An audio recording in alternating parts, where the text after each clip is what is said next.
switch on record. And I will start our special event, with a few words of greetings.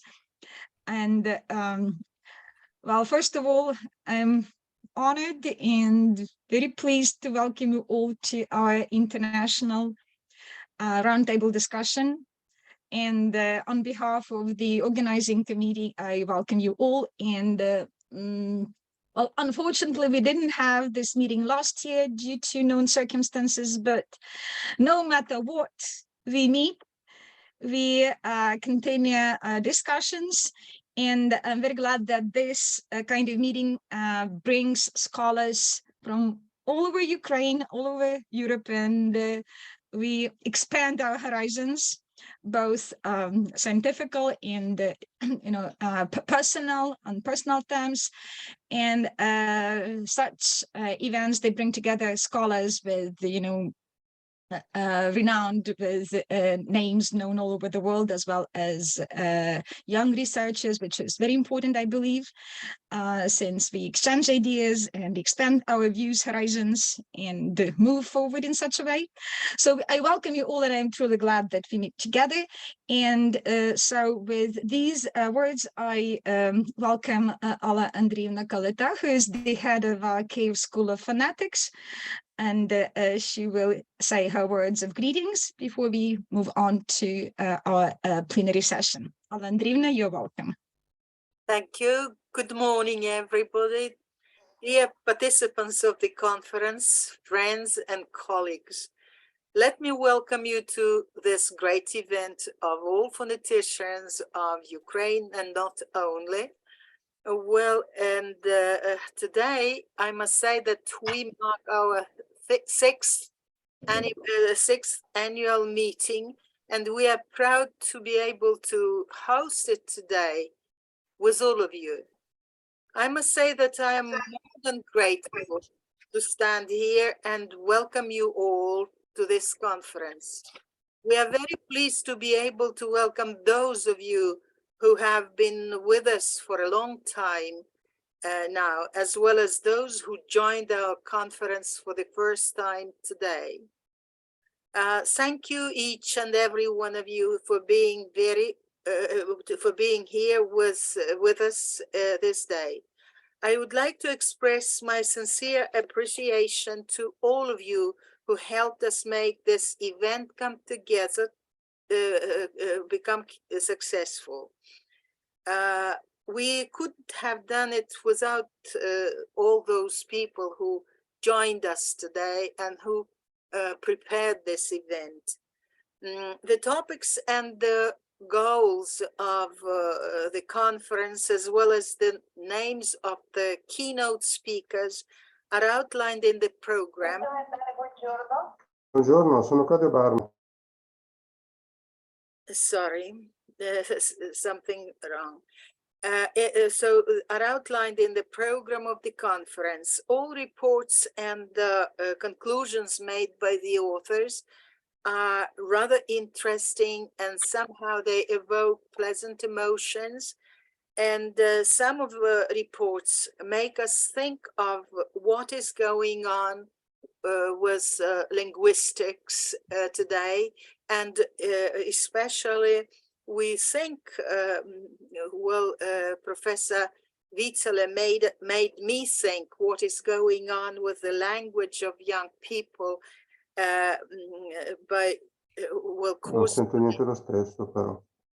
caused by new technologies in our present day life. I hope you will enjoy every minute of the conference. I don't want to take much of your time, since time is everything. You will have every opportunity to listen to different reports to come to certain conclusions. So let me...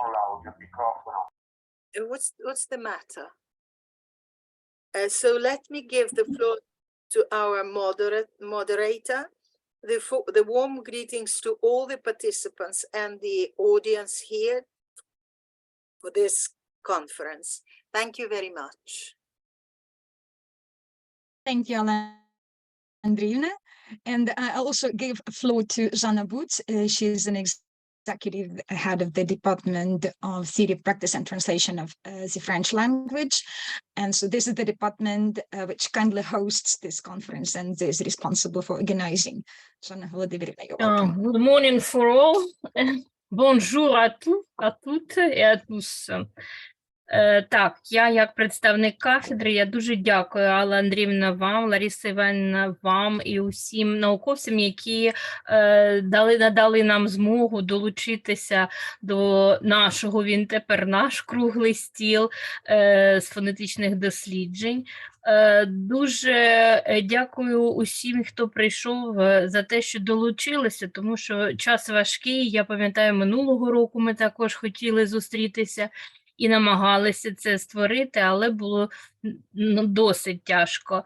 Зараз, незважаючи на те, що ми живемо в такий важкий час, я вдячна усім науковцям і молодим, і тим, хто нас надихає, нашим вчителям, тим, хто прийшов зараз і, можливо, не долучився, але брав участь, і ми прочитаємо всі ваші доробки, за те, що ви нас в такий тяжкий час об'єднуєте, надихаєте, і ми залучаємося саме в науці. Ми її розширюємо, ми її продовжуємо, і я так думаю, що все, що продовжується, воно ніколи не загине, а буде нас підтримувати. Дуже дякую за те, що дозволили і нам, французькій ланці, долучитися саме до фонетичних досліджень, тому що у нас до цього часу так ми більше в прагматиці, в когнітивній поетиці, Ольга Петрівна, ми займалися там. Але займаємося, так, продовжуємо. Але завдяки Алі Андріївні ми ще й долучаємося, трошки розширюємо нашу наукову сферу і долучаємося саме у фонетичну сферу, в емоційність, що дуже так важливо для нас. Рада вас вітати, рада вас всіх бачити. Дякуємо організаторам і всім учасникам. Сподіваюся, що всі результати, які ми сьогодні почуємо, яких ми досягнемо, нам будуть допомагати в подальшому нашому не лише науковому житті, а й повсякденному. Тому що це такі питання дуже-дуже повсякденні, скажімо так. Дякую всім. Дякую, Zana Vladimirovna. Thank you so much. So with these words, let us have our conference open and let us begin our plenary session. And I'm kindly welcoming a professor from Italy, Alessandro Vitale. He's professor from the University of Milan, Department of Sociology, Political Studies, if I'm not mistaken. And he has brought up quite an urgent issue on simplification of language. So we shall begin with the rather generalized problem of language that is at present day sociocultural environment. Vitale, you're welcome. Thank you so much for joining us and finding time to be with us. Hello. Добрий день, дуже дякую, Larysa. Larysa, раді вас бачити. Дякую. Thank you very much for inviting me. I am very honored to be here with you, despite the fact that unfortunately only not in presence.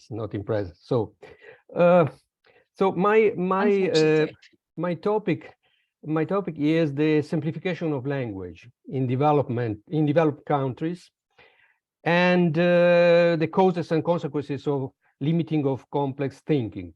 This is a very actual problem because recent research has shown that throughout the developed world there is an impoverishment of language.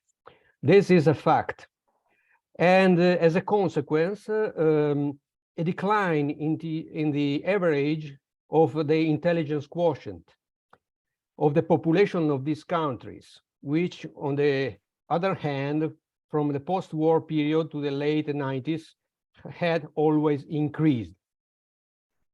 And actually, in the last 2 decades, it has been declining instead, in contrast to steady increase in the average intelligence quotient of the population, about 3 points every decade over the years, the so-called Flynn effect, discovered by James Flynn, an American psychologist who elaborated this concept in the 80s.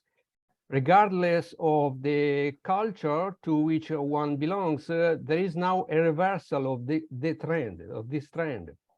So in fact, research shows that the level of intelligence measured by tests decreases in more developed countries. This is a very tragic situation, because since the 80s, cognitive science researchers seem to agree that the Flynn effect has been reversed and that the average of intelligence quotient is falling. And it seems that the level of intelligence measured by intelligence quotient test is decreasing in the most developed countries, and that a multitude of factors may be the cause. So it's interesting to study these causes, but it's not so easy. But what's more, in addition to this decline in the average level of intelligence, which is even dispute, there is also the impoverishment of language. I think it's very important, this fact, for linguists, of course, because a lot of studies show a narrowing of the lexical field. It is not only a question of the decrease in the vocabulary used, but also the subtleties of the language that allow for the elaboration and formulation of complex thought. And especially teenagers, when not children, left alone for hours with the TV that broadcast these educational programs that foment violent competitiveness, where yelling and insults take the place of constructive dialogues and monologues, are unsuitable in forming in everyone, but particularly in those who are forming character and their own culture, an articulate, comprehensive language made up of synonyms, antonyms, rhetorical figures, and syllogisms. So the issue of the importance in depth vocabulary is little debated, especially in the younger generation. In modern communication, the cornerstone that takes most emphasis is immediacy. One must get a message to many recipients in a short time, regardless of how they will interpret it. Of this theory, it is important to recognize the value of speed, which in certain areas, such as, for instance, breaking news, is essential and extremely useful. A short message with rapid dissemination can help in news reporting and in less scattershot in everyday communication. However, this implies without any doubt any impoverishment of the lexicon. It is no coincidence that several studies show the decrease in lexical knowledge and the impoverishment of language. It is not only the reduction in the vocabulary used, but also in the linguistic nuances that enable us to elaborate and formulate complex thought. The gradual disappearance of tenses, for instance, subjunctive, imperfect, compounds, forms of the future, past participle, and so on, gives rise to thinking almost always based on the present tense, limited to the present moment, that is incapable of projections in time. So the simplification of tutorials, this disappearance of capitalization and punctuation are examples of that strikes to accuracy and variety of expression. Fewer words and fewer conjugated verbs imply less ability to express emotions and fewer opportunities to process thought. So actually, many studies have shown how some of the violence in the public and private spheres stems directly from the inability to describe one's emotions through words. Empathy obviously is reduced in the absence of this ability. As they know the psychologists, and studies from the French School of Marty and colleagues and the Canadian School of Taylor and colleagues have analyzed the pathology called alexithymia, which consists of the absence or inadequacy of the language necessary to mentally process emotional tensions. Often to cope with these, and in the absence of mental resources, chemical means are employed, generating additions. or emotional tensions no longer dealt with and mentally processed at the level of the cerebral cortex. The seat of Buongiorno rational Lucia, sono thought Claudio Barna. bypass it, overloading the hypothalamus, neuroendocrine and neurovegetative systems, which regulate various bodily functions with stimuli. And the result is the onset of somatic disease. Moreover, without words to construct reasoning, complex thinking is also made impossible. The poorer the language, the more complex and articulate thinking disappears. And now the real problem is that history is full of examples, and many books you probably know, George Orwell, 1984, Ray Bradbury, Fahrenheit 451, have depicted how all totalitarian regimes have always hindered thinking through a reduction in the number of meaning of words, through the simplification of language. The problem, however, is that if there are no thoughts, there are no critical thoughts either, and there is no thought without words. How can hypothetical deductive thinking be constructed without the conditional, for instance? How is it possible to consider the future without the conjugation of the future tense? How is possible to capture a temporality, a succession of elements in time, whether they are past or future, and their relative duration, without a language that distinguishes between what could have been, what has been, what is, what could be, and what will be after what could be have happened, has actually happened, and so on. To eliminate a word from the lexicon, in my opinion, is not only to eliminate the aesthetics of that word, but also to simplify reality and unintentionally promote more simplified and reductive ideas about the world. For example, eliminating the word young lady, now obsolete, means not only giving up the aesthetics of a word, but also unintentionally promoting the idea that there are no intermediate stages between a girl and a woman. From the perspective of neuroscience scholars, it is evident that thought and language are closely related and intertwined in such a way that they receive continuous influences from each other, and that both are constantly evolving at both the individual and the societal level. We have a lot of researches, such as, for instance, those made by Benjamin Lee Whorf, a cognitive linguist, who is most famous for the idea that the language you speak affects the way that you view and think about the world. Otherwise known as linguistic relativity of the Sapir-Whorf hypothesis. And he argues that thought depends on language, and that the peculiar structure of a language determines thought and perception of the world. The same was the idea of Jean Piaget. Language expresses what is already present in thought as well, and the level of complexity of both depends on intelligence. And so on and so forth. In Jerome Seymour Brunner's theory, for instance, thought and language coincide, simply because language is the means we have available to communicate our thinking. According to Brunner, for instance, learning is an active process in which learners construct new ideas or concepts based upon their current past knowledge. And we have a lot of theories that confirm this problem and the tendencies. So my study focuses on the problem of language impoverishment in developed countries, collecting and discussing evidence and multidisciplinary scientific research, and tries to point out solutions for parents, especially for parents and teachers. Indeed, it is necessary, first of all, try to make people speak a language correctly. This is very important, especially for teachers.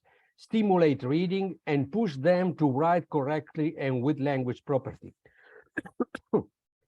And of course, it is essential to use rich language, especially in school lessons, especially if the language is complicated, and in particular, if it is endangered due to the long policies of political homogenization it is of paramount importance to cultivate a language rich in nuance and vocabulary.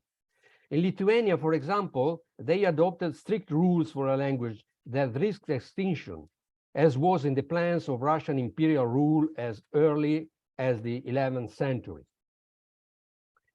So it needs to be no, I'm sorry, as early as the 19th century. It needs to be understood as soon as possible that freedom and civilization depend on this effort. The impoverishment of language is a victory for those who want to impose their power, their control, for those who aim to erase the existence of historical, rich, and articulate languages. And of course, I mean also Ukrainian.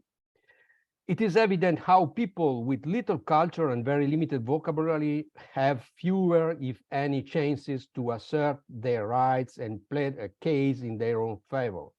This comes convenient to those who benefit from this fact. If you don't understand your rights, you don't assert them. If you don't understand a contract, for instance, they submit to you for signature, you are unlikely to refuse to do so. And in conclusion, knowing how to master one's native language is a key point in being able to express clear concepts, increasing objectivity. Adequate vocabulary allows approaching the description of objective reality.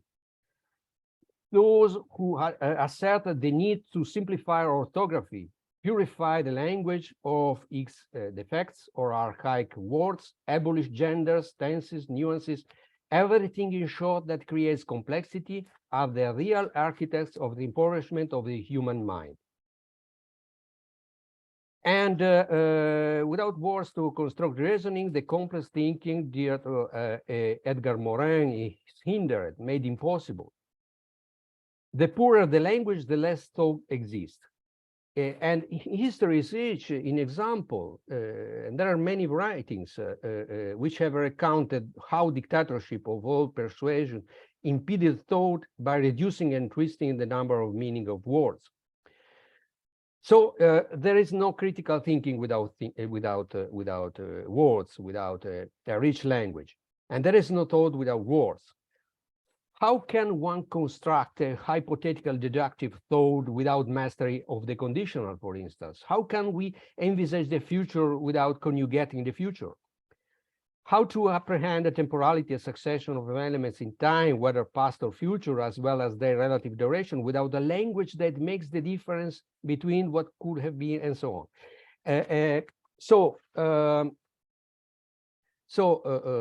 If a rallying cry were to be heard today, it would be the one addressed to parents and teachers. Make your children, your students, your pupils, your students speak, read, and write.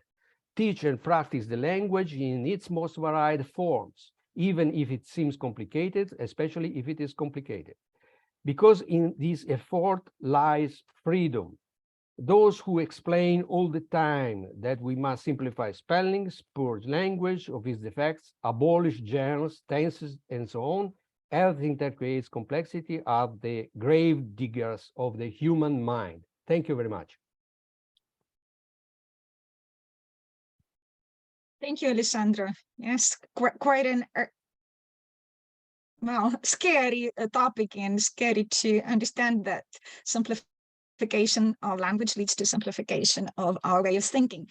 Do you have any questions, dear colleagues, Alessandro? Any comments? Yes, Olha, Kryvynets, you're welcome.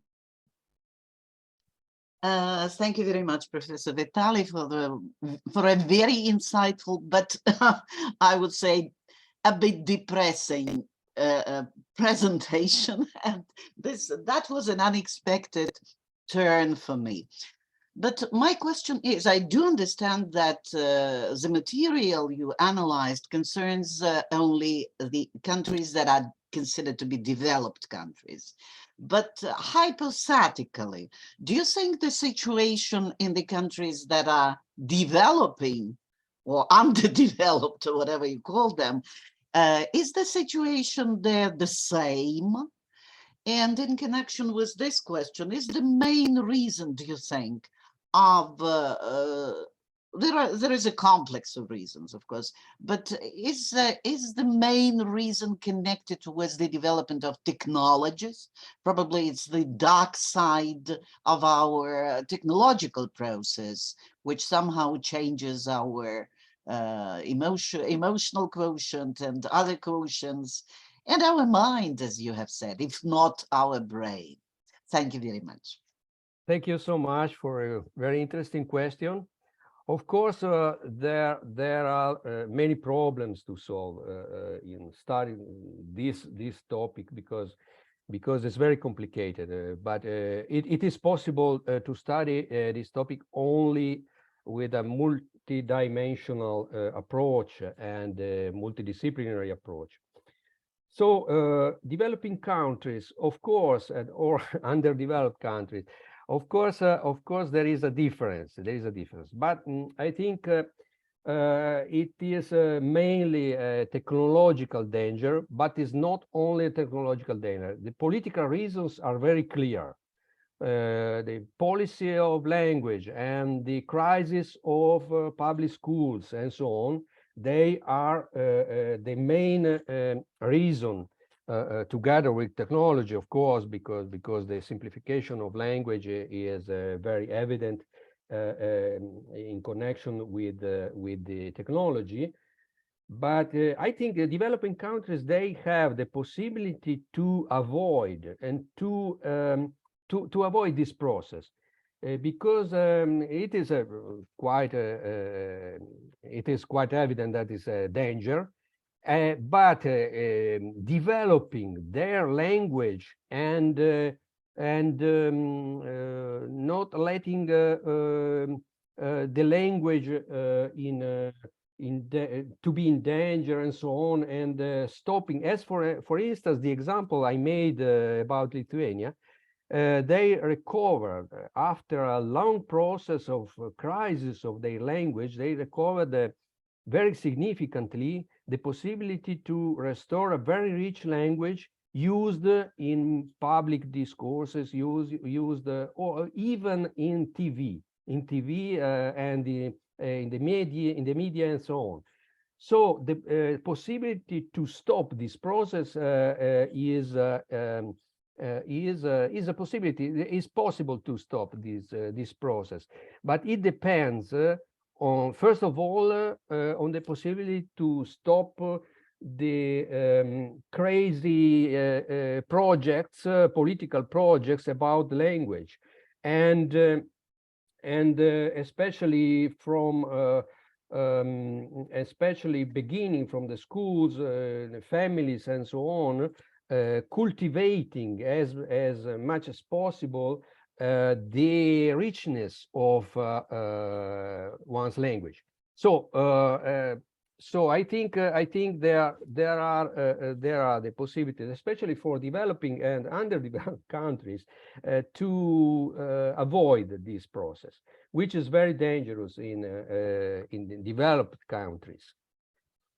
So, but first of all, we need to understand the causes and the consequences of limiting of complex thinking, of course, because only knowing, only identifying all the causes, we can avoid this process.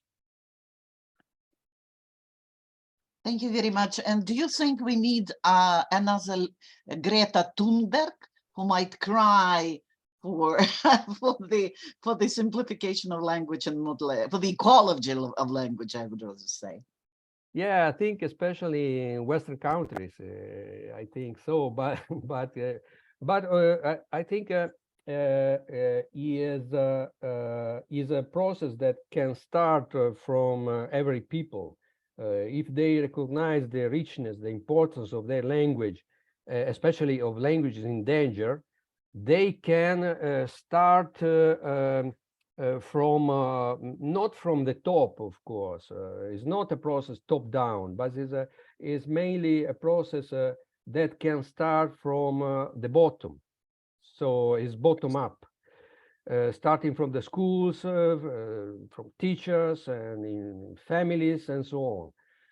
So I think it's possible to stop. Of course, also the role of technology, which is very important, is we must study this role, but it's possible also to control somehow this degradation, this limiting of complex thinking due on the role of technology.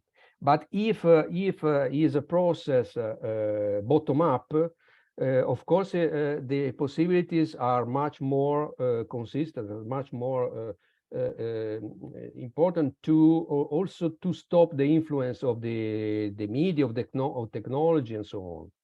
So I think the possibility is to start from the basic relationships, from the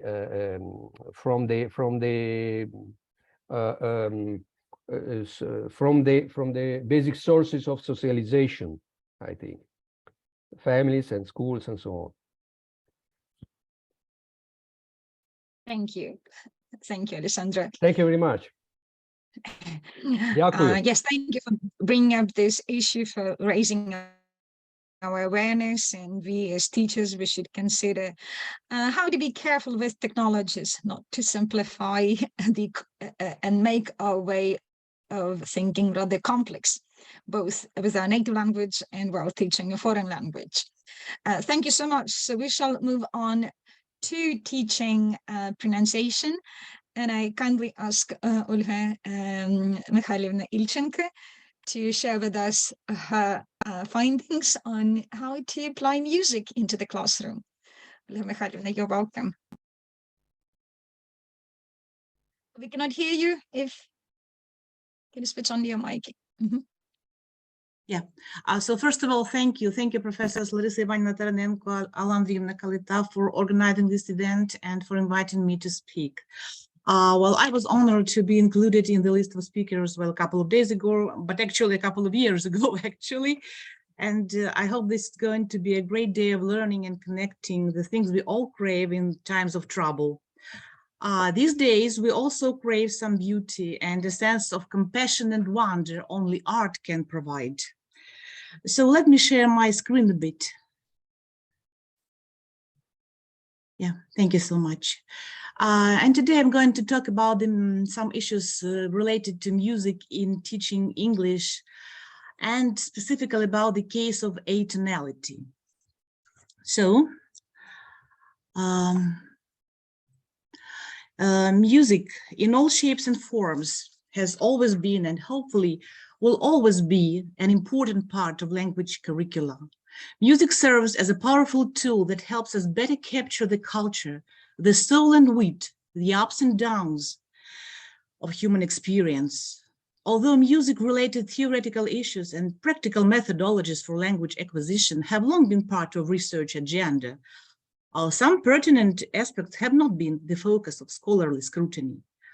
So the objective of this short paper is just to draw attention to atonality as musical phenomenon, and more specifically to address the feasibility of involving Nina Simone's atonal pieces into teaching pronunciation in English language classroom.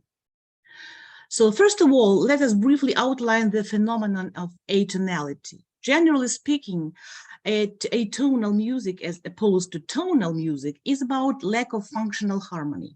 So simple examples would be humming, whistling, or native Australian music played on the didgeridoo. The phenomenon of atonality was brought to life by the second Viennese school, its founder Arnold Schoenberg and his principal students Webern and Berg. In 1908, a pianist, Arnold Schoenberg, created a purely atonal composition, You Rest Against a Silver Willow. He was the first to define free atonality that a bit later transformed into a 12th tone, also known as the dodecaphonic system of composition that was meant to replace traditional tonality. Schoenberg believed that in a musical composition, no tone should be more important than another one. Interestingly, the composers that we have already mentioned, Schoenberg, Webern, and Berg, actually prefer the term pantonality. Atonal musical pieces have profound emotional intensity in the first place. While by the look of things, such music reflects the innovative and revolutionary avant-garde art of the 20th century, with all its contradictions and harsh realities. As German philosopher, sociologist, psychologist, musicologist, and composer Theodor Adorno aptly put it, modern music has taken upon itself all the darkness and guilt of the world. Its fortune lies in the perception of misfortune. All of its beauty is in denying itself the illusion of beauty. Though atonal music has never received a really wide acclaim, it can proudly name several prominent followers and performers, like such persons as US and French singer, composer, and civil rights activist Nina Simone, a Polish composer, pianist Karol Szymanowski, Finnish composer Jean Sibelius, modern Ukrainian composer Valentin Silvestrov, US composer, pianist, and music educator Thomas Little. He is also known as classical nerd, who writes music that toes the line between algorithm and intuition by using analysis as tool to generate emergent narratives, lush textures, and distinct emotional effects. So also worth mentioning is such a group as London Sinfonietta, an English contemporary chamber orchestra. And yet, Nina Simone's oeuvre deserves special praise.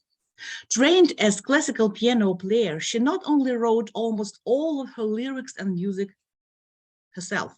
Nina is probably best known for her poignant combination of song and speech, the so-called Sprechstimme. This phenomenon most definitely reflects what is called speech musical text, what Alla Kalita calls a complex system created via synergistic interaction of speech and music. Of course, such musical text can undoubtedly facilitate a multimodal learning experience, as McIntyre argues. For that matter, such units of both music and speech do need more careful scientific scrutiny and analysis.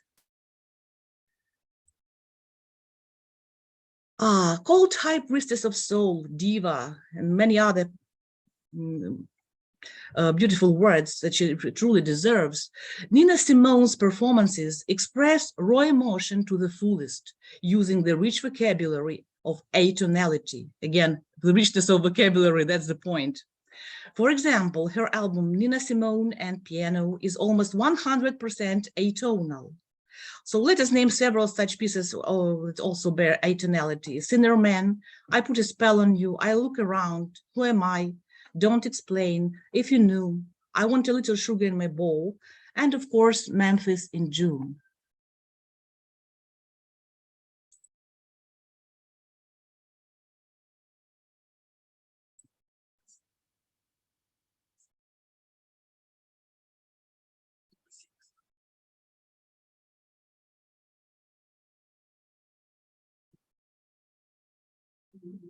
Are we supposed to hear something? We cannot hear you. Olha Mikhailovna, we can't hear you. Excuse me. So I'll try a different. Yes, now we can hear you. Yeah, go on. This one. Can you hear it? Yes, we can hear you. And what about music? There should be music, no? Oh, no music. Yes, unfortunately, we can hear you, but Excuse no me. music, right?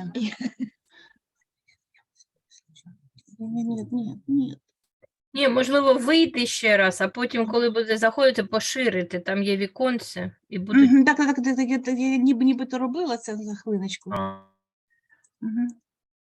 No, okay, so it's available online, so let's not waste time, although it's hardly a waste of time still.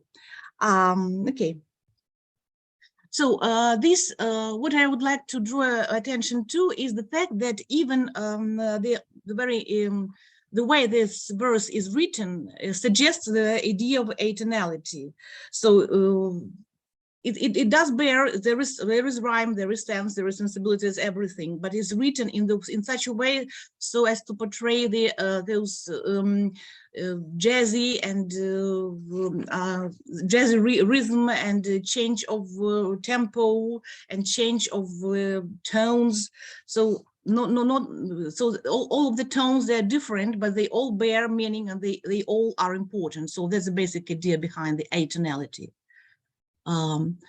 So introducing such pieces of music are useful for practicing pronunciation and especially the rhythm, the strong and weak beats, and intonation, which brings to mind also classroom activities in the vein of Carolyn Graham and her jazz chants. That always involve such things as explaining cultural context, vocabulary, of course, again, the vocabulary, the importance of vocabulary, the pronunciation subtleties like schwa and auxiliary verbs like do, etc., focusing on stress and rhythm, recognizing primary and major stresses, etc.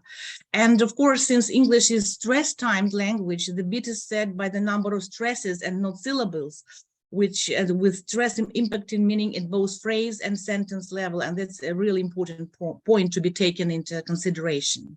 So our own classroom experience proves that raw emotion, the possibility to relax and just have fun, unexpectedness, and novelty, and novelty to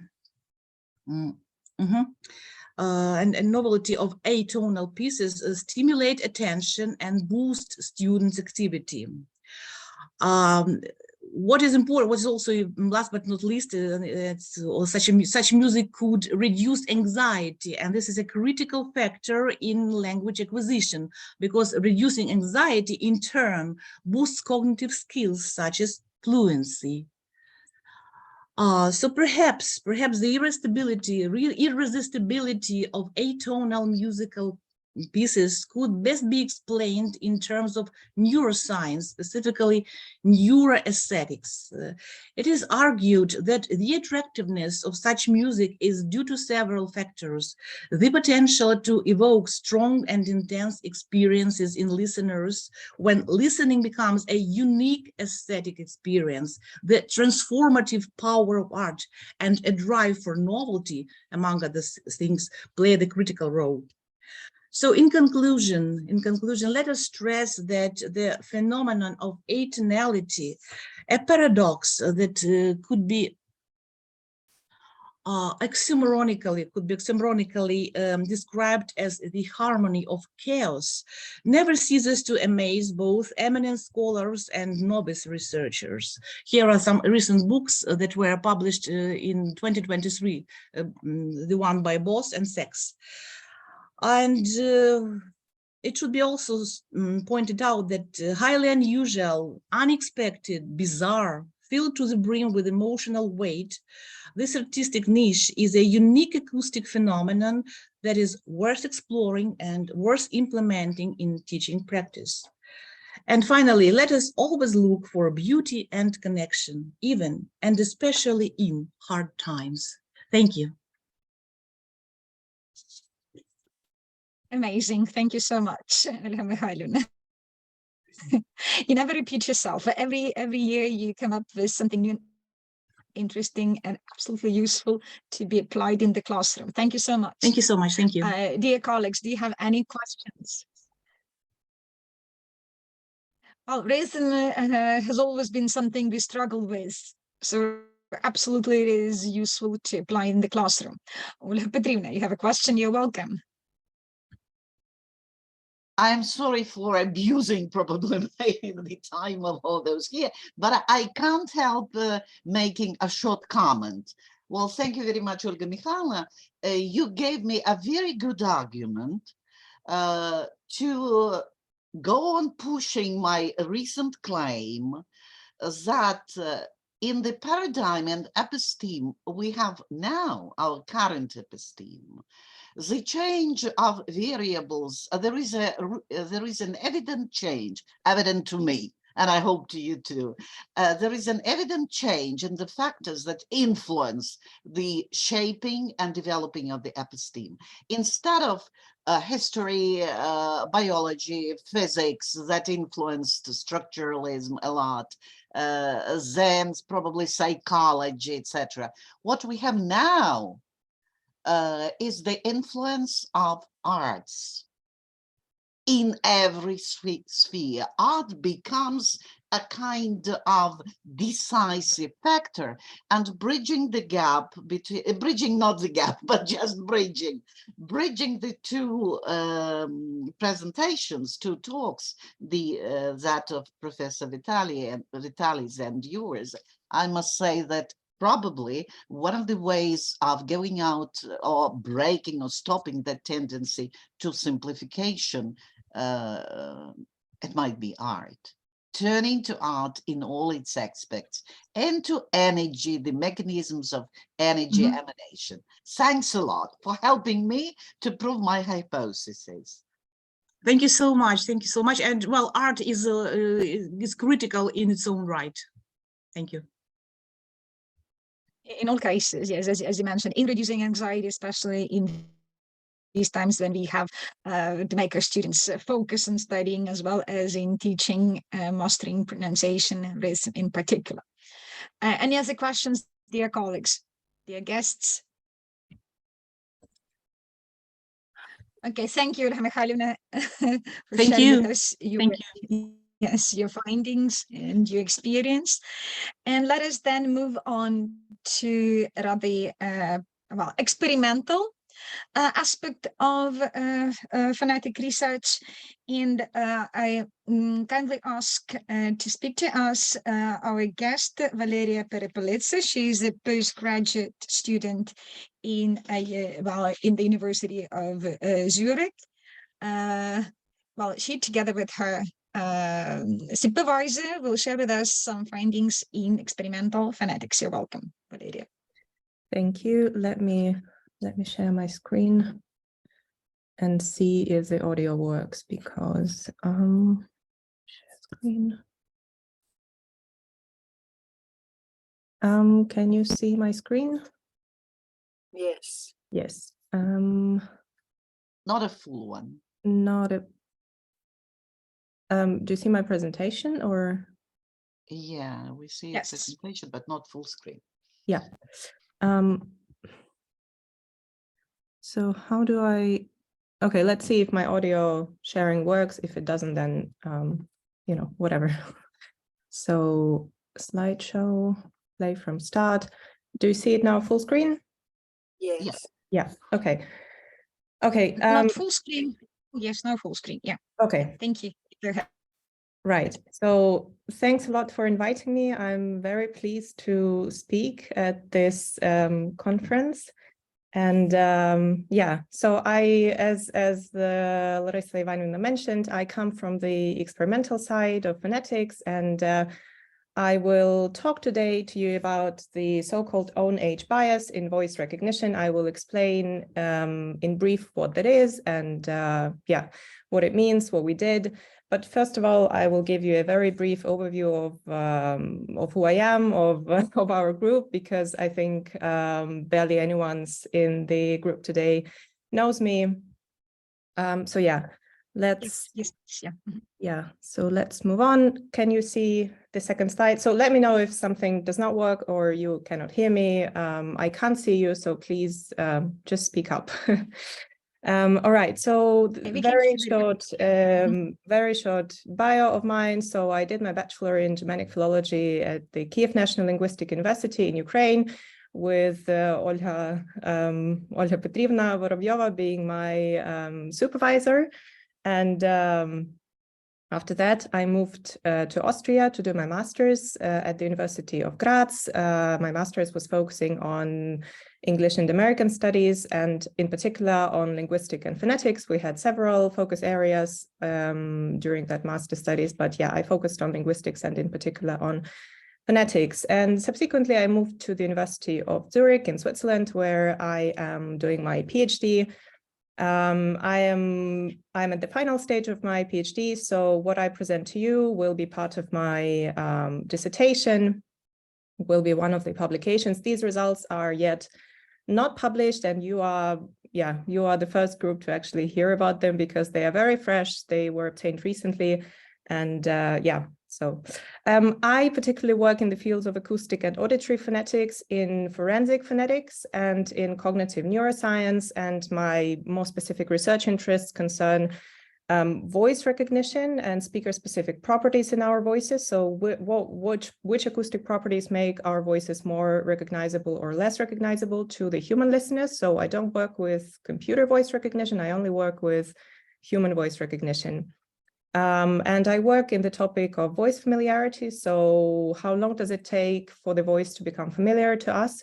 And I use several cognitive neuroscience methods, such as cortical speech tracking, not reflected in the current presentation, but just for your information. And this is a very brief overview of our group, Phonetics and Speech Sciences group at the Institute of Computational Linguistics in Zurich. So we are very varied group, and this is our phonetics flower power. And here on the edges you can see different. Can you see my mouse actually? I'm not sure if Se bastava perché comunque sentivi, si sentiva. Okay. Right, can you see my mouse moving, or shall I use the Yes, we can see it. The laser pointer? Okay, so here you can see different topics with which our group deals, such as speech and voice technology, speech and voice accommodation, L1 and 2 speech prosody, linguistic phonetics, computational neuroscience of speech and hearing, speech articulation, and speech and voice communication. So the topics vary greatly, and I work in particular in the field of speech and voice communication and speech and voice technology in this case. So I move to the second slide, to the next slide, and this is a very brief overview of the methods which our group uses. So we use a variety of methods, such as behavioral speech production methods, articulation methods. A lot of signal processing is done in our group, as well as some machine learning and some neuroscience methods. So this is a great variety to choose from, and we have a lot of machinery around and a lot of laboratories with a lot of equipment. So yeah, we don't do much of theoretical work, unfortunately. So yeah, everything that we do is almost exclusively experimental. Okay, and now I come to the background for the topic of this presentation. The topic of this presentation revolves around voice processing, and I will start with saying that voice and face processing share many properties cognitively and, well, not acoustically, but just cognitively, in the sense that we do recognize people by their faces and by their voices. Our faces and voices contain a lot of individual features which we use to recognize individuals. And also face processing and voice processing abilities can be selectively impaired, in a sense that due to a brain stroke or trauma or something else, face processing can be impaired, or such that we are unable to recognize individuals by their voices. This condition is called prosopagnosia.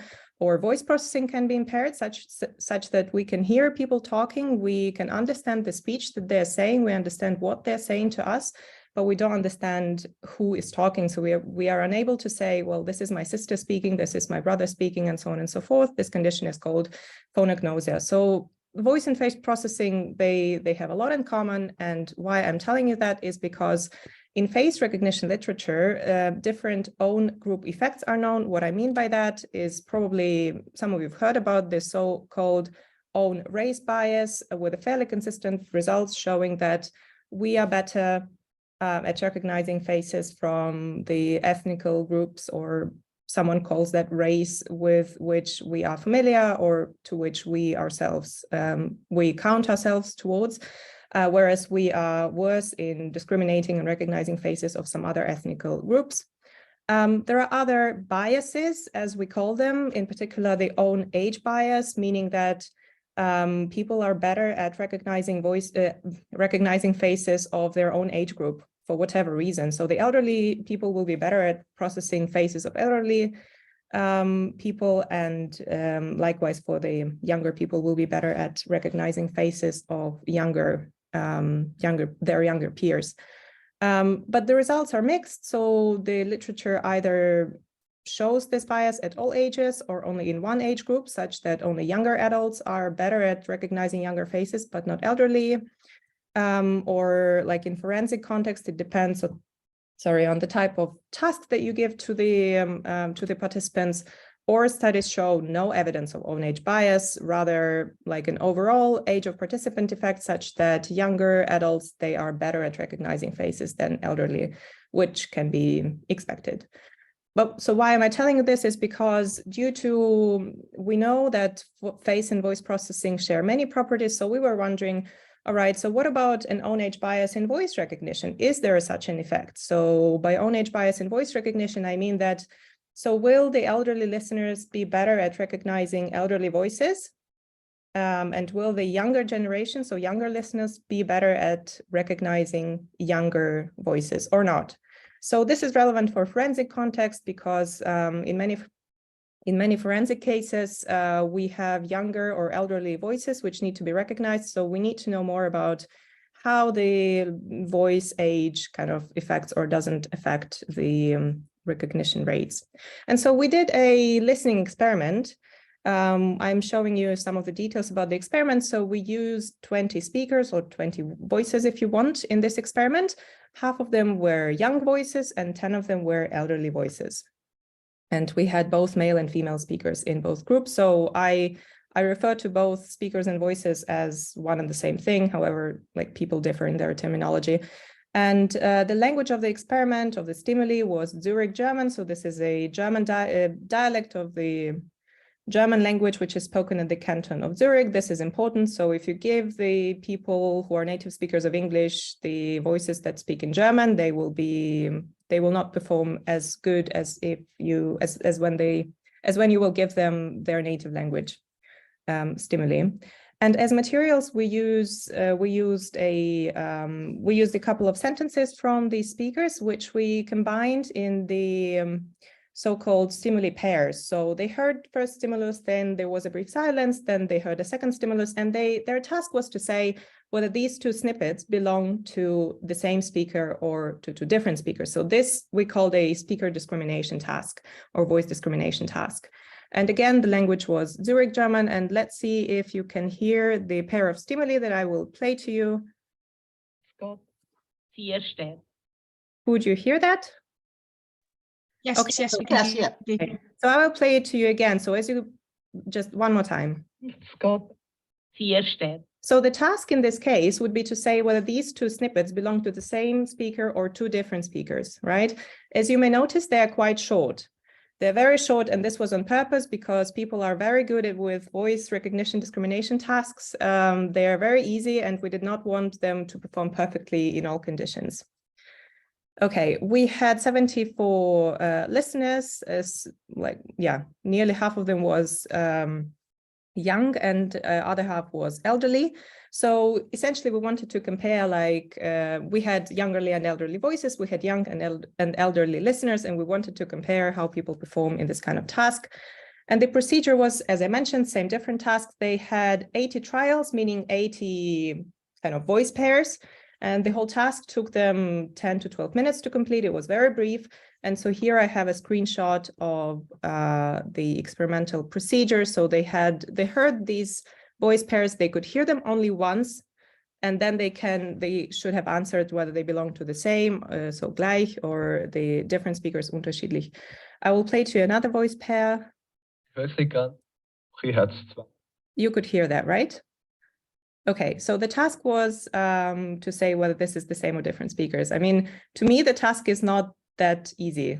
I have to say. And I had some training in voice recognition and discrimination experiments. So this is the task, and let me move to the results. So here, let me walk you through this plot very briefly. On the y-axis, you have the kind of d prime measure. This is, think of that as the success of performing a task. So the higher you are on the y-axis, the better you performed, the better you scored in the task. And here we have two parts of this plot. On the left, you see the elderly listeners, and on the right, you see the younger listeners. And so we thought that the elderly listeners would be better with the old voices, here marked with old, and younger listeners will be better with younger voices. So this was our prediction.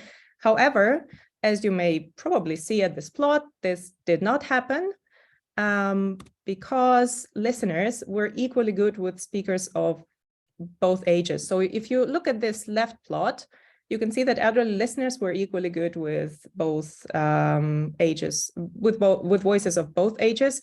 In younger listeners, you can probably see a trend of listeners to be a bit better with younger voices, but this was not significant. So essentially, the main message is that we do not see the evidence of own age bias in voice recognition.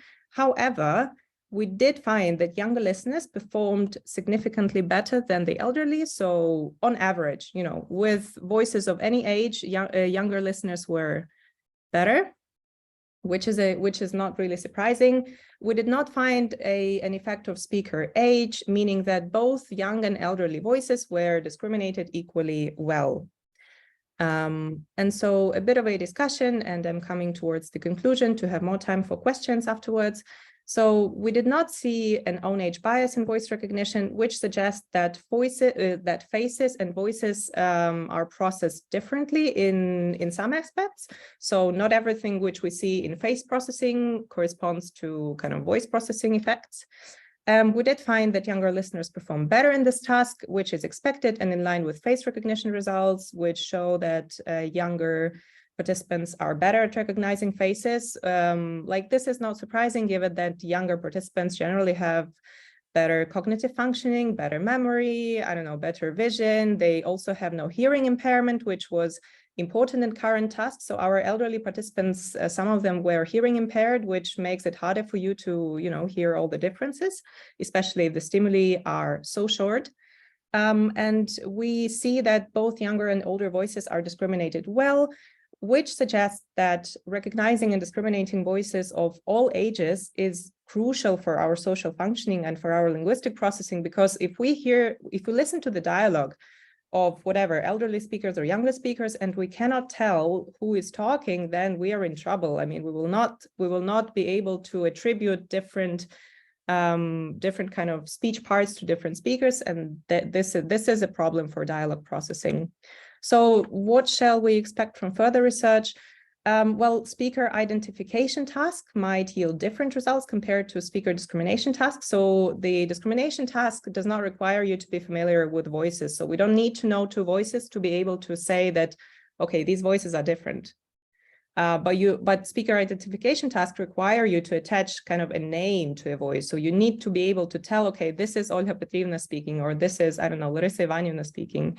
So this is an identification task, which is a different type of task, and we are not yet sure what the result will be. I mean, this is the first ever study to look into own age bias in voice recognition or voice discrimination.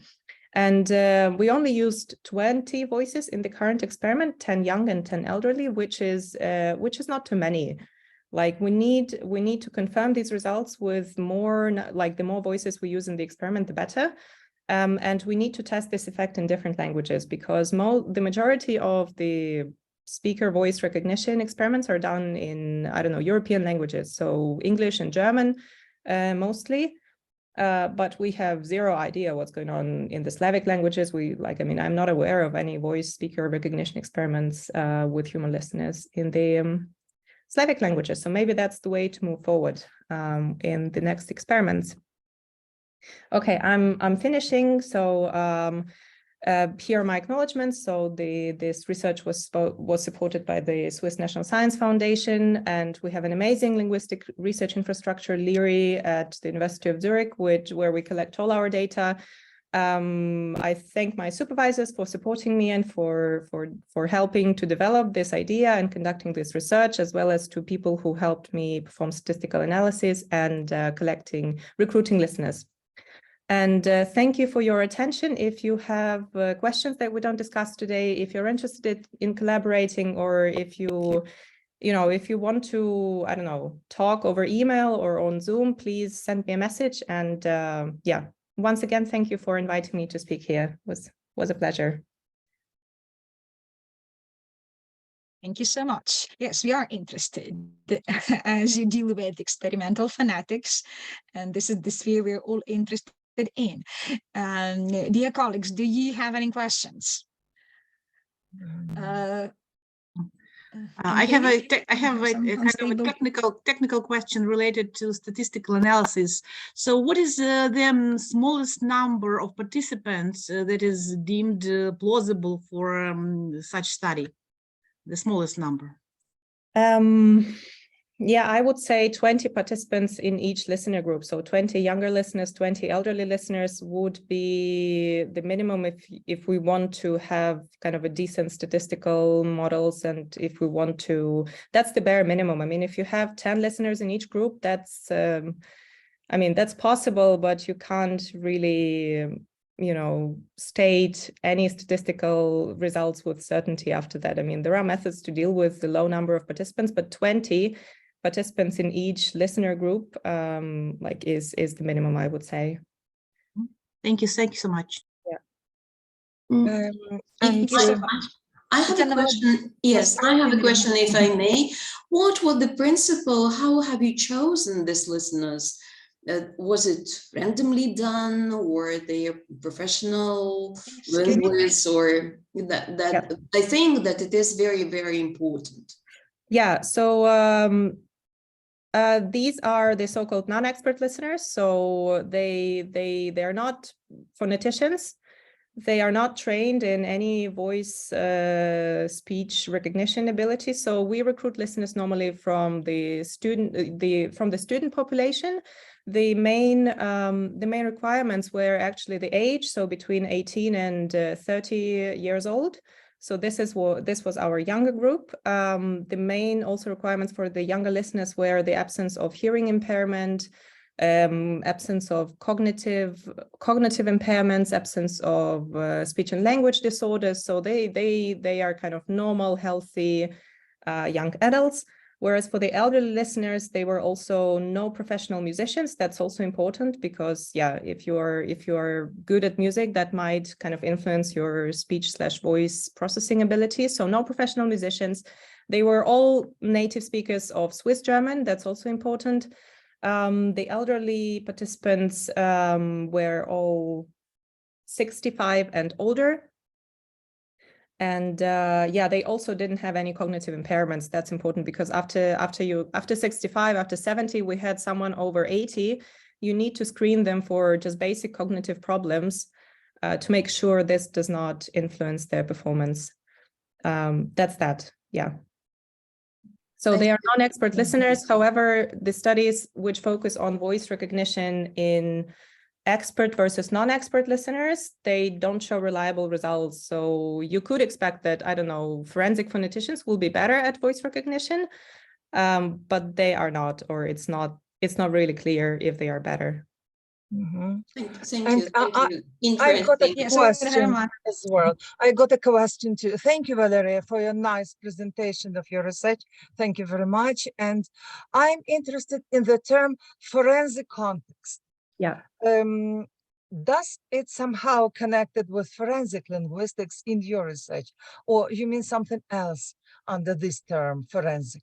Yeah, thank you for the question. We definitely mean something related to forensic linguistics. So we have the Center for Forensic Phonetics and Acoustics, CFPA, here in Zurich. So it basically means that like we work with audio evidence from different, I don't know, criminal cases, if you may say so, from different forensic cases, but we don't do any transcription analysis. We don't do any language analysis. We do speech analysis, and we basically try to determine if two recordings belong to the same speaker, or you know, or if the recording from a suspect corresponds to the evidence recording that someone has provided us with during the court procedures. So forensic phonetics, as we do it here, is definitely related to forensic linguistics, but it's just two facets of, I would say, the same, more or less the same thing. So we don't work with language evidence, like with written text or with written messages or with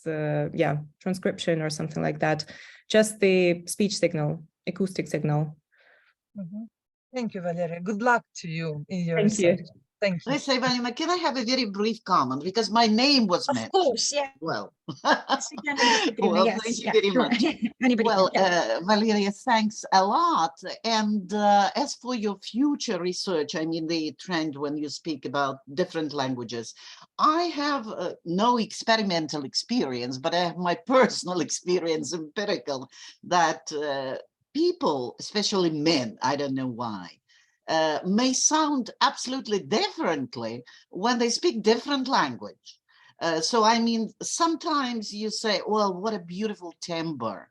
And then that person switches on to another language and the effect disappears. Does it influence the voice recognition procedure? Hypothetically, can it influence? Can you recognize whether it's the same person speaking different languages or different people? Yeah, Okay. Thank you. That's a great question. As I mentioned, as I briefly mentioned, we always try to only recruit speakers, so voices, for our experiments where speakers use their native language. So we try to match the native language of the speaker to the native language of the listener, because we know there is this effect that you mentioned. You're right. We speak differently when we use different languages. So I was often told, when my colleagues heard me talking over the phone with my parents or with my friends, and of course I don't talk to my parents or friends in English, so they heard me speaking Russian or Ukrainian, whatever, and they were like, oh, you sound totally different when you use these languages. And they are completely right. So that's why we only use native speakers as the voice stimuli in our experiments. And we always try to ask, like, if we use German as our stimuli, we try to invite German listeners,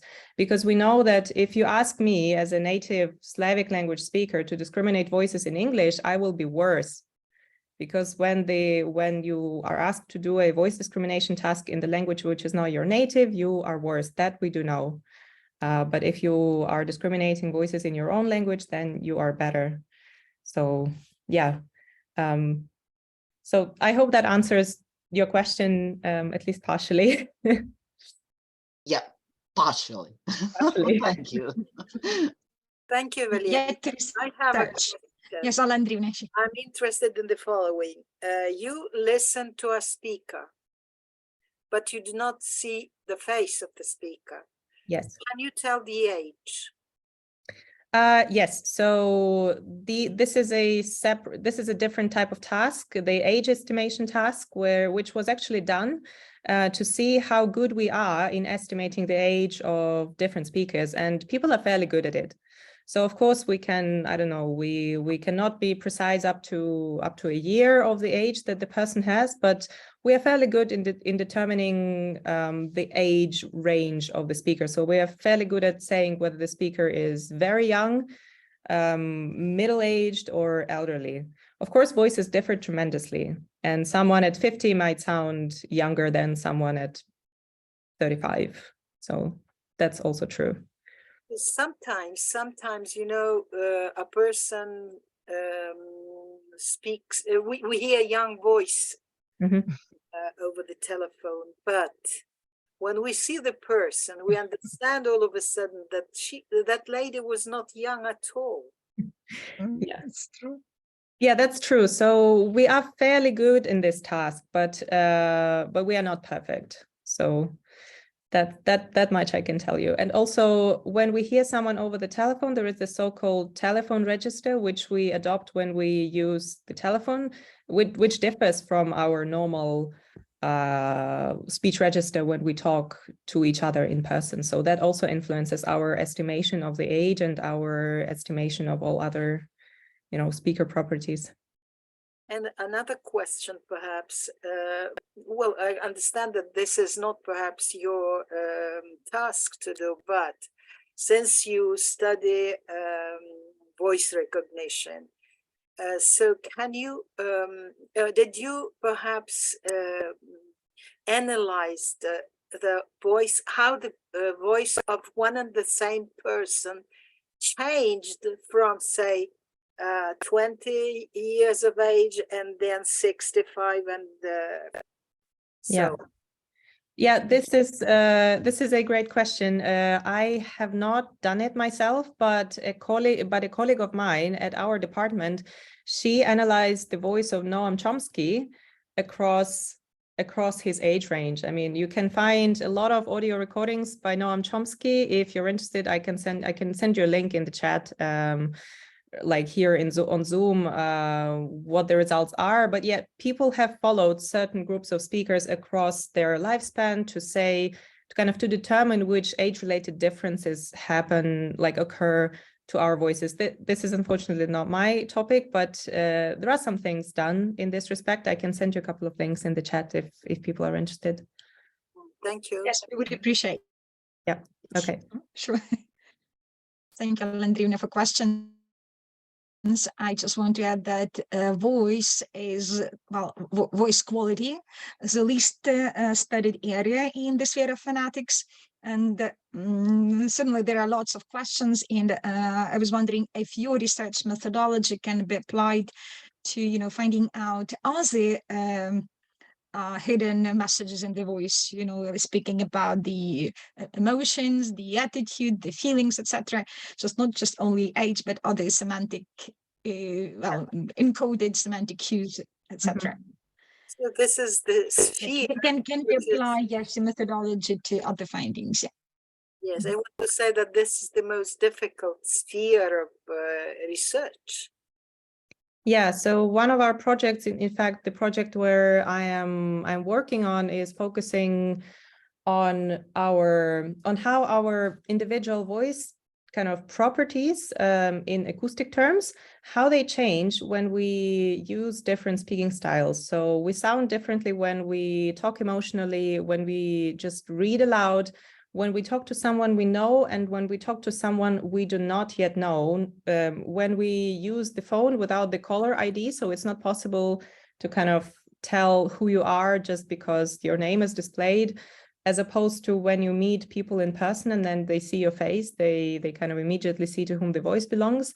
So yeah, so the type of analysis that we do here is of course applicable to all sorts of to finding which voice individual properties change in which speaking situation, in which speaker mood. So absolutely. So I didn't talk today about any acoustic analysis that we do in the lab because time is short and we only have, but it's absolutely possible to address these sort of questions that you raised. And we do. So if you're interested in any more research that we do here, please message me and we'll discuss that. Yes. Yeah. We definitely will, Valeriia. Thank you so much. Thank you. Yes, since you do have your lab and your research team, we would appreciate sharing and working together further on. Of course, yeah. Looking forward. We shall continue with. Yes, thank you. Thank you so much. We shall continue our plenary discussion with adolescent speech. Yes, moving on to, can you hear me? Natalia Burka, you're welcome to give your research findings. Yes, hello. Thank you for giving me the floor. I'm very pleased to participate in today's event. Okay, let me show the screen.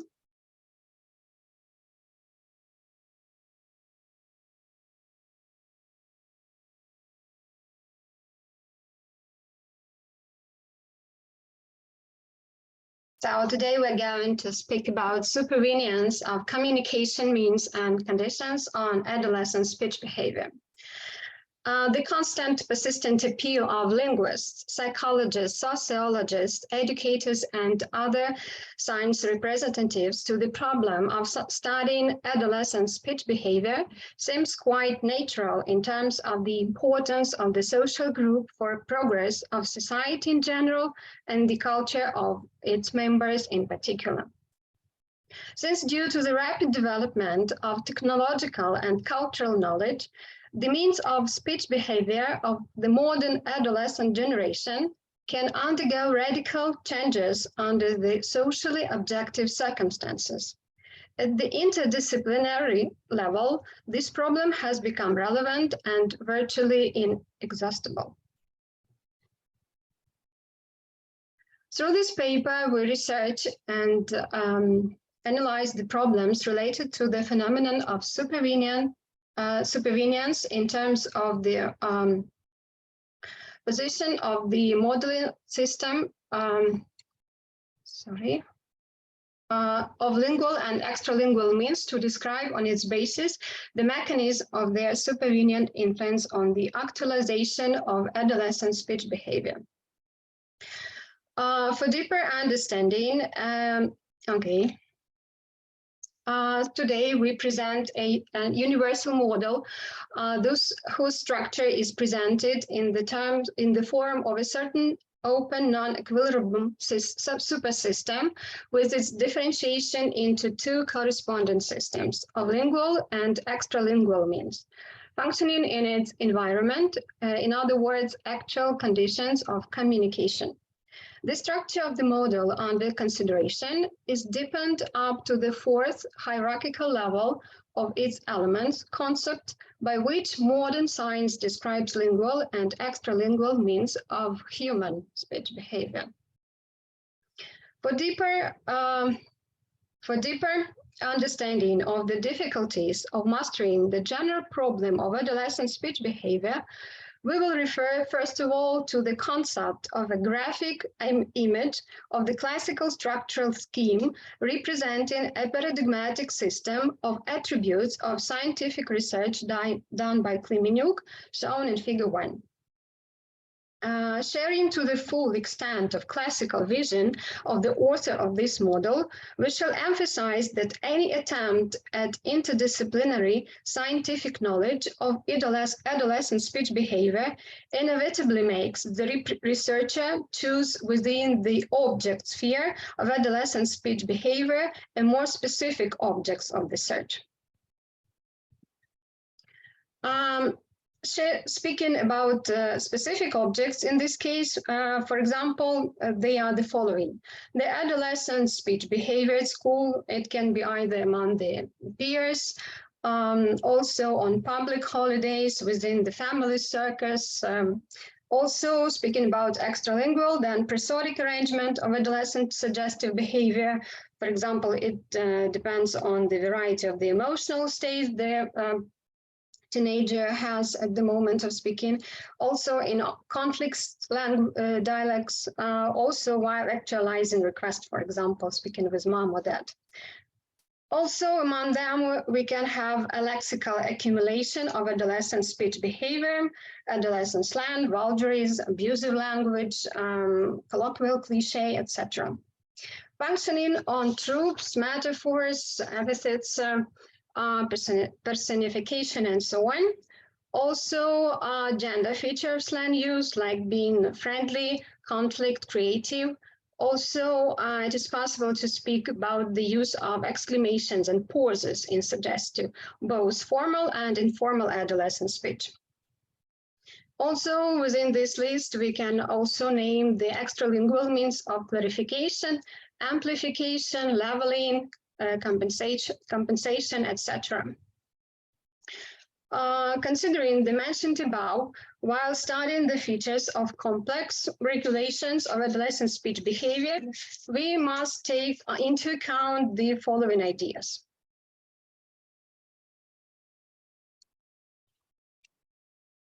Firstly, and it seems quite objective, the adolescent is able to imitate the skills of speech behavior in their broad interpretation only from the surrounding social, micro, and macro environments. Secondly, it should be clearly understood that the environment, under the inevitable influence of which in the adolescent psyche, there takes place the flow of cognitive process of their thinking and acting activities, is to some extent specific. This specificity of the communicative environment is due to the fact that it is mainly created as a result of interaction of the society's official cultures with informal cultures of families and adolescents group, which include the adolescents themselves. In other words, it is necessary to point out those circumstances in which the subcultural space that arises due to the mutual influence of certain micro and macro societies cultures play the role of the environment in adolescents' communication. Thirdly, it should be not overlooked that their speech behavior, the adolescents are able to employ the skills of using only those concept notions and concepts actions which were fixed in their memory as a result of previous communicative and social experience. Fourthly, it should be understood that imitation of these skills has a complex nature. In other words, together with the lingual means of communication, he or she learns certain sets of their non-lingual means, which conventionally or unconventionally function in their circle of individuals around adolescents. Fifthly, it is also necessary to pay attention to the fact that, as noted in the work in Alla and Kalita's work, in the process of communication, extralingual means can enhance or compensate and correct the subliminal effect produced by lingual means of the interlocutor.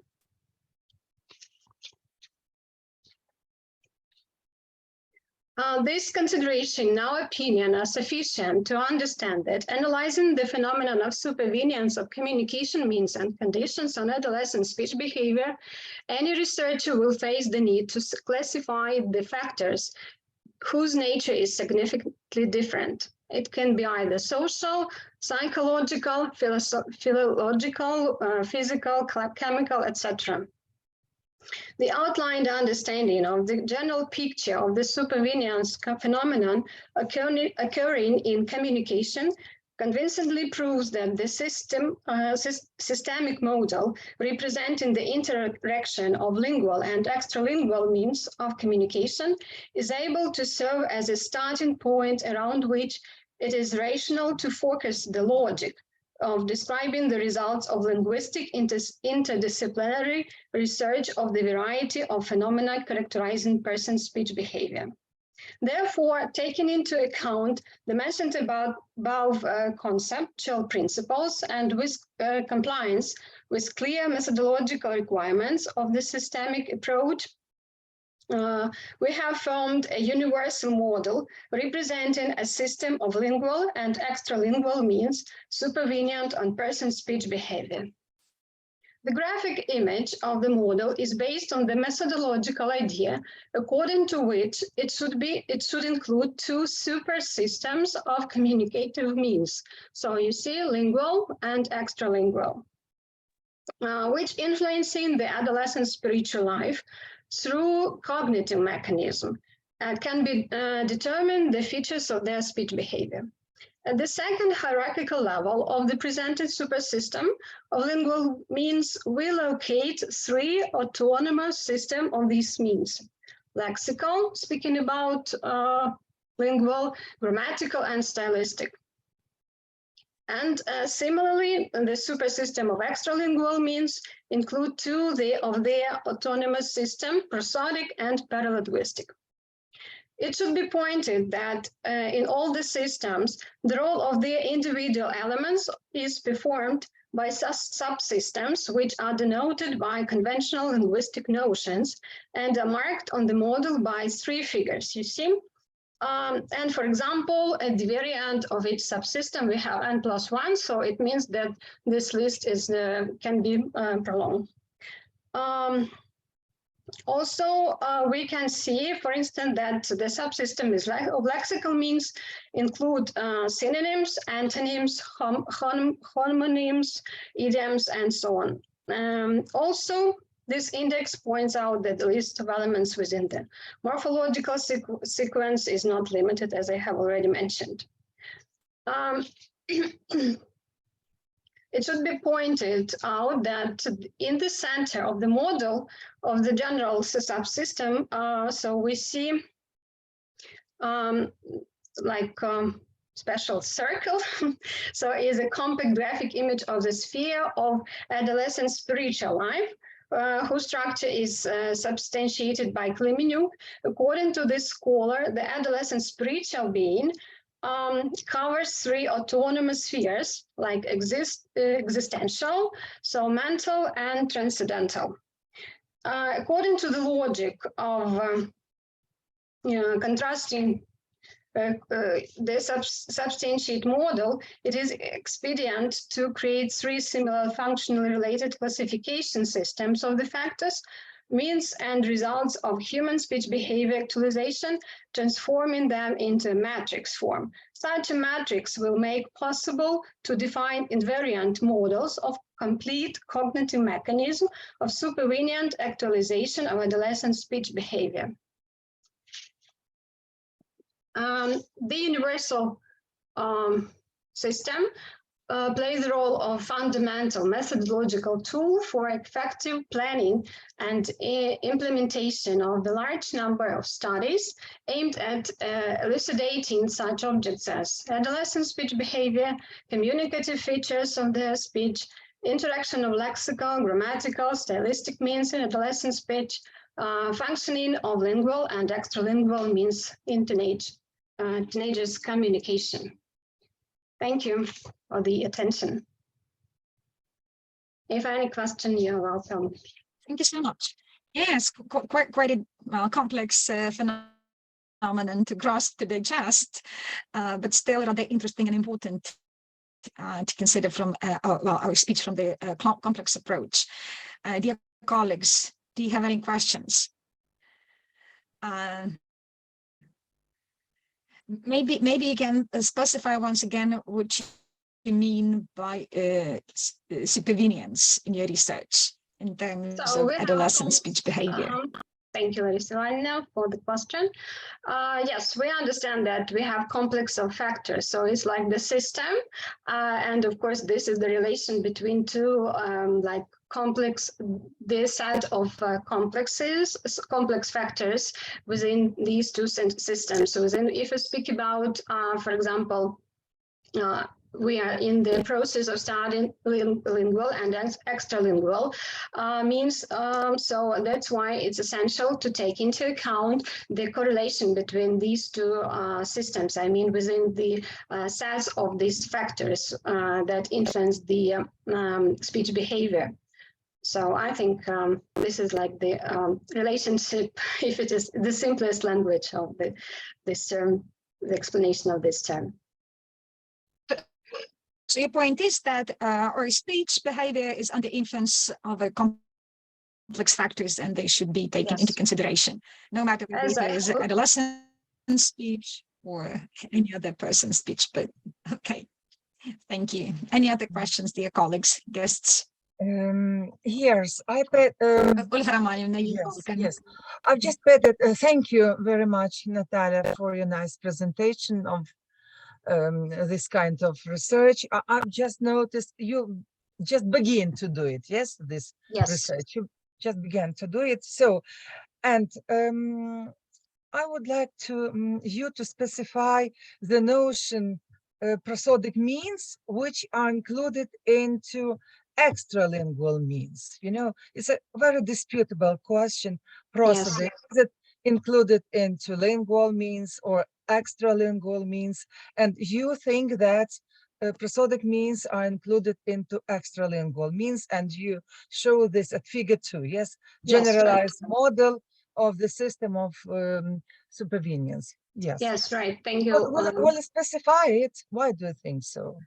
Actually, the explanation to this question is the following. So, for example, possession, and also the tempo.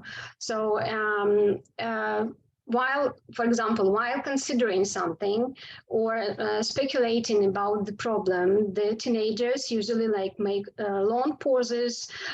They start using like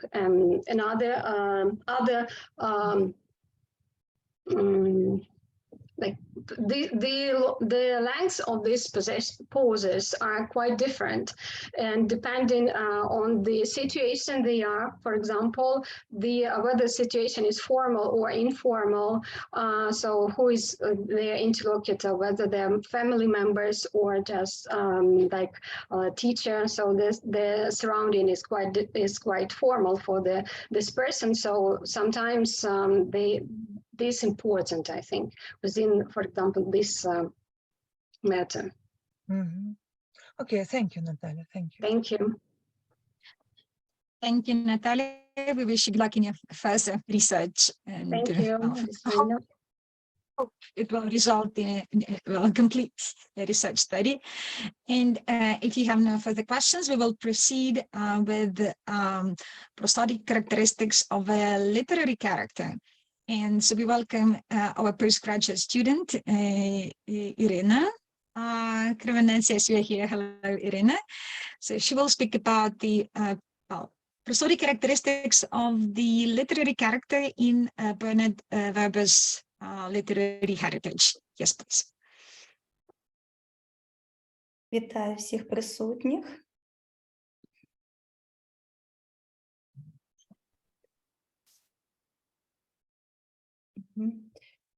До вашої уваги пропонується доповідь на тему «Просодичні компоненти комунікативного портрету персонажа» у романі Бернара Вербера «Le Papillon des Étoiles».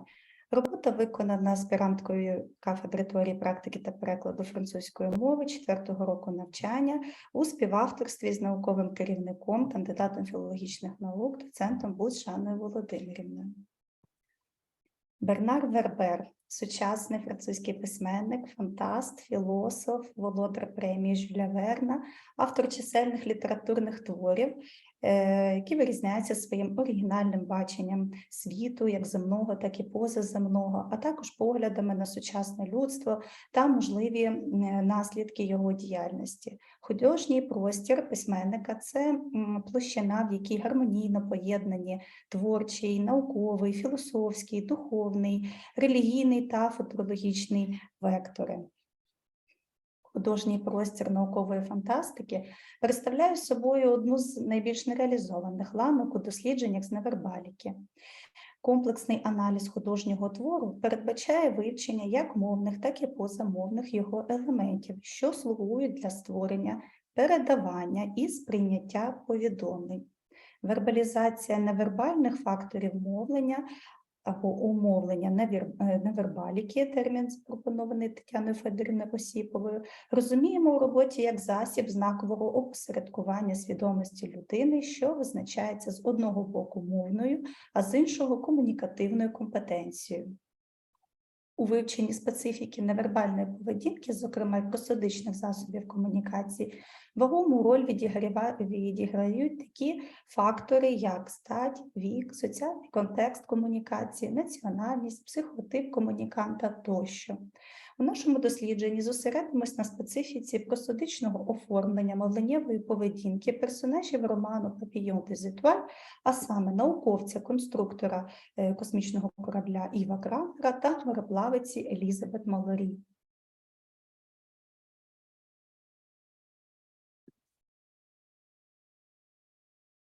У романі «Le Papillon des Étoiles» один з головних героїв є конструктор, науковець та автор ідеї створення гігантського космічного корабля «Зоряний метелик» Ів Крамер. Бернар Вербер описує свого героя як мрійливого, розсіяного, задумливого, неквапливого, незграбного чоловіка, який на початку роману ненароком стає винуватцем жахливої автомобільної аварії, що скалічить іншу головну героїню твору Елізабет Малорі.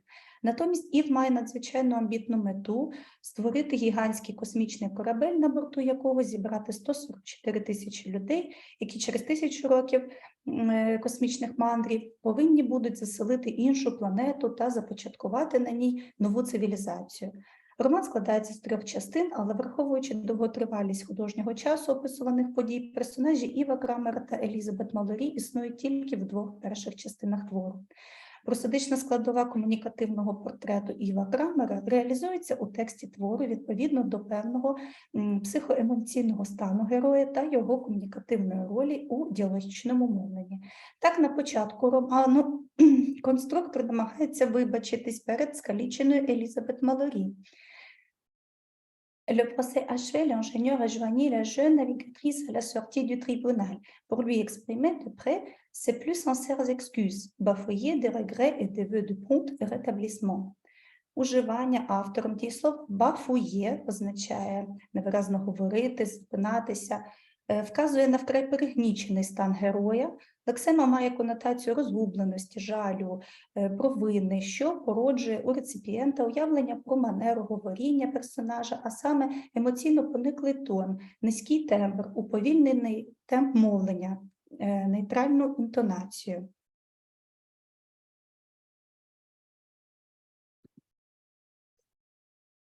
У першій розмові з мільярдером Габріелем Макнамарою конструктор сповнений сподівання на зацікавленість промисловцем його ідеями і намагається якомога краще розповісти про свій задум. У тексті знаходимо лексичне підтвердження його схвильованого стану, що водночас є вербалізатором просодичного компоненту мовлення науковця. «Il poursuit avec entrain». Лексична одиниця іменник «entrain», що означає «завзяття», уміщує в собі сему прискорення, що в свою чергу характеризує просодику подальшого вербального повідомлення емоційним піднесенням, пришвидшеним темпом, наполегливістю та впевненістю у тональності голосу. Така специфіка просодичних компонентів мовлення комуніканта виступає засобом підвищення ефективності і локативної складової вербального повідомлення, способом досягнення комунікативної мети переконання співрозмовника.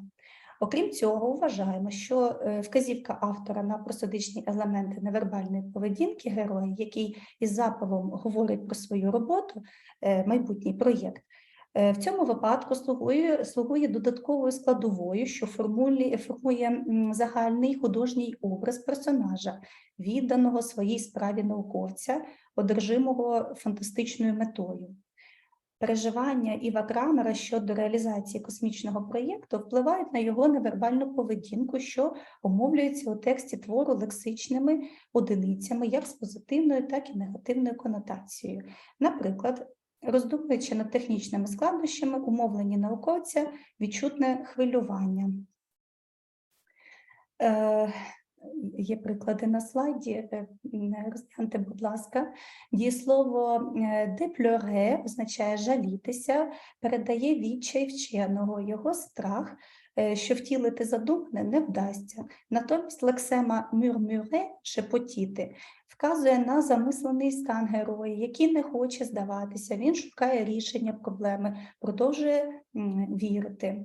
Коли у найважливіший момент космічний корабель не міг злетіти, науковець не приховував свого хвилювання. Вчений сповнений тривоги, він нервує та вже майже зневірився, що й придається у його голосі. Для цього слугують лексеми avec nervosité і іменник renoncement. У другому розділі роману «Le Papillon des Étoiles» описується життя устрій на космічному кораблі «Зоряний метелик». Ів Крамер вже не повинен доводити комусь необхідність реалізації цього проєкту. Він один із його засновників, повноправний член команди управління кораблем. У мовленні науковця тепер частіше відчувається впевненість та наполегливість.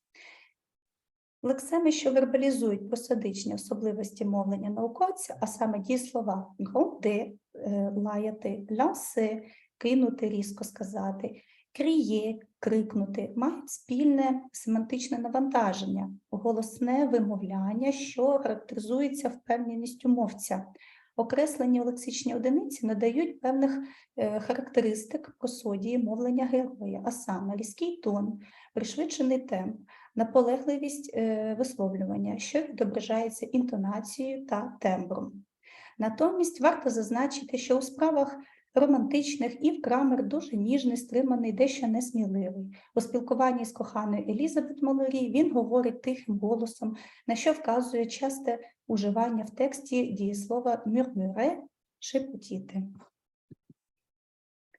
Головна героїня роману Елізабет Малорі – переплавиця, чемпіонка, яка колись була успішною спортсменкою, впевненою в собі жінкою, красунею. Після жахливої аварії отримує фізичні вади та психологічний занепад. Врешті вона наважується стати учасницею проєкту Іва Крамера та стати за штурвал тепер уже космічного вітрильника «Зоряний метелик». На сторінках роману Елізабет постає як сильна особистість, феміністка, смілива, ризикована жінка. Мовлення героїнь характеризується такими ознаками, як впевненість, розкутість, наполегливість, бажання переконати співрозмовника. Вербалізація просодичних засобів мовлення героїні у тексті роману здійснюється уживанням дієслів «ерюкте» – вивергати, «юрле» – заревіти, «ляше» – випустити, «декларе» – оголосити, «транше» – відрізати, що позначають різке вимовляння, впевнений тон мовця, підвищену гучність та різкість, емоційно неспокійний стан. Комунікативний портрет Елізабет Малорі, зокрема інтерпретація просодики її мовлення, дозволяє чіткіше відтворити персонажний образ героїні, сильної, вольової, емоційної жінки. Отже, проведений аналіз просодичного оформлення мовленнєвої поведінки героїв роману «Le Papillon des Étoiles» дозволив краще охарактеризувати їхні комунікативні портрети, особистості, створити чіткіше уявлення про художні образи. Численні характеристики голосу людини утворюють її образ, сприяють розпізнаванню її станів, виявленню психічної індивідуальності. Звуковий портрет мовця невід'ємно пов'язаний із його психоемоційним станом, комунікативною роллю та метою мовлення, відображаючи особистісно індивідуальну специфіку вираження емоційного стану та комунікації загалом. Встановлено, що лексеми «бафує» – запинатися, «деплюре» – жалкувати, «ренонсемент» – зречення, «мюрмюре» – шепотіти, слугують вербалізаторами просодичних засобів комунікації персонажа, вказуючи на неквапливий темп мовлення, понижений темп голосу, негучне вимовляння. Натомість дієслова «грунди» – лаяти, «лансе» – кинути, різко сказати, «кріє» – кричати, «ерюкте» – вивергати, «орле» – заревіти, «ляше» – випустити, «декларе» – оголосити, «транше» – відрізати, іменник «entrain» – завзяття, характеризують прискорений темп висловлювання, більш гучне вимовляння, окличну інтонацію, наполегливий тон мовця, слугуючи засобом підвищення ефективності і локативної складової вербального повідомлення. Дякую за вашу увагу і радо відповім на питання, якщо такі є. Дякую, пані Ірино. Надзвичайно приємно, що просодія і в літературних творах закодована, і вами декодується на рівні вашого дослідження. Мене цікавить, скажіть, будь ласка, чи фіксували ви в французькій мові, так як ми в англійській під час дослідження, звукосимволічні ефекти, які впливають на створення персонажів, на певну позитивність, негативність їхніх образів? Чи реєстрували ви таку звукосимволічність в межах дослідження вашого твору? Чи не звертали увагу? Чи що ви скажете? Тема невербаліки не представлена в дисертаційному дослідженні. Зараз, щоб доєднатися до наукового круглого столу, відкриваємо для себе і цю ланку, тому, на жаль, не можу відповісти на ваше запитання, але у ході дослідження були інші моменти, які дуже зацікавили, і тепер дуже буде цікаво їх, можливо, включити у наше дослідження, адже, як виявляється, це може коригувати із нашими напрямками когнітивно-семантичним та комунікативно-прагматичним, двома напрямками дисертації.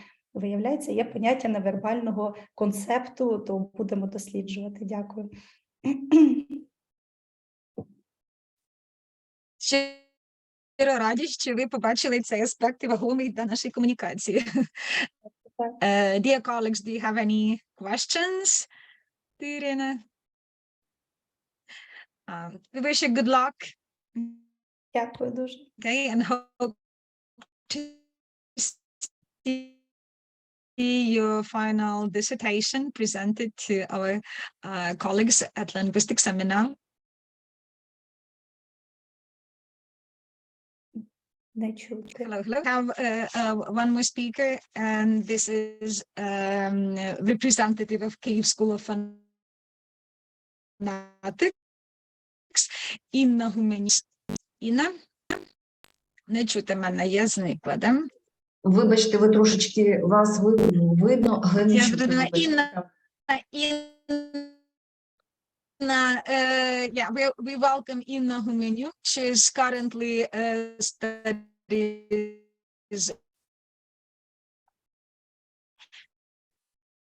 Доброго дня, колеги. Щиро рада вас всіх бачити. Can you hear me? She will Вітати. share with us research methodology on rhythm. Inna, you're welcome if you can hear me. Доброго дня, колеги. Щиро рада вас всіх бачити і чути на цьогорічному круглому столі.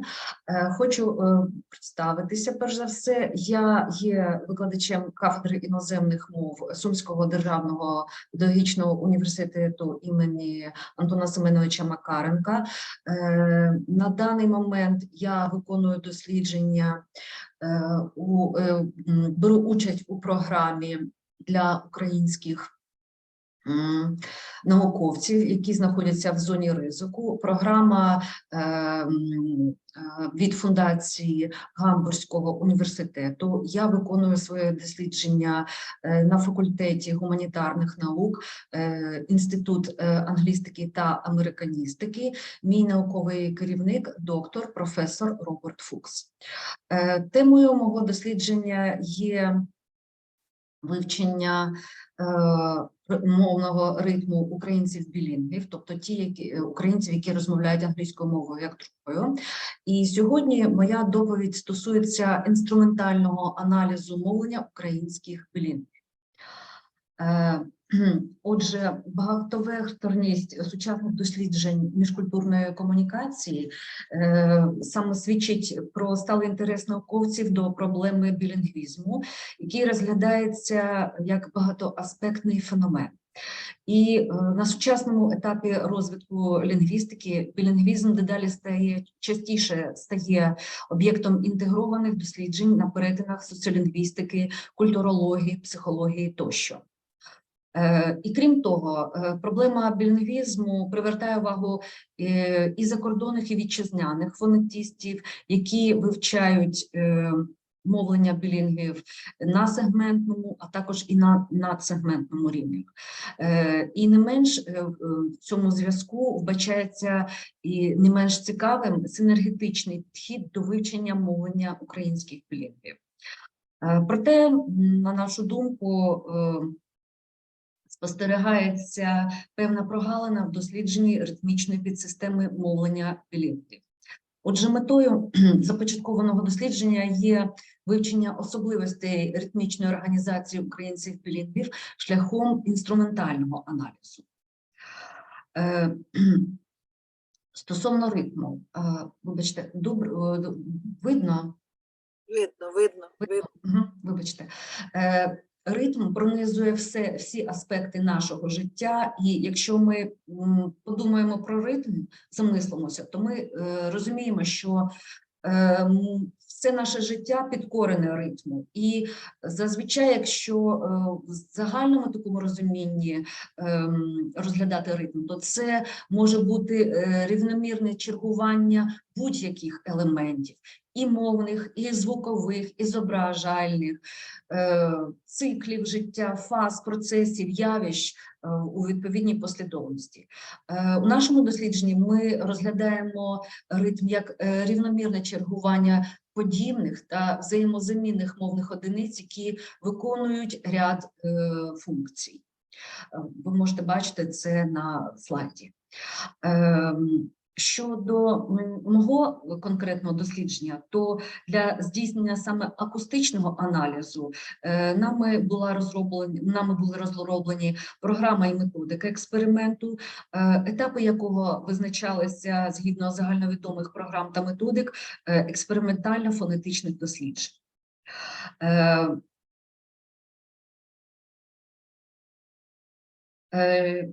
Ви бачите зараз на слайді, можете побачити основні етапи започаткованого дослідження. Одним з етапів програми було формування корпусу експериментального матеріалу. Тут цей етап здійснювався в декілька кроків. Перш за все, довелося шукати українців-білінгвів в Германії, в Німеччині, що було досить непросто, але все ж таки вдалося набрати відповідну кількість дикторів. Так? І далі на цьому етапі здійснювався запис мовлення українців-білінгвів. Наступним кроком здійснення експерименту стала анотація та сегментація отриманих аудіозаписів. І спроби обробки матеріалу на цьому етапі були досить важкими, і вони займають багато часу. Тому тут задля цього були застосовані певні комп'ютерні програми та онлайн-ресурси для пришвидшення та автоматизації цього процесу. Будь ласка, я б хотіла зараз вам показати.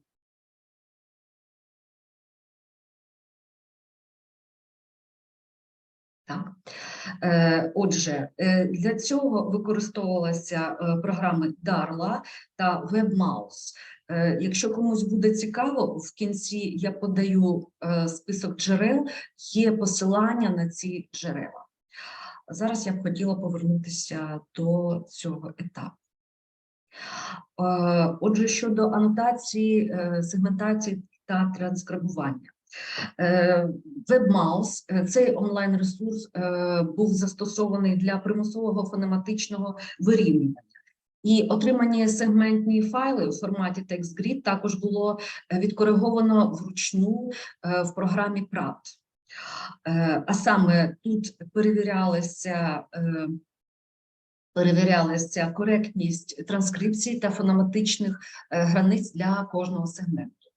І також з метою полегшення аналізу у кожному файлі отриманому було додано ярус для позначення вокальних та консонантних сегментів. Будь ласка, на цьому слайді ви можете побачити приклад обробки отриманих даних у програмі PRAT.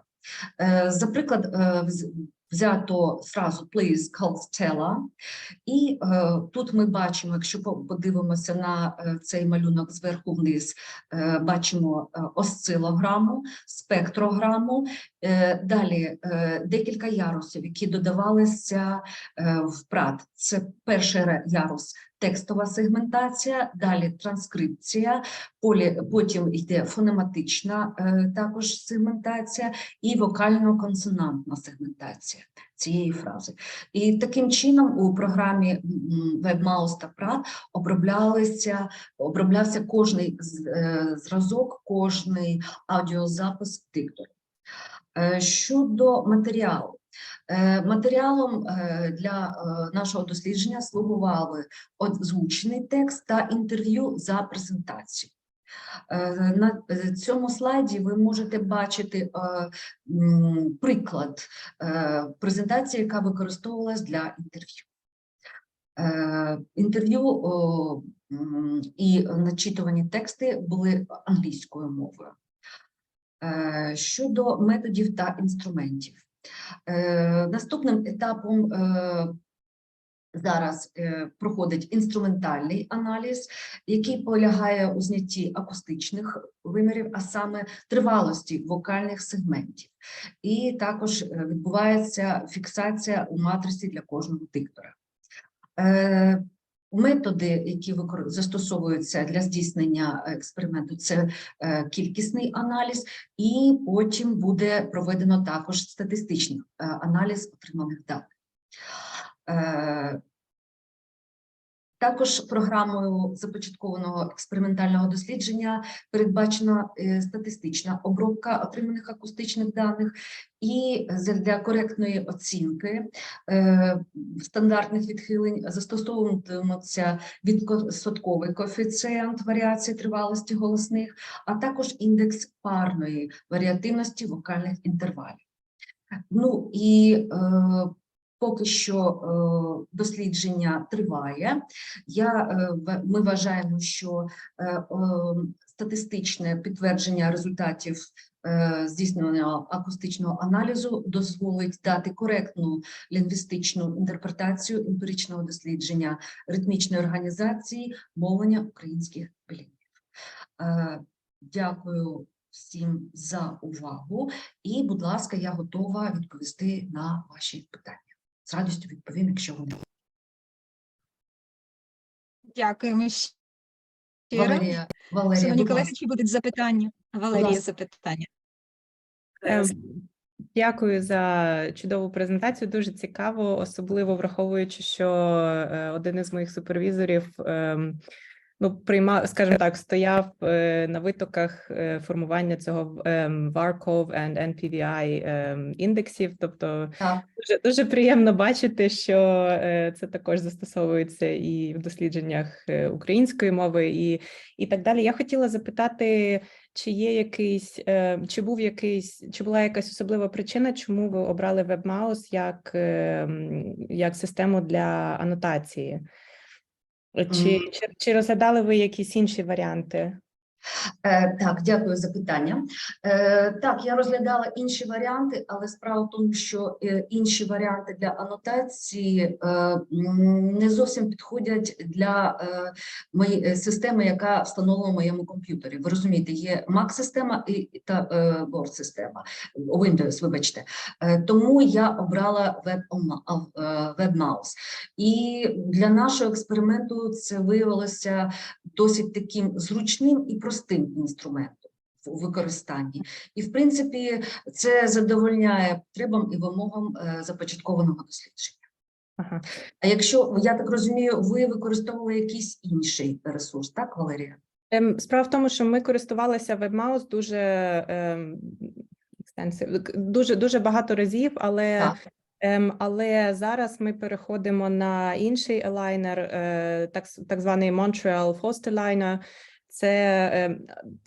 Це не залежить від того, яка у вас система. Так само WebMouse можна анотувати в браузері. Це для цього не потрібно там нічого завантажувати. Справа в тому, що WebMouse там не так давно вийшла публікація, яка показує, що WebMouse в порівнянні з іншими анотаторами в нього більший процент, як це сказати, похибки в анотуванні, які треба потім коригувати, і це зазвичай дуже велика робота. Тому, якщо вам цікаво, я вам можу скинути лінк на цей Montreal Forced Liner для подальших досліджень. Він Дякую.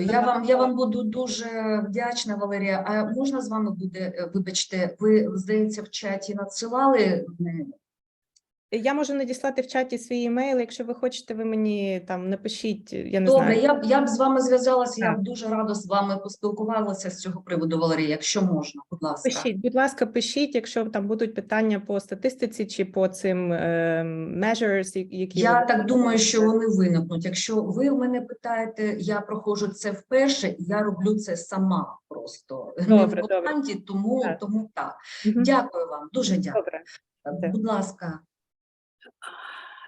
Я хотіла би запитати, пані Інно, вас про те, що ви сказали, що ви наразі займаєтеся інструментальним аналізом.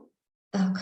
А чи робили ви аудитивний аналіз з приводу різниці в ритмічній структурі в англійській мові українців? Чи дуже відрізняється ритм наших англомовних українців від native speakers? Так, дякую за питання, Алла Андріївна. На жаль, ні. Програмою мого дослідження не передбачений аудитивний аналіз, так, але це, в принципі, не є неможливим. Я так думаю, що отриманий, верніше, ті аудіозаписи, той експериментальний матеріал, який я зібрала і скомпілювала, він також може бути підданий і аудитивному аналізу, і мені здається, це тільки доповнить започатковане дослідження. Це було б дуже непогано, я думаю, що тут можна продовжувати. якраз зробити ще й додати аудитивний аналіз для більш повної картини. Дякую. Безумовно, бо це дві різні мови. Так, звичайно. У кожної своя ритміка. І вони відрізняються дуже серйозно. І Так.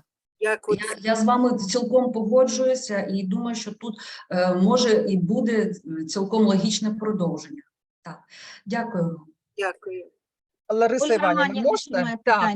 Знаєте, Ольга Романівна, да, будь ласка. Да. Звичайно, мене дуже цікавить дослідження Інни, тому що 15 років тому я під керівництвом Алли Андріївни Калити, вона була моїм науковим консультантом, здійснювала дослідження саме англійського мовлення українців. Це була тема мого докторського дослідження. Я думаю, що деякі знають про це.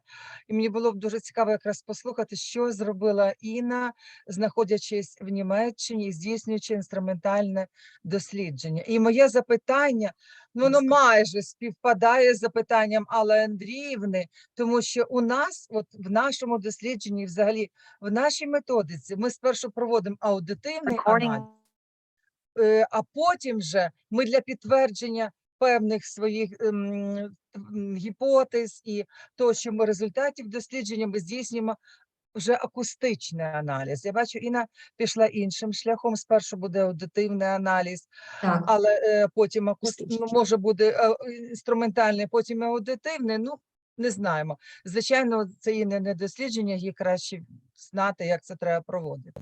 Але в мене запитання щодо дикторів. Ви казали, що було дуже важко їх знайти, дикторів, і все-таки хотілося б знати, хто були дикторами українськими, хто були українські білінгви, як ви їх поділяли, чи поділяли ви на певні групи, з яким рівнем володіння мовою, англійською мовою вони володіють, власне. І взагалі, як ви вибирали, ви назвали корпус експериментального матеріалу, там були презентації, інтерв'ю.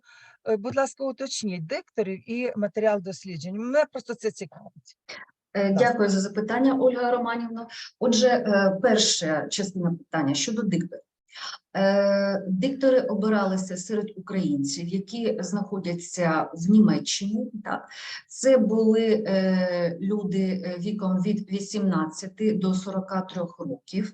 Здебільшого це були, більшою частиною, це були студенти різних факультетів Гамбурзького університету та люди, українці-білінгви, які володіють на достатньому рівні англійською мовою. Тобто мається на увазі, що вони вивчали англійську мову у школі та у вузі. Дехто з них вже закінчив вивчати, а дехто і продовжує вивчати англійську мову. А яка кількість цих дикторів була? Я за програмою я записала 25 дикторів.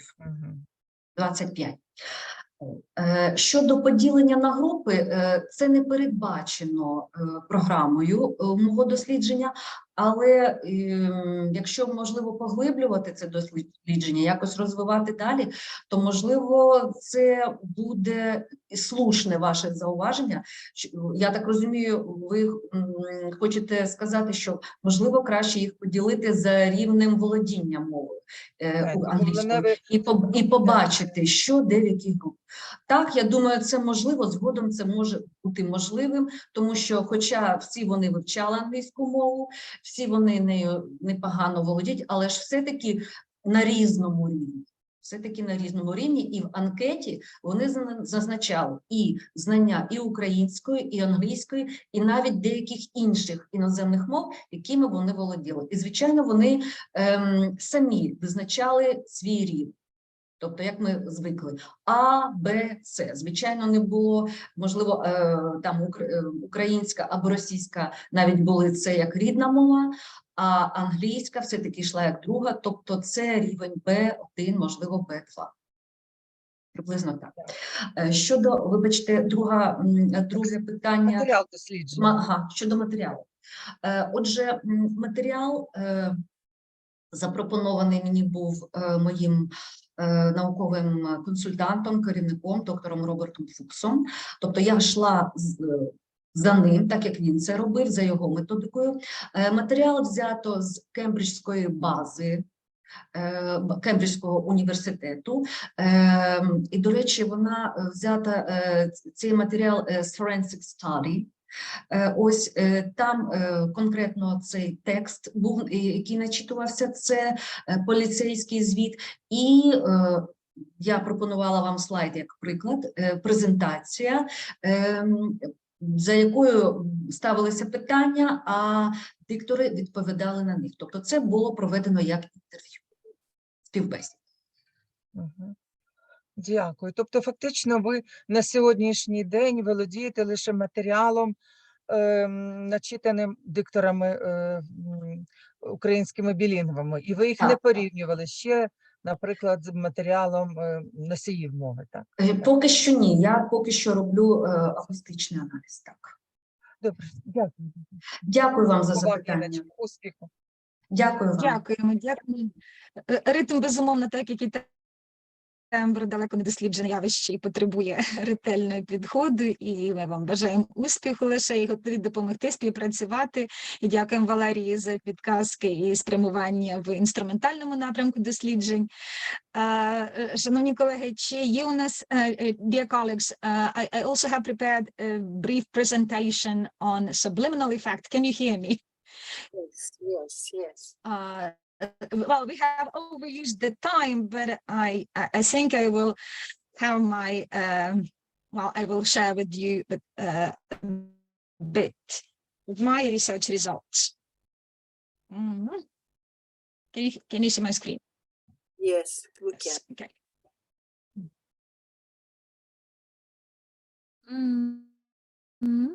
Okay.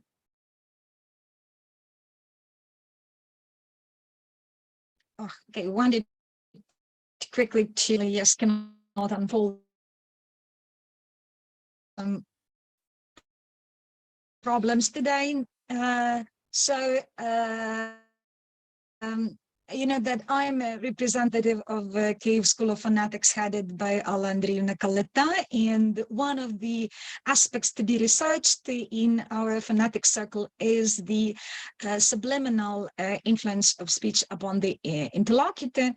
And well, due to my life circumstances, I was asked the other day to comment on our president's speech.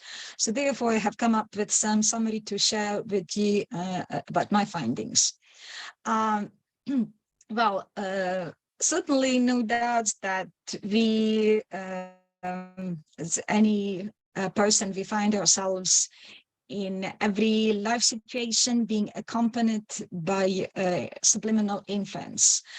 Since the time immemorial, this phenomenon attracted the attention of researchers, scholars, politicians, people dealing with medicine, psychological studies, etc.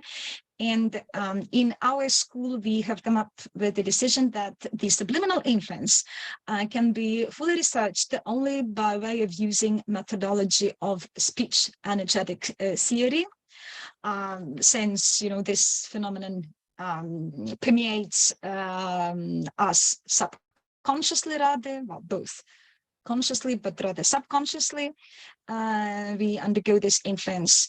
And so the research should be based on speech energetics theory introduced by the head of our school, Alla and Iryna Kalita, explaining that speech generation as well as speech perception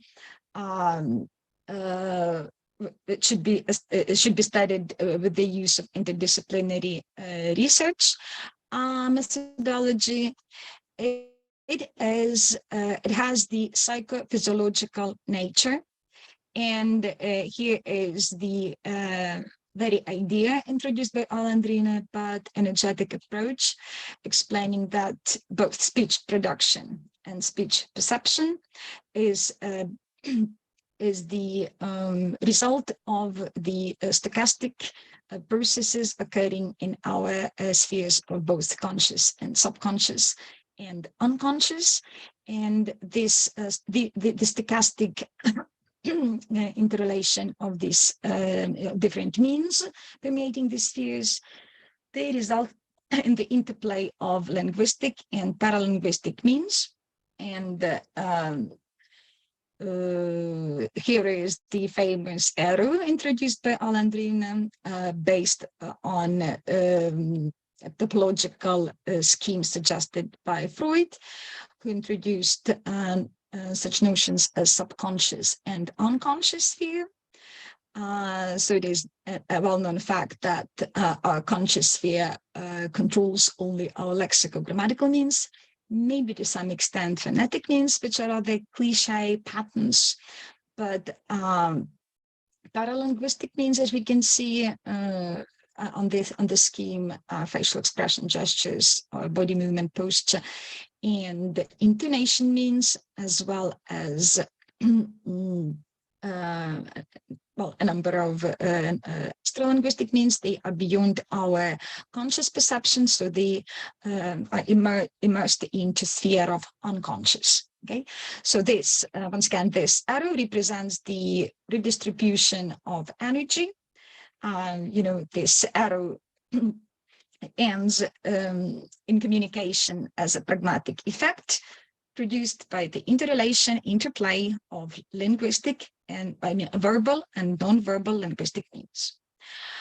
So, well, for those who want to get deeper understanding of the scope of our school's research interests, here is presented the list of problems studied within the school, and here at the beginning of presentation, I shared with you the site where all the problems are elaborated, and we can find our papers.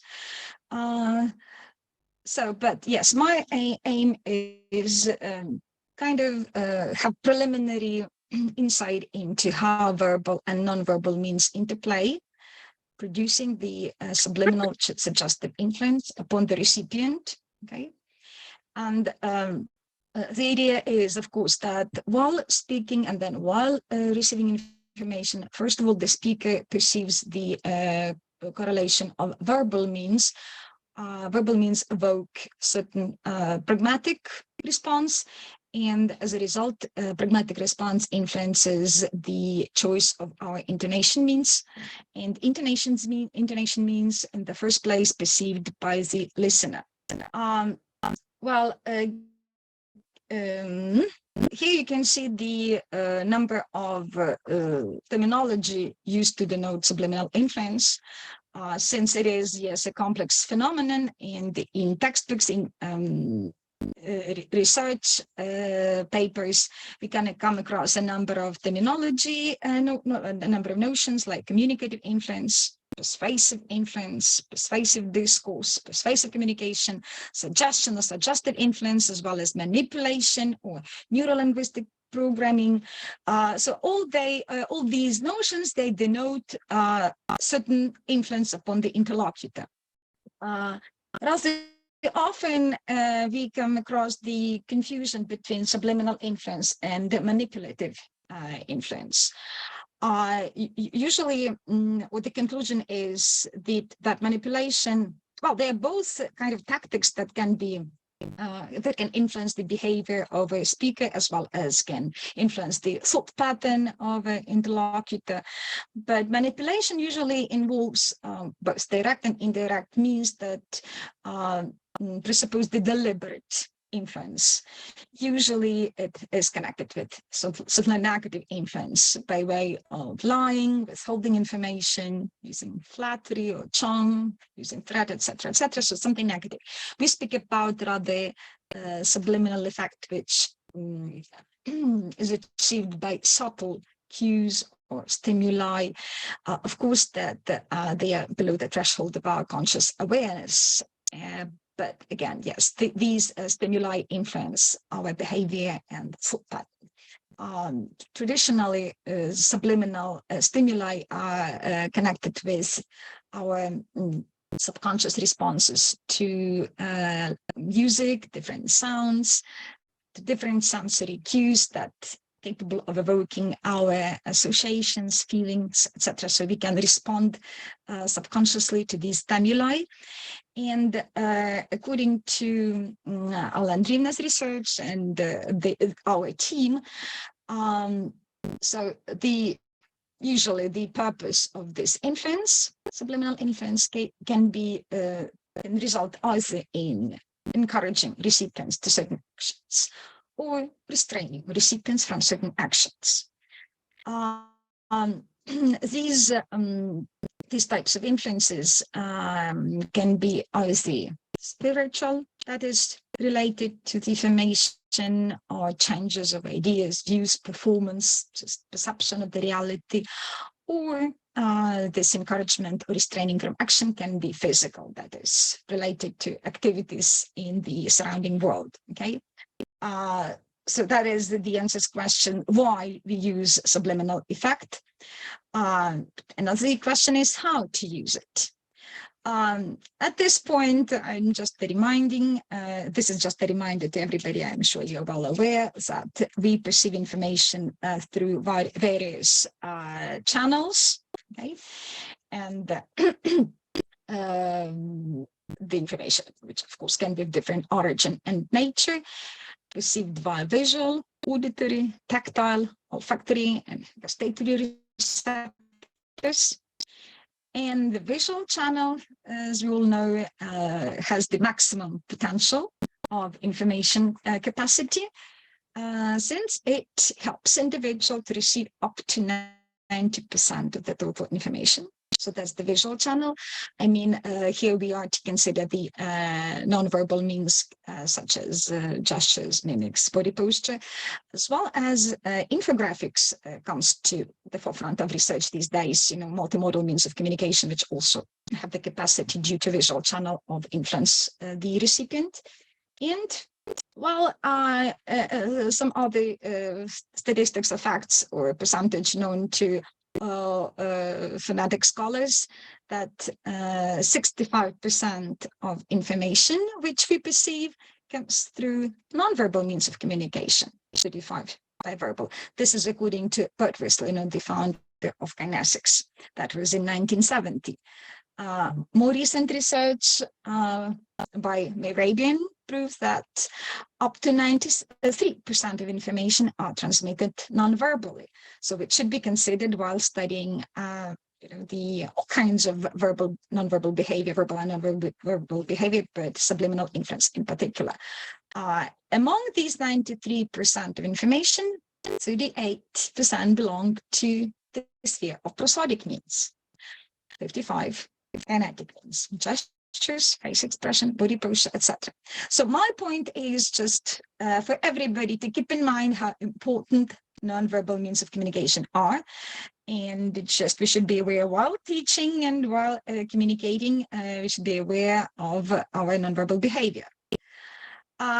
So considering all these points, or having all these points in mind, I had analyzed our president's speech, Volodymyr Zelensky, our political leader, who came into office, as far as I remember, in 2019.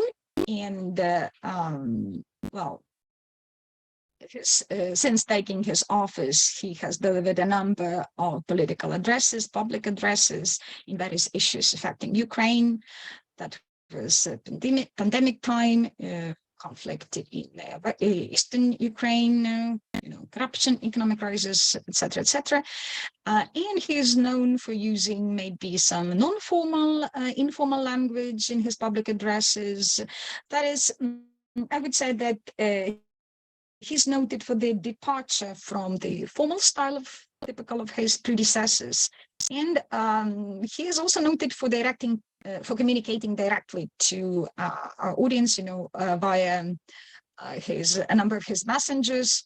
Like every evening, we listen to his addresses to our public. And he is, of course, he is accepted by Western public as an influential political leader, charismatic personality, And this is the list of features attributed to him by world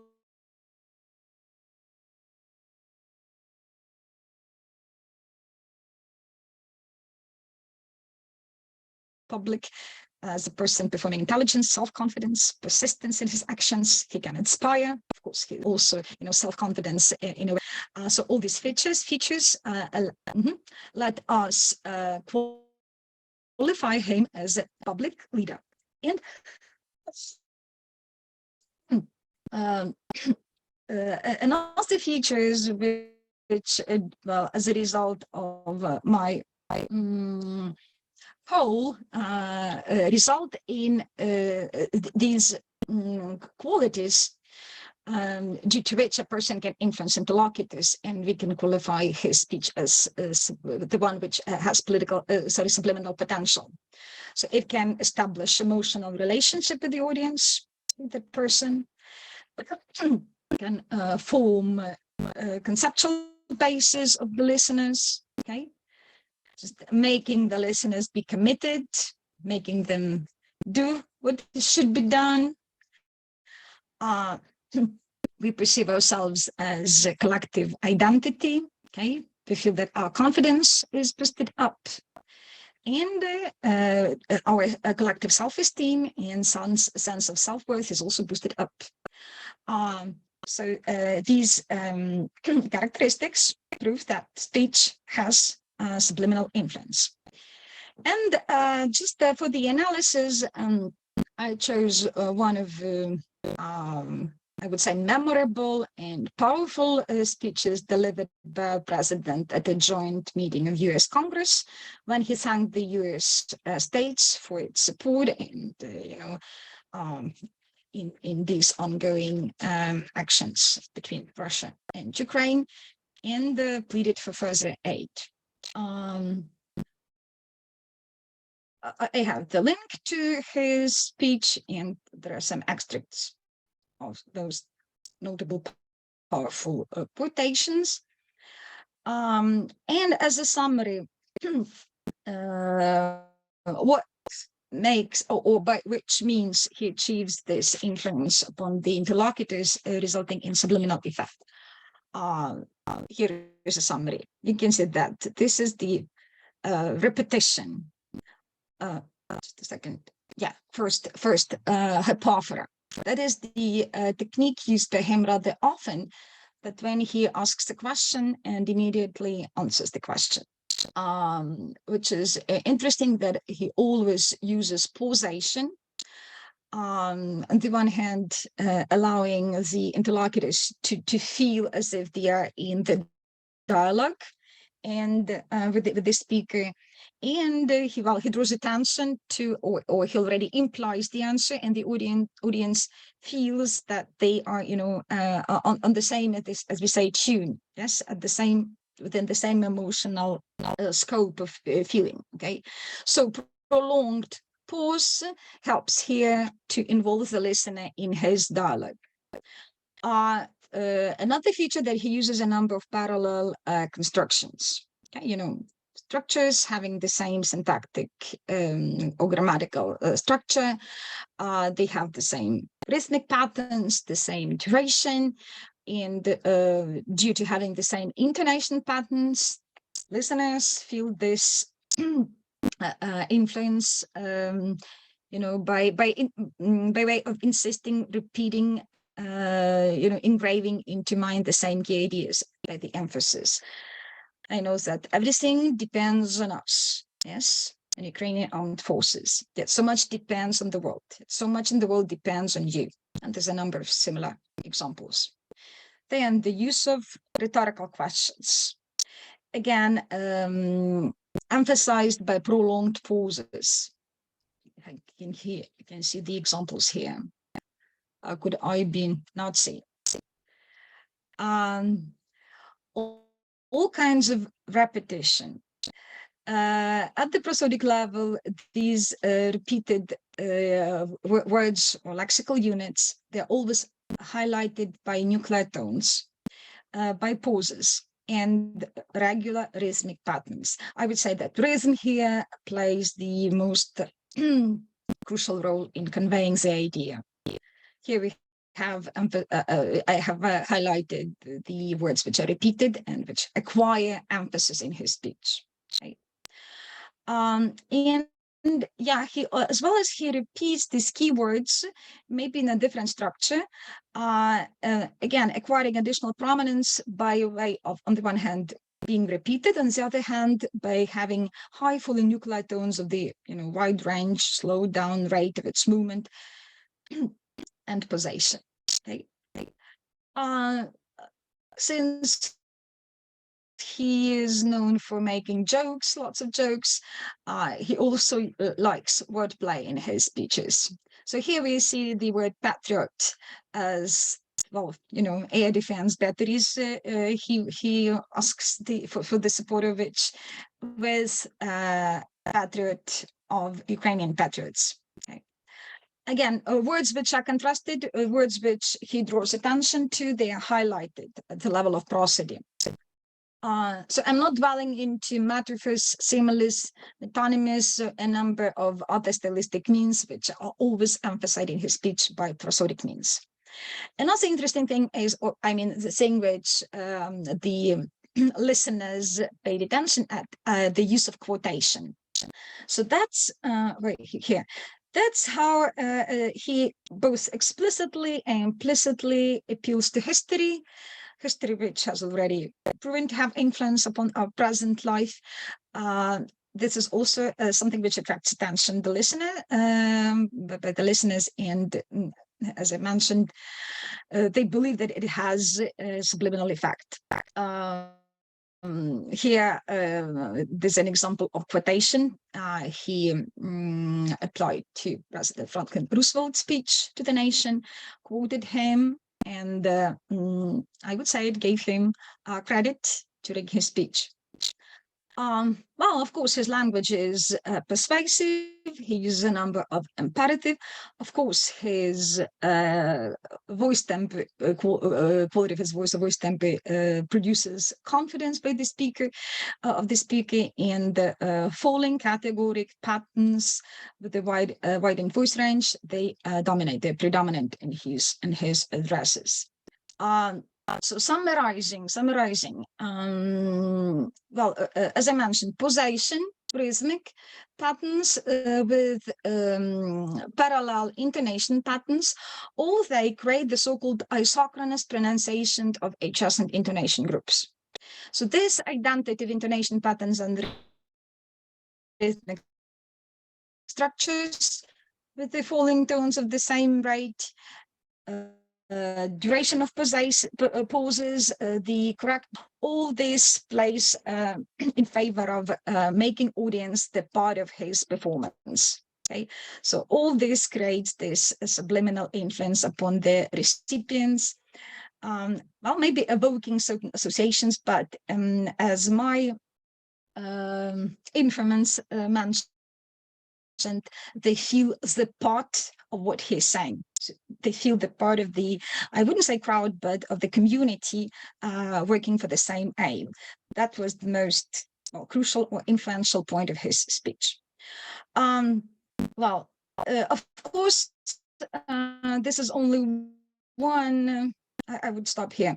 This is only one through in order to share with our colleagues from abroad who were interested in Zelensky's speech research. But my findings, as I repeat, concludes that rhythm and voice quality and isochronous pronunciation using short intonation groups, emphasizing keywords, they are crucial in producing subliminal effect. Thank you so much. Do you have any questions?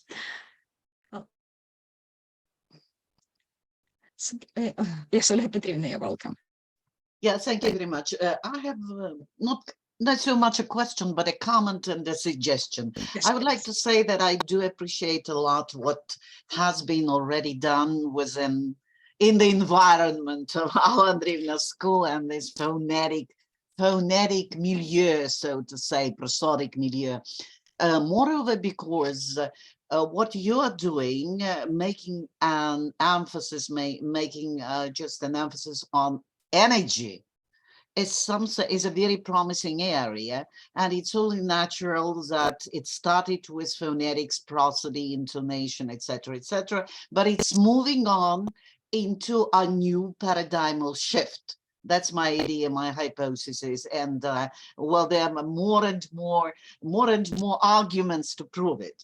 But there is one thing I think which is missing in that matrix that you have presented.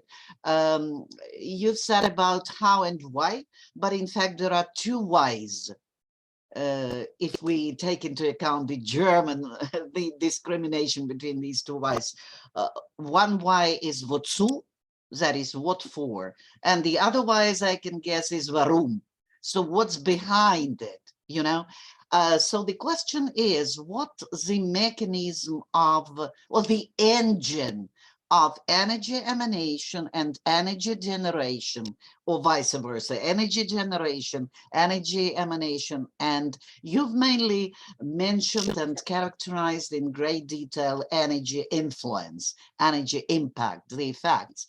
But I'm very much, me personally, I'm very much interested in what is the motor, the engine behind energy emanation. And I have an answer, not the answer, but an answer.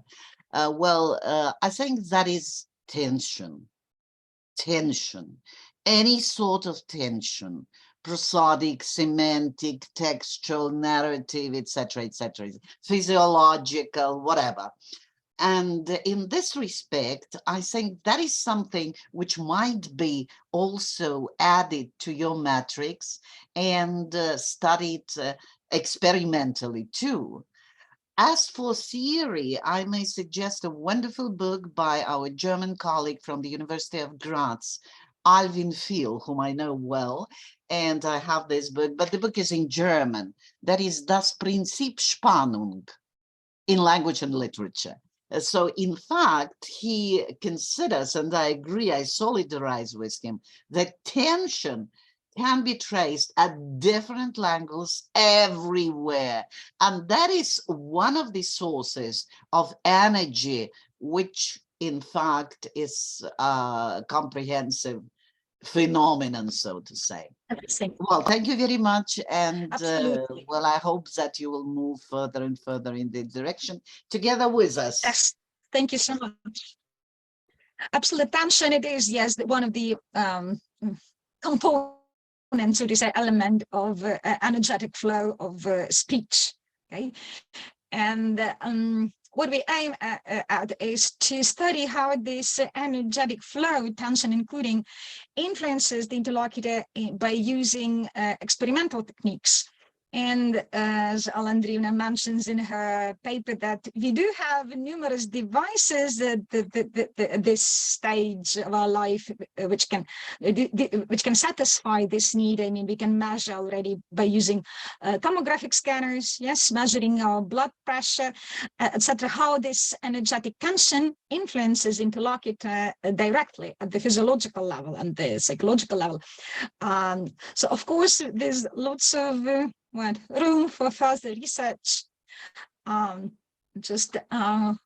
wish we had more time and have more such events when we can exchange ideas and have teamwork, cooperation, like Valeriia does in her experimental school. Thank you, Petrivna.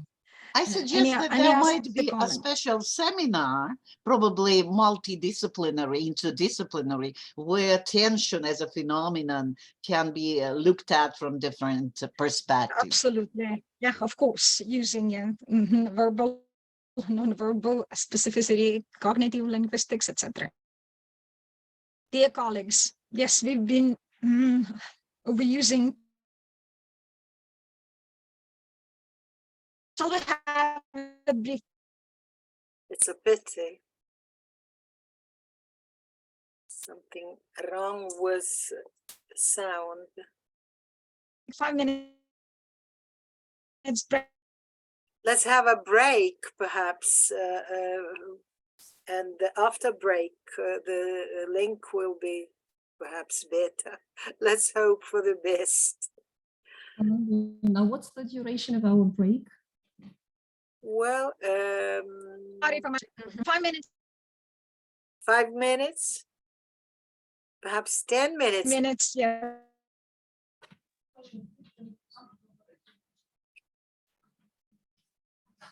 Now, what's your suggestion? I think 10 minutes break is quite enough. And then we shall attend we have two different sections. So,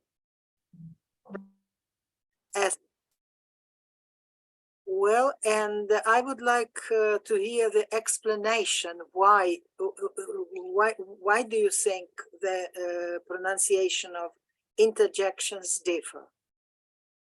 Thank you for your question. It's two groups. So we analyzed these two groups, ethnic groups, due to experimental research. Yeah, so we it was not perception results, but it was experimental, and it was due to the program PRAT and speech analyzer. Actually, mostly it's only these results which were mentioned here in this slide, in conclusion.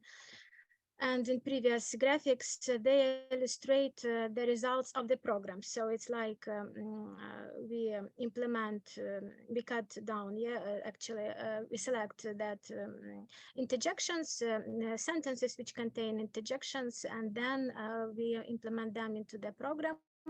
And the program show us these results, actually. And we compare these intensity values, and yeah, it wasn't like perception.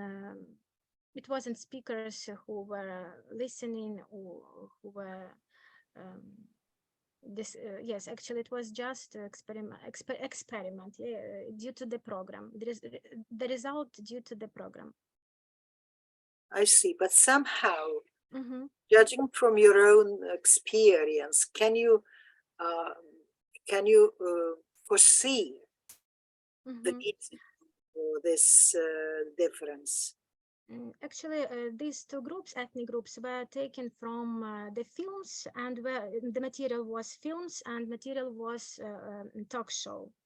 So we took from that two groups, like films and talk show, and we compare, but it wasn't actually, we didn't see so great difference. Yeah, it was difference about voice, for example, about the level loudness of pronunciation, that anyway we know that African Americans, and in general African, they are more expressive, and it was visible during all our research, not just about, for example, the range of intensity. Yes, it was visible on even this range of intensity, and also was visible about the frequency, but it wasn't so great. Yeah, so great difference between pronunciation. I mean, the level of pronunciation. Somehow in one group it was a bit louder, in other group it was like medium level pronunciation, because like European people, they are, they're more conservative, more reserved, and less expressive. And this fact, even this fact influence somehow on how they pronounce any words, and especially interjections. Yeah, because African Americans and Africans, Asian people, they use more interjections, exclamations while they are talking than, for example, European Americans, and it was visible also, and I guess it also influenced. Well, did you take into, or are you going to take into account the situation? Because you said in films and in And what in talk show? Talk show, yeah. Somehow it was different types of communication, yeah, because like talk show, it was like spontaneous speech, yeah, and in films it was like somehow, yeah, prepared, and it was a bit different anyway. But yes, it differs. In spontaneous speech, it's higher anyway, and in films, it was less expressive. Okay, thank you. Thank you. I have a question if we have time. Could you go back to your slide about F0? I think it was somewhere at the beginning. Yeah, this one, the fourth one. Yeah, exactly. So I take it you measured female speakers? You mean about gender? I mean, yeah, about speaker gender, because the F0 values, they are quite high for male speakers. Mm-hmm. We analyzed not just ethnic groups, it was also gender, men, women. We differentiated them into different groups, like age before 20, then 20, 40, and then 40 and senior. People, yeah.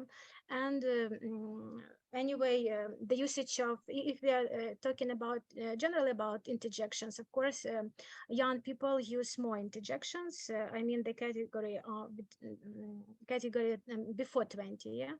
But here we didn't differentiate in these two groups, ethnic groups, European Americans and African Americans. Actually, it wasn't differentiated about so much about age.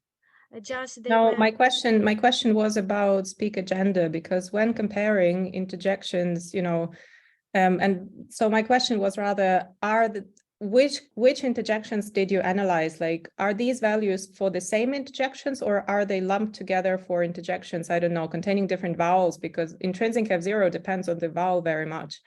And so to be able to compare the differences in F0, you need to take kind of the same interjections across all speakers of all genders and of all ages. So are these values that you're showing in this table for the same interjections across all speakers, or? It's like, how to say, it's like for all interjections, that were used by two groups, yeah, ethnic groups. Okay. It was different interjections from, okay. Oh, well, yeah, many. Yeah, it's not just one interjection. Yeah. Okay. Yeah, you might consider splitting them by the vowels, because the F0 values, they differ depending on which vowel the interjection contains. And if you're lumping everything together, then it might not be as informative as if you kind of had, you know, different groups of interjections. I mean, I'm not saying do a different analysis for every single type of interjections, but maybe group them according to the front, back vowels or something like that, because, yeah. Yeah, segment. Suggestion. Yeah, I understand. Thank you for your point. Actually, we didn't this is your first selected them. Yeah, I understood. We didn't select them according to front, round, all of this. Yeah, mid. Just it wasn't like the aim. Yeah, but yeah, maybe it could be better if. It was more maybe informative, yeah. Yeah, just a suggestion, you know, for future directions. That's good, because every vowel has its own frequency. You have to take into account this. Yes, I understand. Thank you for questions and for comments. Yes, I have a question. So my question will be the following. Did you take into account the different, the origin of the speakers? I mean, if we talk about European Americans, did they come from, let's say, Italy, Spain, France, or from Finland, Norway? So did you take this information into account? Because they may have different temperaments, they may have different attitudes towards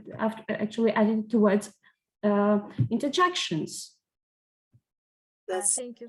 for the question. To be honest, we didn't take into account, like we didn't differentiate them according to countries or according to cities. Just they were taken like not like race, but mostly like racic, yeah, European and African. So to see this difference, but it wasn't differentiated like Finland or Italian or English, British. So it wasn't. It was maybe, yeah, it wasn't like so precise subdivision. Well, but it's thanks. But it, of course, for further research, if comparing, yeah, these two ethnic groups, it can be, we can differentiate. Yeah, if we compare, it should be like maybe we can differentiate like according to or classify them, yeah, according to special classification or according to the location or some accents. I don't know, but actually, yeah. It wasn't like the aim of that research. Thank you very much. Are there any other questions? It seems to me we can move further to our next speaker, and I'm pleased to invite Claudio Barna. Claudio? Yeah, Claudio Barna. Claudio, hello. Hello, Claudio. Claudio is here, maybe he's somewhere away. It would be great to listen. Claudio, hello. I will message him, I will text him, let's invite somebody else then. Thank you very much. And we move further to our next speaker. It seems to me that at the moment, we will listen to Галина. Це аспірантка кафедри теорії і практики та перекладу англійської мови КПІ імені Ігоря Сікорського. І Галина представить нам доповідь визначення лінгвістичного статусу суперечки. Галина, прошу. Добре, дякую.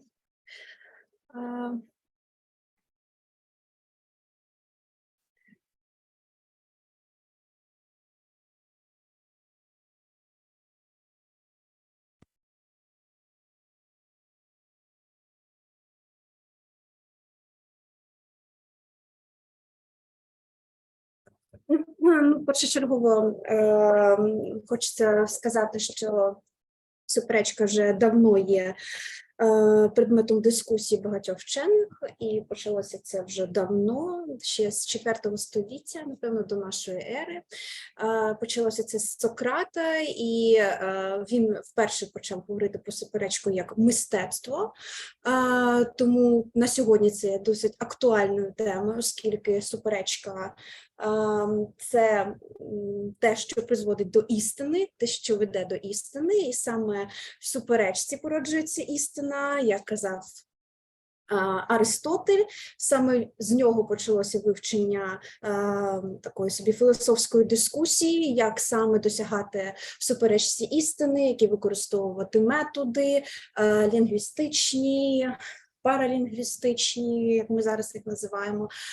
Він поділяв її на декілька видів: діалектичну, еристичну, софістичну. Тим самим казав, що найкращою з усіх є діалектична, тому що саме вона показує, що таке істина, і саме в ній породжується істина. Тим самим софістичну, еристичну він описував як такі собі мудрість, яка йде на показ, тобто софістична вона лише для того, щоб спор заради спору, суперечка заради суперечки, а еристична заради перемоги, тобто не для того, щоб породжувалася істина. Але тим самим варто зазначити, що на сьогодні саме еристична суперечка, еристичний підхід, так би мовити, до вивчення філософської дискусії став окремою галуззю. Саме еристика є сьогодні предметом вивчення і психологів, і філософів, і лінгвістів, а, так би мовити, аргументоване мовлення стає предметом вивчення багатьох вчених. І саме можна зазначити, що еристичне мовлення і еристика, так, і її предметом вивчення є суперечка. Чим ми ми займаємося в нашому дослідженні, що суперечка – це той самий, як же пов'язано в нас з лінгвістикою, взагалі філологією, тому що суперечка є саме тим комунікативним процесом, так, як ви бачите, в якому зустрічаються два опоненти, які висловлюють свою критичну думку, і саме в суперечці вони застосовують різні засоби, різні методи спілкування, еристичні, так само можна їх назвати просудичні, різні засоби, так би мовити, паралінгвістичні, невербальні. І тому предметом вивчення нашого саме є комунікативний процес у вигляді суперечки, в якому кожен з комунікантів є, так би мовити, окремим індивідом, який має свої психофізичні фактори, характеристики, які впливають безпосередньо на весь процес комунікації. Що хочеться зазначити, що проблематикою також є вивчені цієї суперечки, що вона має багатий спектр, що є багато видів суперечки, це і дискусії, полеміки, дебати, і диспут, тобто, як правило, деякі вчені визначає, що це все є синонімічні до слова суперечка. В нашому ж дослідженні суперечка виступає таким парасольковим терміном, який вбирає в себе ці гіпоніми у вигляді дискусії, полеміки, які будуть розглядатися окремо. Тобто є дискусія як суперечка, є полеміка як суперечка, тобто це не є для нас синонімічними, вони є окремими термінами для вивчення. Тому що, як правило, у нас є типи різні суперечки, це і монолог, це і полілог, це і діалог, в принципі, які, наприклад, дискусія і полеміка – це різні речі, тому що це полеміка може бути як монолог, тобто суперечка сам з собою, а дискусія – це може бути як діалог або дебати, так, і так само і диспут, і еклектика. Що ж, пріоритетним для нашого дослідження є позиційні ролі саме учасників комунікативного процесу, учасників суперечки. Чому? Тому що, як правило, ми знаємо, що індивід або мовна особистість, як можна сказати, комунікант, він має різні фактори впливу, і лінгвістичні, психофізичні, так само через це він має різні комунікативні інтенції, а як правило в еристичному мовленні в суперечці комунікативна інтенція – це перемога над своїм опонентом, тим самим для нас важливо під час спілкування визначити, хто в нас є пропонентом, опонентом, так, і аудиторії – це, як правило, позиційні ролі учасників спілкування комунікативного процесу. Тобто у нас є пропонент і опонент, вони змінюють свої ролі під час спілкування, змінюється їх мовлення, їх інтонації, паузи, тобто вони як сугестивно намагаються вплинути на думку свого опонента. При цьому аудиторія також впливає на весь процес комунікації.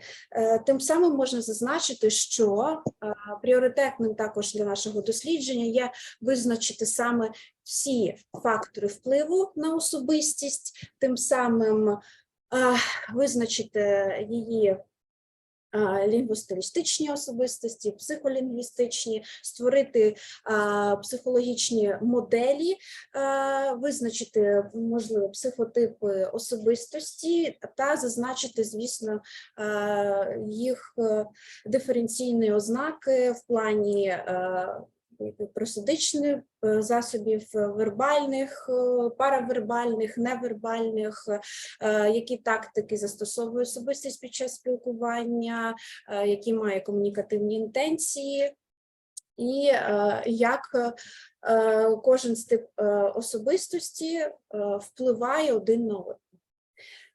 Дякую за увагу, якщо є питання. Буду рада відповісти. Вам Галину. Прошу запитання Галині.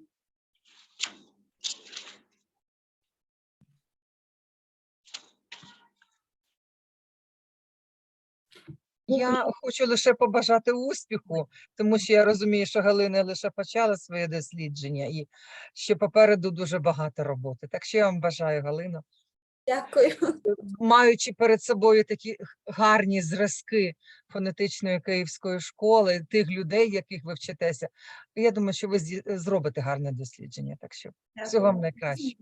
Я би хотіла теж додати. Дякуємо, Ольга Романівна, так.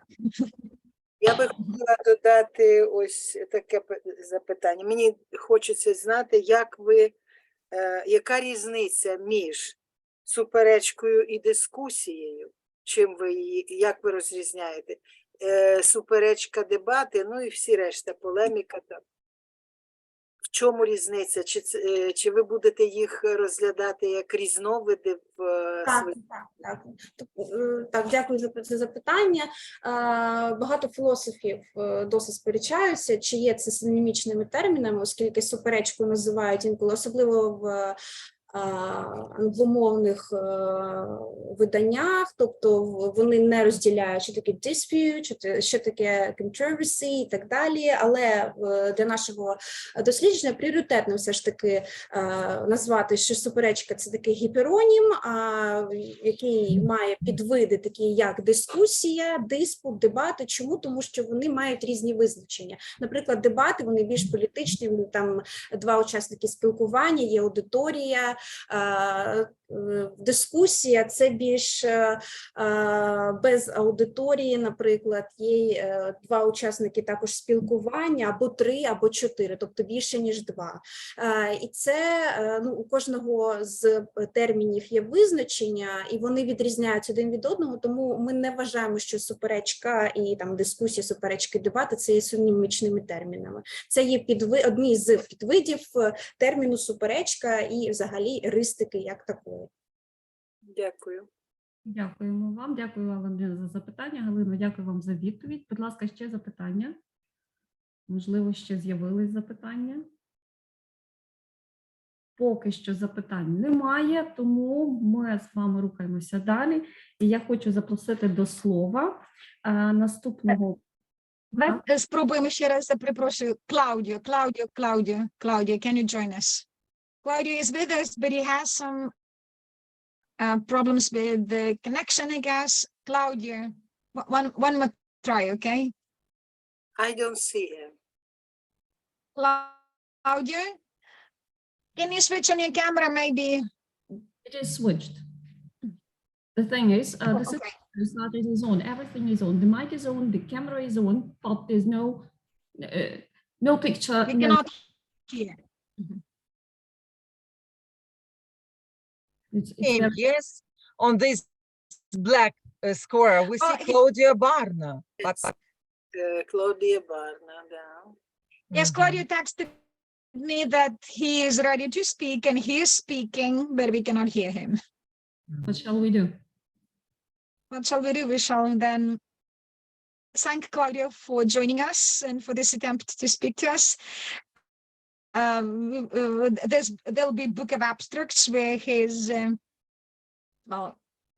abstracts of his speech will be given to audience to get acquainted with, but unfortunately then, thank you, Claudio, for being with us. We shall move on to those who are present. And I friendly ask our next speaker, Olha Isnyuk, postgraduate student, Igor Sikorsky, Kyiv Polytechnic Institute, to present her speech devoted to social variables and their influence on the Prohibitive Speech Act actualization. Olha, you're welcome. Your mic. Hello, everyone. Okay, yeah, can you hear me? Yes. Okay, thank you for inviting me. It's a great pleasure to present some brief results of my big research. Actually, the research is really interesting because personally I found so many interesting things and I would like to present them all today to you. So just a second, just for me to see the screen better, I will do it this way.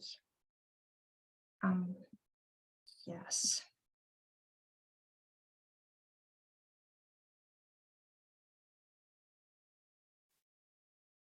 Okay, let me see the screen. Yeah.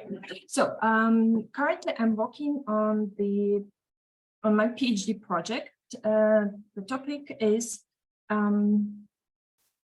communicative means of expressing prohibition in modern English. In modern English, in particular in dialogue speech. But today I would like to present the part of this research devoted to social variables and their influence on the prohibitive speech act's actualization. I'd like to start with the thing that the present day communication is marked by great variety of pragmatic types of speech acts that in some way influence the interlocutors. In this regard, the researcher Van Olman emphasizes the prominent role of directive speech acts, to which prohibition are referred to. Relying on the postulates proposed by him, he agrees that the basic principle of prohibition is to make the listener in a very short time understand that there is no permission given. Thus, the result of such functional pressure presupposes the idea of using the particular language means for expressing these speech acts. So the aim of this research is to define the role that social variables such as gender, age of the speakers, communicative situation, and social distance influence the perform in the choice of language means expressing prohibition. And as I may state that all these factors, when they are all activated in various ways for male and female speakers, result in different techniques of the utterance of prohibition oral actualization. Yes, so the idea of these social factors is really important and has been of great interest recently, as it determined the use of specific language means. The research material for this paper was the American sitcom The Nanny, that expressed prohibition in two comparative settings, a woman, a man, and a man, a woman. So why this sitcom? Actually, it's quite difficult sometimes to find prohibitions in TV series, in different talk shows, especially in English. Of course, we know that this is a language that tends to be like really polite one, and that's why I decided to choose this sitcom. Of course, these roles between the nanny itself, and the children, of course, the boss, the father of these children, was really interesting because they express prohibition in everyday speech in both situations, official and unofficial ones. So as for the results, in the light of the data analyzed, we found out that, just a second, we found out that the speech acts of prohibition differs in terms of their expressions when uttered by adult women and adult men accordingly. With regard to a communicative situation, we may see it here. Yeah. In an official situation, women may use performative verbs to ban some actions, as in no, no, I can't, stop it. This utterance been of a high level of emotional and pragmatic potential, expresses a categoric and final prohibitions. At the prosodic level, it is conveyed by short intonation groups pronounced with increased loudness, regular rhythm, contrasted pitch levels, high and mid-level tones on the words no, and high pre-head on I, contrasted with the low falling tone on can't, followed by a high falling tone of slow down rate of its movement on stop. And then we have, on the contrary, the speech act in the same communicative situation. Official one, that is uttered by man. Whoops, time's up, goodbye, nanny fine. So this phrase means stop talking. And here we may see that even in terms of the lexical means, the expression of prohibition really differ, because men tend to be more polite and they try to avoid this verb some performative verbs actually. So in this utterance, the key element expressing prohibition is time's up, pronounced with the rising head on the word times, and low falling tone on the word up, emphasized with a negative white pitch and interval. The next criterion that was taken into account, the next criterion is speaker's age. Actually, according to this criterion, we divided the speakers into 3 groups, as I presented here: young adults, middle-aged adults, and older adults. So here it gave us the possibility to trace possible differences in prohibitive speech act realization. And with respect to the age of a young adult woman, we have registered a great variety of ways to restrict some actions. To the prohibitions expressed by the main hero of this sitcom, Nanny Friend, we may refer imperative sentences, like with a typical prohibitive construction: do not, do plus not plus verb. So do not gave me that look. This utterance is pronounced with this sentence stepping scale, where every word is given equal prominence, and with the mid-pitch level terminal tone signaling that the speaker is ready to continue expressing her prohibition if it is required. And the next example is the utterance that was said by man. Miss Fine, don't make me do this. It is performed by a young adult man.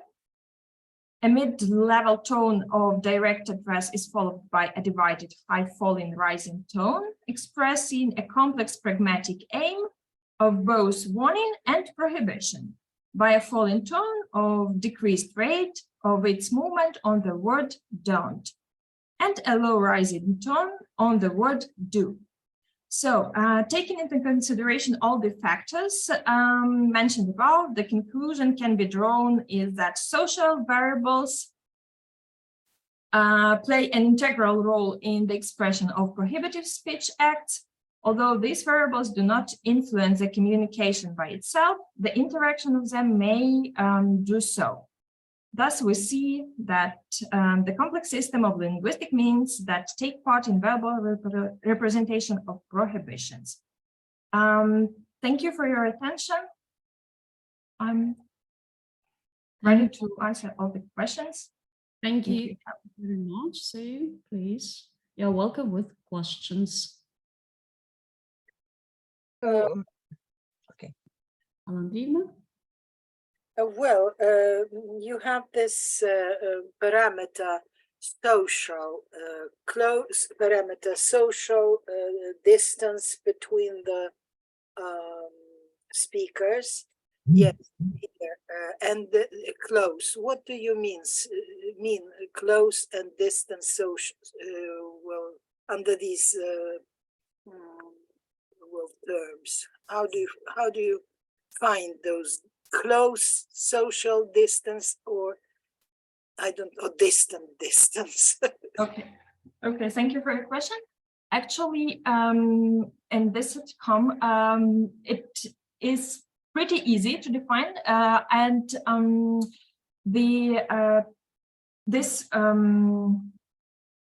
actually, this criterion implies that the roles between speakers, for instance, if the distance is close, we mean that they are friends, actually friends or relatives.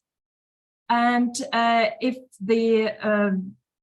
this criterion, like social distance, is distant, we mean that the interlocutors are like the employer and employee, for instance, or some unknown people who meet each other for the first time. And in this way, we trace differences, how they communicate, and of course, how they express prohibitions if it's necessary. So actually, their position in the society, so to say, and their roles that they have, like employee. Social distance between, say, between relatives. You said that between relatives, this is one. I'm sorry. Say a granny and her grandson or granddaughter. So are they equal to your mind, those positions, social positions? When we compare, for instance, mom and a daughter? A mom and a daughter? Yes, so actually they differ, but for this research, we just we knew that it would be difficult to split these roles, because we'll have so many possible variants. That's why, based on this sitcom, we saw that these roles like pretty similar. So if they are relatives, so the distance between them is close. But actually, yes, it's different, right? Yes, the distance between them is close, but what is social? Age? Yeah. What else? Gender? You have to look at it a bit wider. Okay. Because they're close relatives, but age differences, they differ in age, and that's why, again, their intonation will be different. Their stock of words will be different. Actually, it is, yes, but that's why we tried to emphasize actually the age, first the gender, then the age, and women, men, again. Yeah. The social distance cannot be only regarded as close or distant. There are more things to look at. And then why don't you write social and cultural distance? So at this point, I analyzed the material this way, but yeah, thank you for the suggestion to cultural level of the speakers. Okay. Thank you. Thank you. Thank you very much, Alessandro, for your question. Thank you. Actually, I've got the same question about the social distance, but I would like to continue like this. Have you noticed any correlations between social distance and communicative situation? For example, close social distance corresponds to unofficial situation or not? Have you noticed this correlation? Yeah. Communicative situation and social distance. Yeah. When we deal with these criteria, actually we pay attention not only to one particular criterion.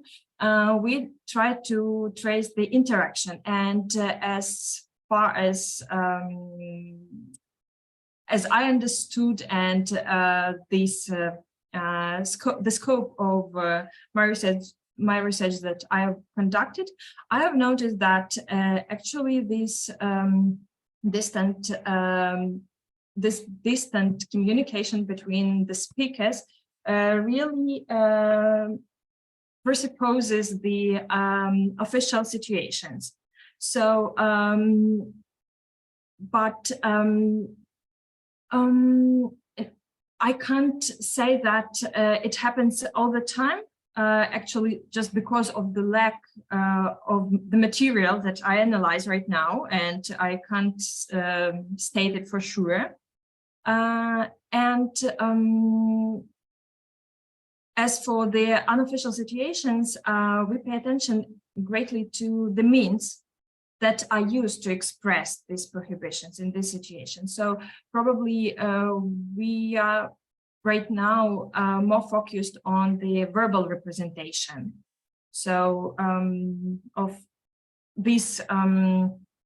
of all these criteria separately, but I just started combining all of them, and in order to trace the tendency. So partially yes, but I can't state for sure. Okay, thank you. Situation is very important. I agree with Olga Romanivna that situations should be taken into account.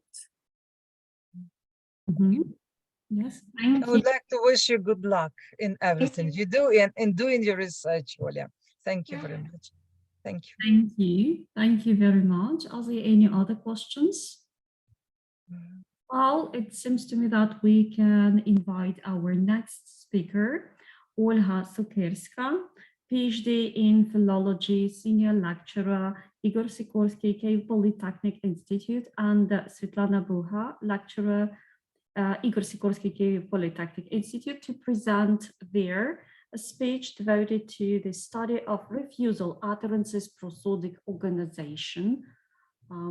Olga, you're welcome. Доброго дня, дякую за запрошення. Я сьогодні представляю нас обох. Я і моя колега Світлана Буга, вона нещодавно зацікавилася наукою. Я вже давно фонетикою цікавлюся, під керівництвом Лариси Іванівни Тараненко дисертацію захищала. Моя колега долучається зараз, але сьогодні вона, на жаль, не може бути присутньою, тому я представляю нашу доповідь нас обох. Так, зараз дозвольте, я поділюся екраном.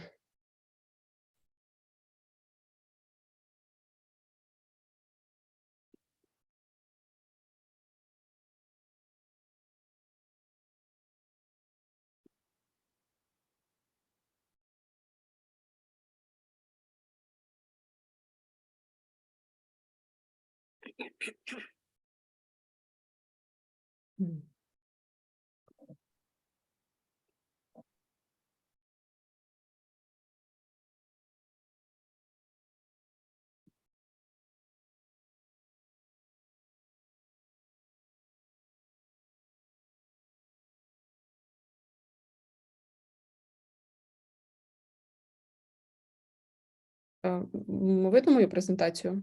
Так, ну єдине, що це ми бачимо презентацію, а не якби це було слайд-шоу. Так, зараз одну секунду. А так? Так, отак прекрасно. Так краще. Добре.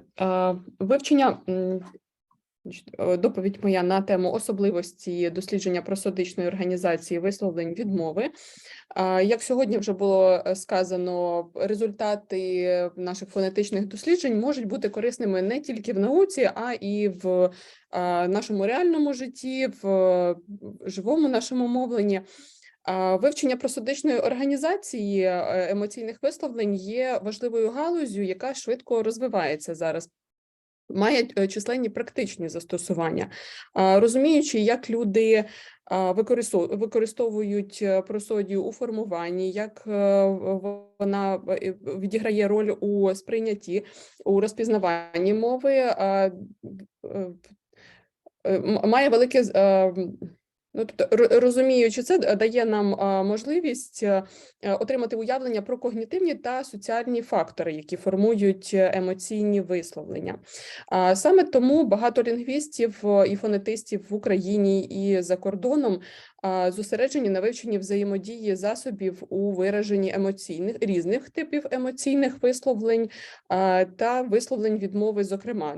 Особисто я займалася дослідженням просодичної організації висловлень відмови, оскільки це один із найрозповсюдженіших, найбільш вживаних типів емоційних висловлень.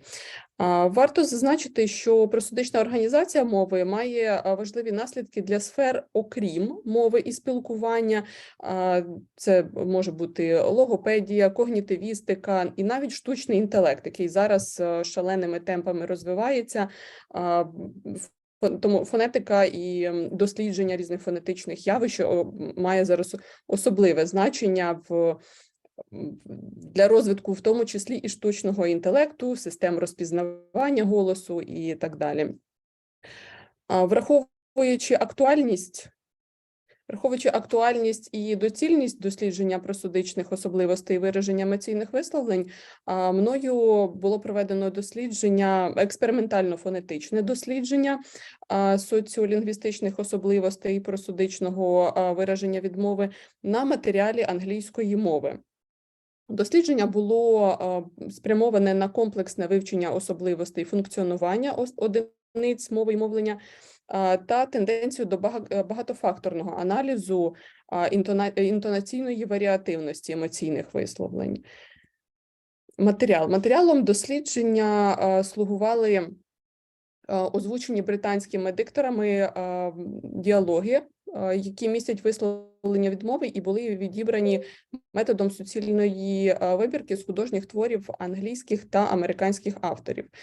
Загальна тривалість звучання експериментального матеріалу охоплювала 1108 реалізацій висловлень відмови і складала 6,5 годин.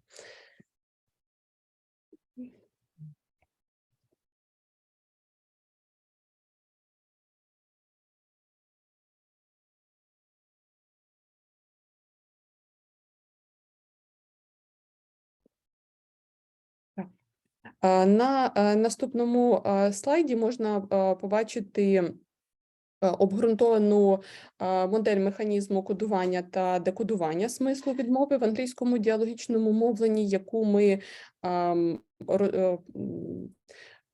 ми розробили, систематизувавши всю наявну в лінгвістиці інформацію, проаналізувавши джерела, дослідження, які були зроблені до нас, і систематизували всі засоби, мовні засоби, які беруть участь у кодуванні та декодуванні відмови, і створили таку модель механізму кодування та декодування відмови. Тут видно, що ситуація поділена, ми так умовно поділили ситуацію на формальну, неформальну, всі лексичні засоби, граматичні, фонетичні та лінгвальні, паралінгвальні засоби проаналізовані, і значення, образи, асоціації, спогади, які також виникають при актуалізації смислу висловлення відмови. Далі, також при підготовці до експериментально-фонетичного дослідження ми розробили схему можливих варіантів породження в свідомості адресата певних класів висловлень відмови. Тобто весь матеріал експериментальний, який ми зібрали, було поділено на 4 класи відмови. Не хочу, не можу, і 2 проміжні класи. Хочу, але не можу, можу, але не хочу. До кожного з цих класів входили різні причини. Вони всі обґрунтовані також у нас. І, як я вже сказала, весь корпус, всі діалогічні єдності, які аналізувалися, були згруповані відповідно до цих класів причин.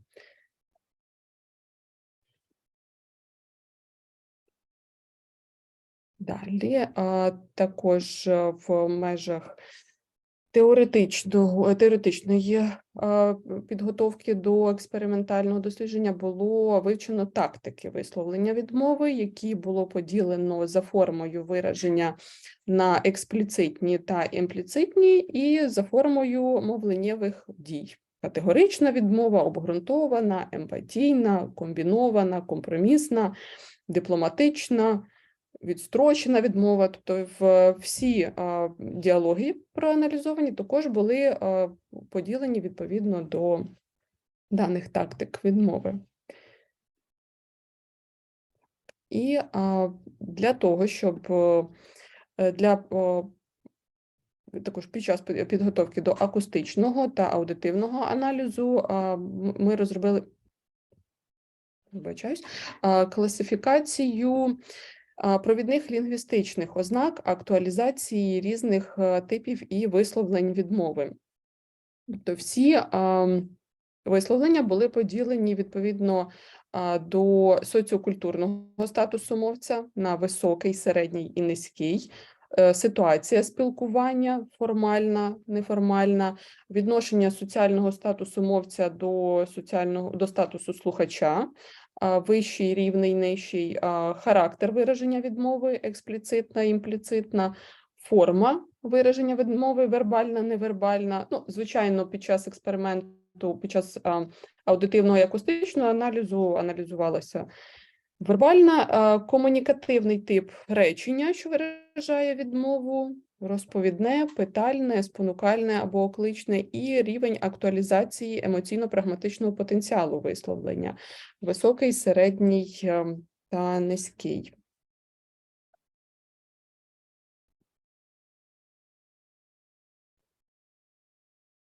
Далі. Під час проведення аудитивного аналізу у межах озвучених фрагментів встановлювались наступні характеристики.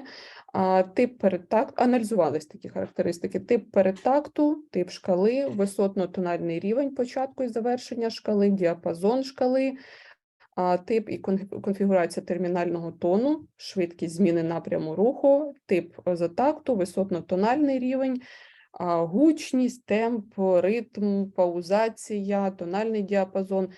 Всі ці характеристики, всі ці особливості приймалися до уваги, коли під час аудитивного аналізу. І акустичний. Акустичний аналіз проводився за допомогою програм SpectraLab, CoolEdit Pro та PRAT.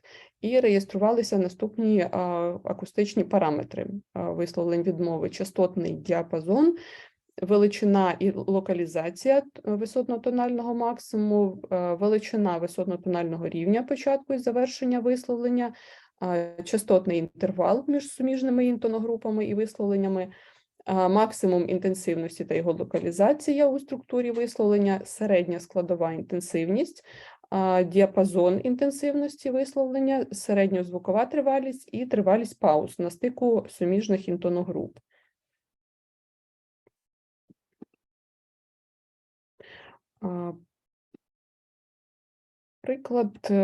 Можна проілюструвати приклади інтонаційного оформлення висловлень відмови, віднесених до високого соціокультурного рівня. У висновках ми сформували варіантну інтонаційну модель висловлень, актуалізованих мовцями високого соціокультурного рівня,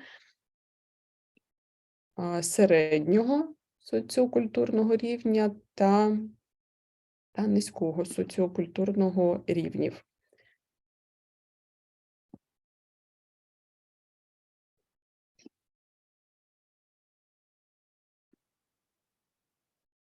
Також у ході експерименту, в ході роботи було сформовано синергетичну модель психоенергетичного механізму саморозвитку у свідомості адресата відмови. Також аналізувалися відмови, віднесені до класу причин «не можу», «не хочу», «хочу, але не можу» і «можу, але не хочу». На даній синергетичній моделі зображено механізм ми спробували відтворити механізм саморозвитку свідомості адресата відмови, як він реагує, як сприймає репліку співрозмовника, як формується взагалі в його свідомості відмова. І, відповідно, зобразили все це для всіх 4 класів причин. Клас причин хочу, але не можу. Можу, не хочу і можу, але не хочу. Звісно, що в кожному класі причин ця модель психоенергетичного механізму може відрізнятися в межах кожного висловлення. Тобто багато дуже факторів впливає на те, які саме засоби підбере мовець для того, щоб актуалізувати, сформувати висловлення відмови.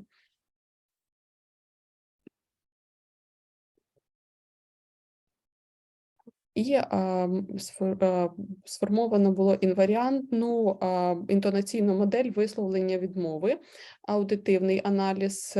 Згідно з цією інваріантною моделлю, висловлення відмови для висловлень відмови характерний рівний або відсутній перетакт і затакт висловлень, домінування повної шкали, спадний тип термінального тону, який реалізується в межах середніх показників, актуалізація діапазону інтоногруп у середній та розширеній зонах, середньопідвищений, середньопонижений тональний рівень початку інтоногрупи і низький рівень її завершення, позитивні, звужений і середні інтервали тонального діапазону, коротка за тривалістю пауза на стиках суміжних інтоногруп, помірні темп і гучність, і простий легатоподібний ритм.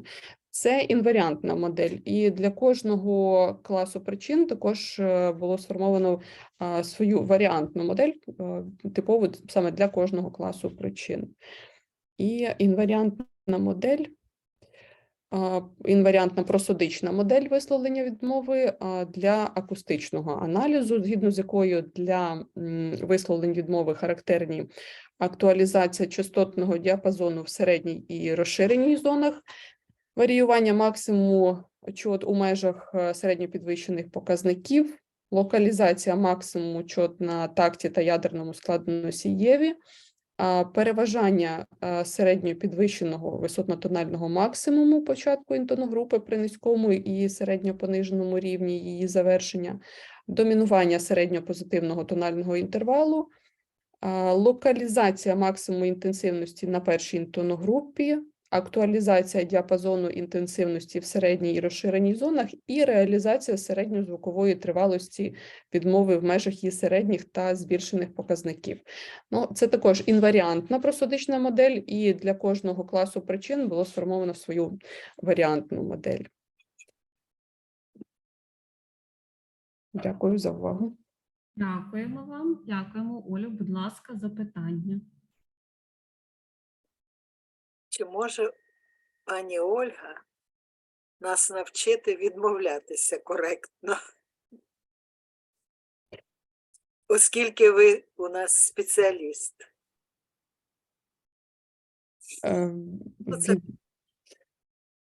Відмовлятися коректно складне питання. Роботи дають завідувачі кафедри, зокрема, відмовлятись, сказати, хочу, але не можу. Ну, це так, жарт. Може, невдалий, але хотілося б навчитися і відмовлятися, і що там було попереднє. Можу, не хочу, хочу, не можу. Дипломатична відмова, відстрочена відмова. Розглядали всі види відмов. Вибір тактики відмови, звичайно, залежить від ситуації спілкування, в якій ви знаходитеся. Ну, ми досліджували саме просодичні характеристики всіх цих видів відмов. Залежить неочікуване питання, як навчити відмовлятися. Ну, правильно, це культура наша, авторов. Так?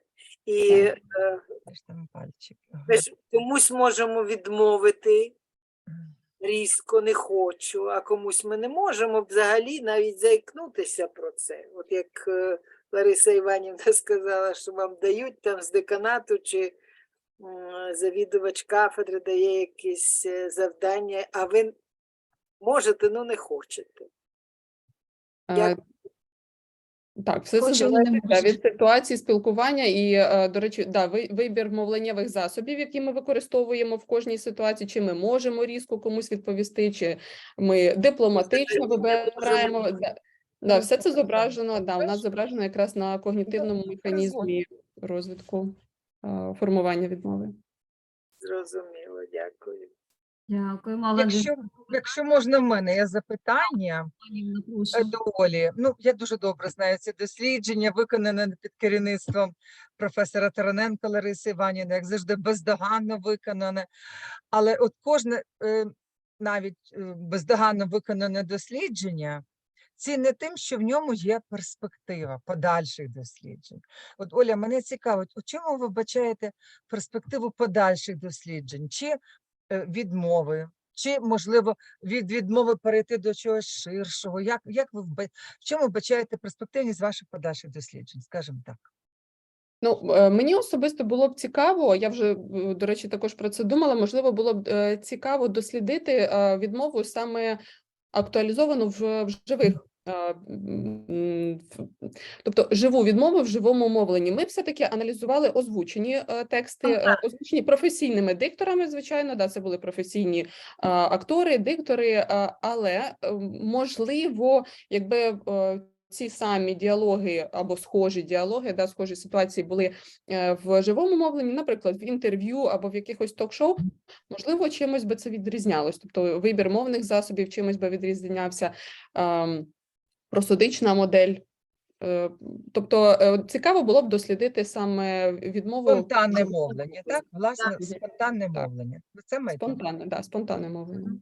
Добре, дякую. Так, але у акторів у них квазі-спонтанне, але дуже близько, на то вони і актори їх вчили для того, щоб воно, звичайно, воно максимально наближено до того, як би воно звучало в житті, але от я коли аналізувала ці діалоги, я, наприклад, ставила себе на місце того диктора, який озвучував цей діалог. І от якби мені сказали таку фразу, я б інтонаційно так оформила цю відмову чи інакше, скоріш за все, якось інакше, тобто в якійсь неочікуваній ситуації. Тобто це цікаво дослідити саме спонтанні діалоги. Тобто, можливо, воно б відрізнялося, а може і ні. Коли навіть не готувати дикторів до цього всього, а просто якось записувати оце мовлення спонтанне. Так, можливо. Це цікаво. Можливо, було б цікаво зіставити, як ми відмовляємося, українці, від чогось, і як англійці відмовляються. Це ж теж зіставний аналіз. Також ми їдемо за кордон і все із своїм самоваром. А там трошки інше. Сьогодні от звучало, що вони такі, я погоджуюся, бо була там і працювала, що вони дуже і дуже вже такі polite, і вони так відмовляють, що можна і не зрозуміти, чи то відмова, чи то, я знаю, якась... Це дуже ввічлива відмова. Дипломатична, дуже ввічлива. Я також погоджуюся з Аллою Андріївною, що це має бути дослідження в галузі зіставної соціофонетики. Таких досліджень практично не проводиться. А це було б дуже цікаво на сьогоднішній день. І вийти на рівень тренінгів, як також Алла Андріївна рекомендує, щоб коректно вчитися відмовляти. Я перепрошую, що в мене поганий сигнал. Я хотіла ще прокоментувати, що тут британці безпосередньо до мене підходять і питають, а це у вас культурна особливість, що ви такі всі різкі, категоричні, і ви грубо звертаєтесь до нас. Тобто, говорячи про зіставлення, якраз наша специфіка, де що ми, відмовляючись або там в будь-яких інших клішованих висловлюваннях, ми звучимо дуже категорично. І відповідно створюється певне враження і певна оцінка, і далі це впливає на наступність комунікації. Тому тренінги потрібні, Оля. Навіть говорячи англійською, да, ми переносимо свою інтонацію. Да, бо тому що ми росли в таких умовах, оце чорне, оце біле, а от посередині нема нічого. І тому це такі категоричні, ну я не знаю, як молодь, а я пам'ятаю, як я вчилась в школі, в університеті, ми вчилися жили в самій великій країні. Що там Англія, Господи? Яку не можна було поїхати в той час. На п'ятій частині, чи як це, п'ята частина? Шоста, але Андріївна, шоста вважалася. Шоста, хай буде шоста. Шоста частина суші. П'ята, нас там нема. То це ж не брали до уваги там, особливо Англію, да?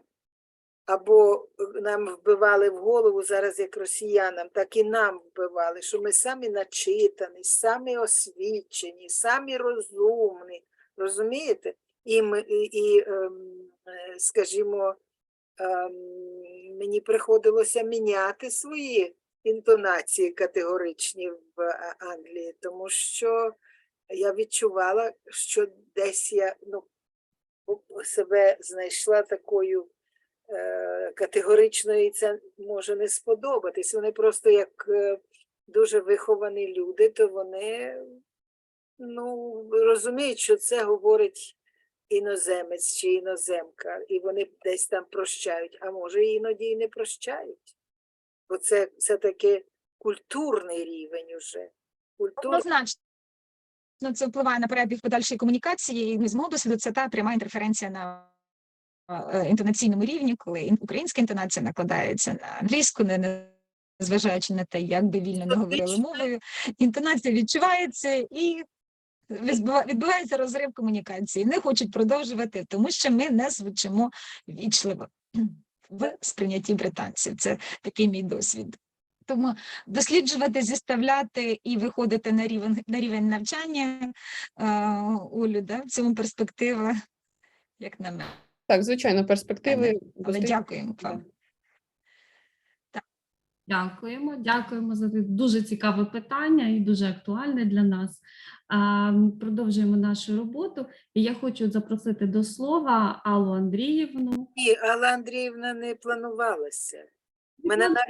Мене навіть немає в цій програмі. Нас, здається, все менше і менше всіх. Залишилися, хто хотів виступити. Я думаю, Іра Олександрівна, можливо, ви виступите, то будемо підбивати підсумки. Так. Всі втомилися. В мене дуже серйозна розмова, а всі втомилися. Я зникла з програми, розумієте? Я вчора готувалася, сьогодні відкрила, а мене там нема. А вас немає, це ж треба. Слухати вас. Це дуже велика для нас перевага.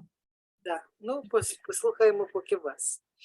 Я перепрошую через певні технічні моменти. Я, на жаль, не маю презентації, оскільки я зараз знаходжусь на роботі, а все залишилось вдома. Як це не дуже, тому я вибачаюся. Дозвольте мені представити вам результати мого дослідження просудичного оформлення коротких наукових промов англомовними здобувачами PhD. Власне, я проводила дослідження на матеріалі виступів на конкурсі 3-Minute Thesis. Чому саме мене зацікавила ця тема? Тому що зараз наука відіграє дуже важливу роль з одного боку, а з іншого боку відбувається стрімка діджиталізація нашого суспільства. І ми все частіше і частіше помічаємо, що перевага віддається коротким повідомленням, тобто уже якісь повідомлення, які триватимуть 20-30 хвилин, вони вже не сприймаються. І у ці 3-minute thesis, вони є цікавими тим, що вимагають від PhD здобувача дуже-дуже швидко представити результати, передбачувані результати їхніх досліджень. Власне, звідки з'явився цей конкурс? Конкурс був започаткований в університеті в Квінсленді, Австралія, у 2008 році. Звідки походить ця ідея? Оскільки Австралія дуже часто потерпає від різних стихійних лих, в тому числі і від пожеж, це, власне, і засухи в них відбуваються, тому громадян обмежили приймати душ за 3 хвилини. Тобто люди по факту були зобов'язані виставляти таймер і приймати душ протягом 3 хвилин. І один з професорів університету в Квінсленді подумав, а чому б не започаткувати, власне, такий конкурс, де би здобувачі PhD представляли свої роботи. І така традиція почалась, вона підхопилася іншими університетами по всьому світу. Зараз це можна побачити і у Великій Британії, і в Канаді, в США. І досить таки цікавий досвід. Що ще маю зазначити? Що до конкурсанти можуть бути з будь-яких сфер, тобто обмежень немає. Це і біологія, це і хімія, це і лінгвістика, медицина достатньо часто. Але є жорстке обмеження. Максимум 3 хвилини, тобто не більше 3 хвилин. Відбувається дуже такий широкий відбір по всій країні, і потім вже фіналісти збираються в університетах, в базових університетах і беруть участь. При цьому журі конкурсу оцінює як вміння докторантів протягом такого обмеженого періоду часу представити витоки та значущість дослідження, його стратегії, проєкти, очікувані результати, відкриття, висновки та застосування отриманих результатів, так і здатність мовців володіти увагою глядачів, слухачів, які не є фахівцями у галузі науки, в межах якої проводиться дослідження. Слід зазначити, що конкурсанти мають право застосовувати лише один слайд, тобто під час всієї презентації один слайд, який покликаний максимально ілюструвати їхню наукову доповідь. Тому мене дуже зацікавили ці доповіді, оскільки вони мають дуже великий сугестивний потенціал. І забігаючи наперед, хочу сказати, що дуже цікаво дослідити все ж таки емоційно-прагматичний потенціал таких виступів і порівняти результати. Власне, я досліджувала промови переможців 2019 року. Там традиційно йде перше місце, друге місце і йде приз глядацьких симпатій.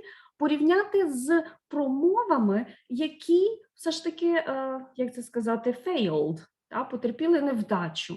І порівняти їхнє просудичне оформлення, емоційно-прагматичний потенціал для того, щоб, можливо, в подальшому дати рекомендації, яким чином переконати публіку, що саме ваша доповідь є актуальною, важливою, цікавою, і ви заслуговуєте на увагу глядачів.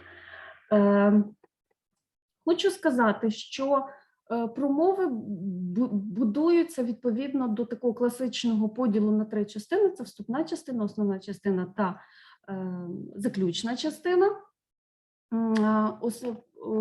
Вступна частина покликана привернути увагу, встановити контакт з аудиторією, привернути увагу до теми дослідження, підготувати аудиторію до сприйняття основної частини, в якій буде представлена проблема, яку покликане вирішити це дослідження, методи, умови проведення експерименту учасників тощо. У заключній частині промови конкурсанти окреслюють очікувані результати дослідження, що, на їх думку, мають суттєво покращити ситуацію, власне, в тій сфері, в якій вони проводять своє дослідження. Чи то біологія, чи то екологія, чи то медицина, чи то лінгвістика, будь-що. Отже, результати проведеного аудитивного аналізу свідчать, що висловленням вступної частини коротких наукових виступів притаманний поділ на достатньо довгі інтоногрупи, які здебільшого складаються з 3 ритмогруп.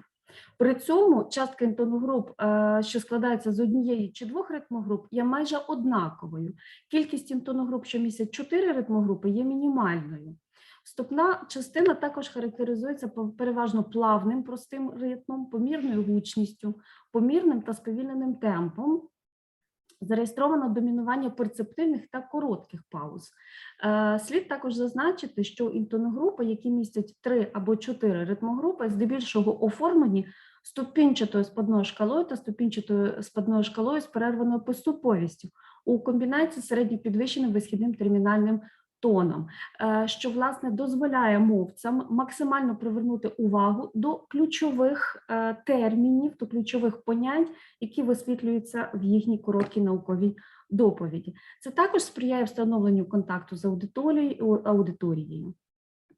Щодо основної частини коротких наукових промов, то їй притаманний дрібний поділ на ритмогрупи. Переважна частина інтоногруп містять 1 або 2 ритмогрупи, що свідчить про намагання мовців більш ретельно членувати їхні повідомлення на такі шматочки інформації, яка краще засвоюється, власне, слухачами.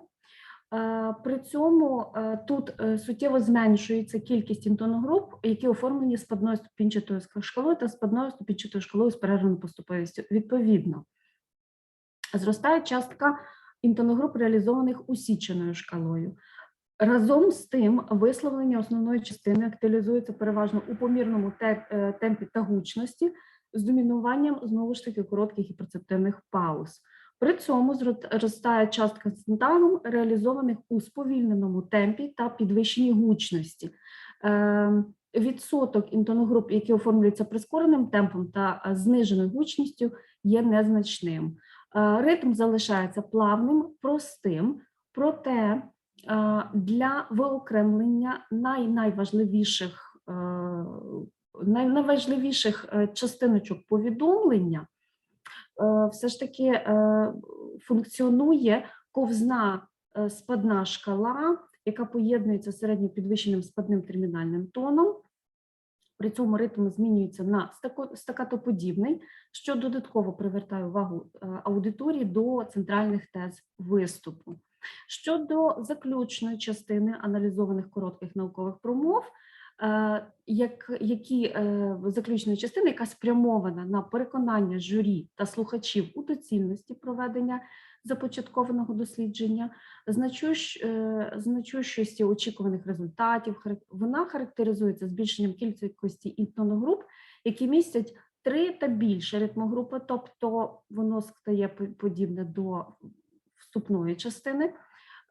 При цьому ці інтоногрупи оформлюються спадною ступінчастою шкалою та спадною ступінчастою шкалою з перерваною поступовістю, що у поєднанні з повірним темпом та гучністю, плавним і простим ритмом, збільшеною кількістю коротких та середніх пауз підвищує сугестивний вплив на аудиторію. Таким чином, проведений аудитивний аналіз просодичного оформлення коротких наукових промов англомовними здобувачами PhD дозволив встановити, що інваріантна інтонаційна модель оформлення їхніх коротких наукових промов складається з помірного темпу і помірної гучності, плавного простого ритму у всіх структурно-композиційних частинах, переважання повних шкал у вступній і заключній частинах промов і усічених в основній, наповнюваності інтоногруп здебільшого 3 ритмогрупами у вступній і заключній частинах промов і 2 в основній. Дякую. Є питання, що ви не заперечуєте, Ірина Олександрівна. Справа в тому, що є і довгі доповіді. Да? От в мене підготовлена довга доповідь, а без презентації, то це дуже буде важко сприйматися. Да?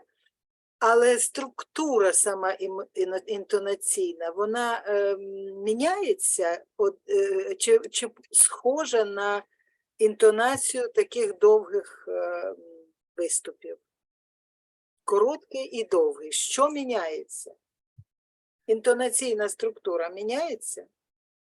Вона певною мірою міняється, тому що дуже сильно впливає обмеженість 3 хвилини на виступ. При цьому в більш довгих наукових виступах менша кількість інтоногруп, які оформлюються спадною ступінчастою шкалою з перерваною поступовістю, тому що там мовець має більше можливості звернути увагу аудиторії до ключових термінів, краще їх пояснити, більш детально це все представити. Разом з тим, в цьому випадку, в цих коротких виступах, мінімально. Тобто, от за рахунок все ж таки переважання спадних шкал та ступінчатих шкал з перерваною поступовістю підвищується увага аудиторії і перевертається її увага до ключових пунктів промови. Для мене, от просто коли я почала слухати, для мене це було, я звикла до того, що все ж таки домінування йде інтоногруп з 2 ритмогрупами, з 1 ритмогрупою, а тут 3, 4 і ще і спадна ступінчата шкала з перерваною поступовістю. І, багато. Ну, Ось цікаво. Треба послухати. Якщо можна, я продовжу, Алла Андріївна, ваші запитання. Ну, по-перше, Ірино, дуже дякую. Надзвичайно цікаво було прослухати про оці 3 minutes thesis. Однозначно, напевне, зараз почну сама шукати в інтернеті, тому що треба вчити і студентів. Ну, ми пам'ятаємо цей класичний вислів, що кратка сестра таланта, воно то так. І коли студент 10 хвилин при захисті курсової чи магістерської роботи говорить і не зрозуміло про що, напевно, їх треба обмежувати в часі, як не 3, хоча б 5 хвилин говорити. Мене цікавить, власне, структура. Ви сказали вступ, основна частина, висновки. А чи ви проаналізували, напевно, значну кількість цих промов, а от в організації, саме темпоральній організації, в відсотках, чи можна в абсолютних величинах, вступ, скільки займає часу? 1 хвилина чи менше? Основна частина і висновки. Тобто основна частина більше займає. Поясніть, будь ласка, як воно структурується. Добре?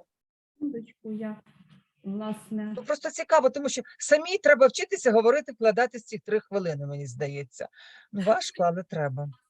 Взяла свої результати. Якщо так візуально поділити, то вони десь приблизно є майже однаковими по тривалості, тому що підготовка аудиторії, з одного боку, вступна частина покликана ввести аудиторію, не спеціалістів, тут ще треба підкреслити, не спеціалістів, в курс справи, з одного боку, і підготовити її до сприйняття вже ключових моментів, тому що традиційно вони кажуть, вони дуже так цікаво звертаються, кажуть, ось уявіть собі, ви знаєте, я оце подумав чи подумала, мою увагу привернуло це, і я подумала, а якщо, наприклад, там відходи, умовно кажучи, я говорю, я аналізувала конкурс, який відбувся в Квінсленді у 2019 році, тому що там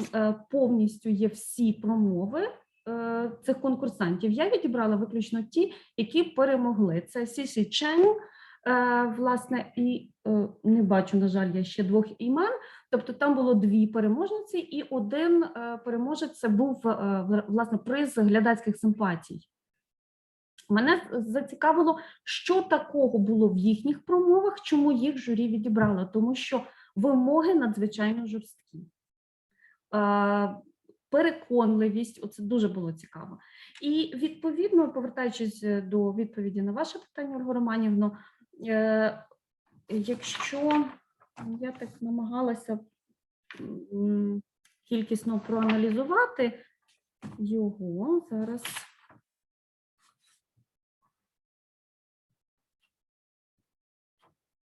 десь приблизно це по хвилині. Я би сказала, це було по 30%. Хвилині. По хвилині. Виходить по хвилині. Плюс-мінус по хвилині. Тому що підготували аудиторію, і вони, це мабуть, немає чіткого, знаєте, переходу, що ось закінчилася основна частина і вже почалася Стоп, почалася основна, і потім це. Основна, а потім вже Да, висновок. я хотіла додати, що Так в переплітаються. межах моїх текстів малої форми, перепрошую, там поділ на структурні елементи йшов в межах речення, тобто на стику синтагму навіть, оскільки текст малий, відповідно, і у вас коротко, я думаю, що тут за рахунок тільки інтонації, мабуть, і сприймається перехід від одного структурного елементу до іншого. Перепрошую. Добре, Ірина, а ви десь, може, в статті якісь, чи подали в збірку, так, матеріали цього дослідження? Я ще не подавала, тому що... Дала в нашу збірку. Так, дала теза, звичайно. Чому зацікавила ця тема? Тому що в межах моєї вибіркової дисципліни лінгвориторика англомовного академічного дискурсу, фонетичний аспект, ми розглядаємо різні дискурси, да? Як вид. Це може бути і лекція, це може бути диспут, це може бути ось така презентація, це може бути інструкція на занятті, на уроці. І я намагалася знайти, власне, яким чином презентувати матеріал, і я випадково натрапила на такі короткі наукові виступи, які, власне, мене і зачепили. Мені стало дуже-дуже цікаво. Можна ще маленький коментар у мене такий. Можливо, варто залучити такий підхід, як вивчення особливостей нарації, наратологічний якийсь момент у цей. Це специфічна нарація буде, скоріш за все. Дійсно. Дякую. Якби в перспективі можна подивитися, яким чином оформлюються ці короткі наукові виступи в Австралії і в Канаді, у Великій Британії. Чи, власне, знаєте, як ото ток-шоу, як якісь розважальні шоу, вони мають однаковий формат. Разом з тим, чи є якісь відмінності? Ну, це теж цікаво. Дякую за запитання. Як аудиторія сприймає? Дуже гарно сприймаю, ви ж бачите, всі зацікавилися. І от, Ні, власне, я вже свого боку, чи відбувається той впливовий ефект, за рахунок яких елементів, в які моменти. Якщо TED Talks, в них же там включений формат чи функція реакції слухачів зразу. Да? Тобто ми, аналізуючи саму промову, зразу можу декодувати, на якому моменті яка реакція була. Там в самому форматі YouTube це передбачено. То, можливо, це можна відслідкувати і в ваших промовах PhD students. В будь-якому випадку дякуємо. Так, да. Якщо мати відповідну апаратуру для досліджень. Бо мені здається, що все-таки фінальна частина, да, вона буде чимось схожа із... Це один і той же текст академічний. І структура, і інтонаційне оформлення буде десь приблизно, ну не приблизно, а буде мати якісь типові характеристики. Єдине, що справді лімітоване часом, ну то готуючись до такої доповіді, студент чи хто там, чи аспірант ви досліджували, буде думати, як це все сказати в найкоротший час. Це дуже серйозний відбір. Це дуже серйозний відбір. Але щоб виділити цей висновок, то його треба десь так промовляти, як і в звичайному виступі. Бо це основна ідея, це як мораль. Да? Треба, щоб всім дійшло, щоб всі сприйняли цю інформацію. Так, і знову ж таки, зважаючи на такий обмежений час і домінування коротких і перцептивних пауз в вступній частині та основній частині, досить таки цікавим була наявність середніх пауз у заключній частині. Мабуть, оце ще теж треба, я випустила з виду, не виділила. Це обов'язково, тому що це як фінальний акорд. він має запам'ятатися всім. Так, дякую. Дякуємо вам. Дякую. До нас долучилася Валя Марченко. Валя, добрий день. Так, добрий день, вибачте. Я... Так, доброго дня. Дуже приємно. 100 років. Да. Ми будемо завершувати. Я хочу сказати, що я всім розійшлю електронну версію нашої збірки. Я чекаю на присвоєння ISBN, тобто, щоб вона була розіслана по бібліотеках, і відповідно всім розійшлю. І ми домовилися із видавництвом, що хто бажає отримати паперову версію, дайте мені знати, я замовлю. Але електронна версія буде надіслана по бібліотеках, в репозиторії нашої бібліотеки, ну і всім нам безпосередньо. Тому детальніше почитаємо і можна трансформувати далі всі наші доповіді в статті, оскільки всі цікаві, всі корисні, всі необхідні, і нам потрібно вчитися один в одного. Я підготувала, я маю її ставити туди. І дуже жалко. Лариса Іванівна, ну і я вже просила вас, я думаю, всі будуть просити, щоб цей запис був в Ютубі, так, чи десь викладений обов'язково. Так, обов'язково. Івана запитує, обов'язково, шановні колеги, да? Мене буде, відповідно, три у нас буде записи, тому що 2 секції і пленарне засідання. Я дам посилання, я всім нам розійшлю, і окремо на Фейсбуці, і на сайті кафедри, обов'язково. Ну, так, і оці, наприклад, ну, дані, наприклад, що Валерія Перепelytsa, тому що я, наприклад, хотіла б поспілкуватися з Валерією, я думаю, що і всі колеги, тому що зацікавило. Валерія, вам окремі слова подяки. Так, окремі слова подяки, Валерія, це справді. І я, користуючись нагодою, хочу висловити своє величезну радість від того, що я і бачу, і чула Ольгу Михайлівну Ільченко, яку я знаю вже дуже давно, і вона, як завжди, вражає чимось новим. Ви знаєте, я за Ольгою Михайлівною записувала оці імена, те, що ви розповідали. Думаю, боже, як цікаво, я б до цього, напевно, не додумалася. Але дякую окремо, Ольга Михайлівна, вам за такий цікавий виступ. А це буде в Ютубі, буде якийсь фрагмент презентації Ольги Михайлівни, де всі ці дані були? Автори, музиканти? Лариса Іванівна, чи не буде? Все, що сьогодні звучало, буде записано і представлено. Тобто фрагмент презентації буде і Ольги Михайлівни, і Валерії, так? В Ютубі. Ми зможемо подивитися. Я би попросила мій фрагмент не викладати, тому що це не опубліковані дані, які потім мають бути А ваш виступ безпосередньо? Публікацію. Тільки виступ, добре. Ми просто цікаві дані, ми просто тоді вже в приватних якихось спілкуваннях можемо якісь почути від вас інформацію. Звичайно. Добре, Ольга Михайлівна дозволить викласти ваші дані, добре? Прошу. The pleasure is all mine, як то кажуть. Дякую, Ольга Михайлівна. Ну, ми всі пам'ятаємо покійну Лісівну Сліпченко, яка дуже широко використовувала пісню на заняттях. Причому вона брала Beatles пісні, да, вибирала, де там, в якій пісні є найбільше якогось там звука. І студенти побажали.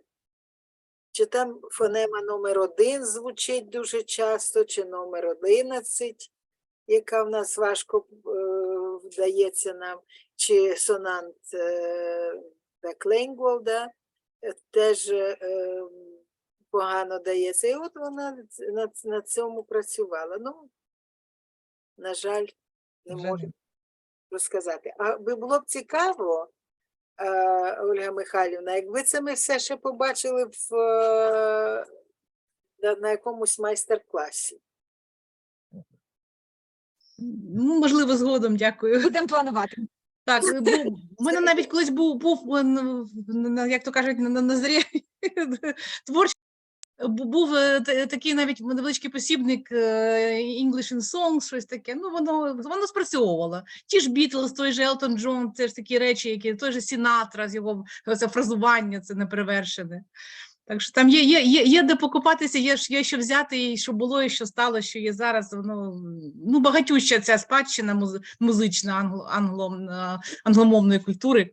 Так що там є звідки що взяти, і до речі, воно спрацьовує в будь-якому класі, чи це суто технічні спеціальності, чи то філологічні спрямування, філологічне, історичне спрямування, і навіть біологічне, там завжди можна щось таке знайти цікаве. Плюс залучати ще оці можна елементи з відеофільмів, відео, навіть цілі фрагменти фільмів. Там у мене, на жаль, щось не спрацювало технічно з цими відеофрагментами, але наприкінці є такий відомий фільм «Афера Томаса Крауна», відомий дуже, і там фінал, сцена в музеї, це Ніна Сімоун «Сінермен», і воно настільки підбиває цей підсумок цього всього, сама сутність, тобто Томас Краун – це «Rags to Riches», типова історія успіху людини, яка піднялася до висот буквально grass and root person.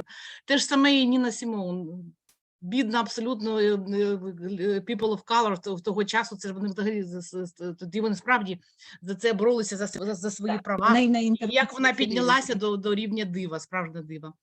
От, і воно настільки воно перегукується, ці долі, і це як вони, як то кажуть, як люди, які всього досягли, вони вже можуть і покипкувати, і позбиткуватися, і навіть над собою, і над тими, хто ніби їх переслідує. І, там взагалі там цікава дуже ідея, що як життя розставляє все на свої місця зрештою. Будемо чекати. І ще один невеличкий момент, я хотіла стосовно попередньої доповіді, це ж такий нюанс великий, власне, я цим теж займалася доволі так, як то кажуть, прискіпливо. Це питання модальності, відмінні системи модальності в англійській мові і скажімо так, в українській, в слов'янській, скажімо, в цілому. Оця категоричність, некатегоричне геджування або його відсутність цього геджування. Навіть такі слова, як with due respect, які насправді не означають великої поваги, а просто, ми думаємо, що це така повага, насправді вони це не мають на увазі, зовсім інше. Або I would highly appreciate it, це вже навпаки воно трактується. І не можу не згадати, якось мені пощастило бути в Лондоні, і йшла я собі просто по парку. І мені просто навпрошки якийсь такий літній чолов'яга. Я собі йду, так не відступаючи, так прям, ніби на нього, він на мене, я на нього. І він так свого сіпка підняв і каже, you can't just deliberately walk at me, it's England. Навіть отака невербаліка, коли я просто не відступила в бік, просто собі йшла. Оце, бачите, оце стара добра Англія, оці манери, оце politeness, polite society, courtesy та інші релевантні речі. Все воно є, воно існує, нікуди воно не поділося, і, як каже Лариса, спрацьовує щодня. Оце наша зайва категоричність, яку ми просто іноді не усвідомлюємо. Тому навіть студентам намагаюся, скажіть, будь ласка, could you possibly? Скажіть краще так, ніж просто грубо щось там. Can I have some чогось там таке, ось такі оце постійно якийсь геджинг вживати. Це такі вже моменти. Дякую, що вислухали, перепрошую, що затримала. А що значить накладається?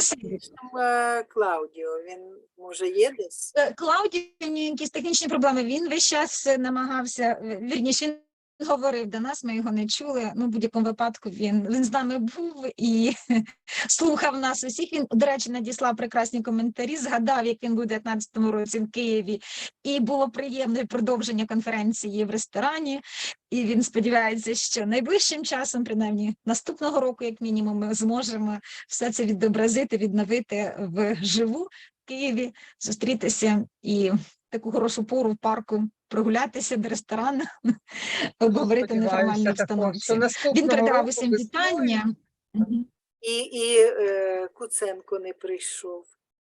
В колі пари ми перенесли чи поставили, на жаль. Але буде запис, всі подивляться, всі долучаться. Я дякую всім за таку масу ідей, джерело натхнення. Валерія, спасибі, що долучилися. Я дуже сподіваюся, що будемо співпрацювати, оскільки ви у нас як експерт експериментальний фонетик, там, фронтлайн.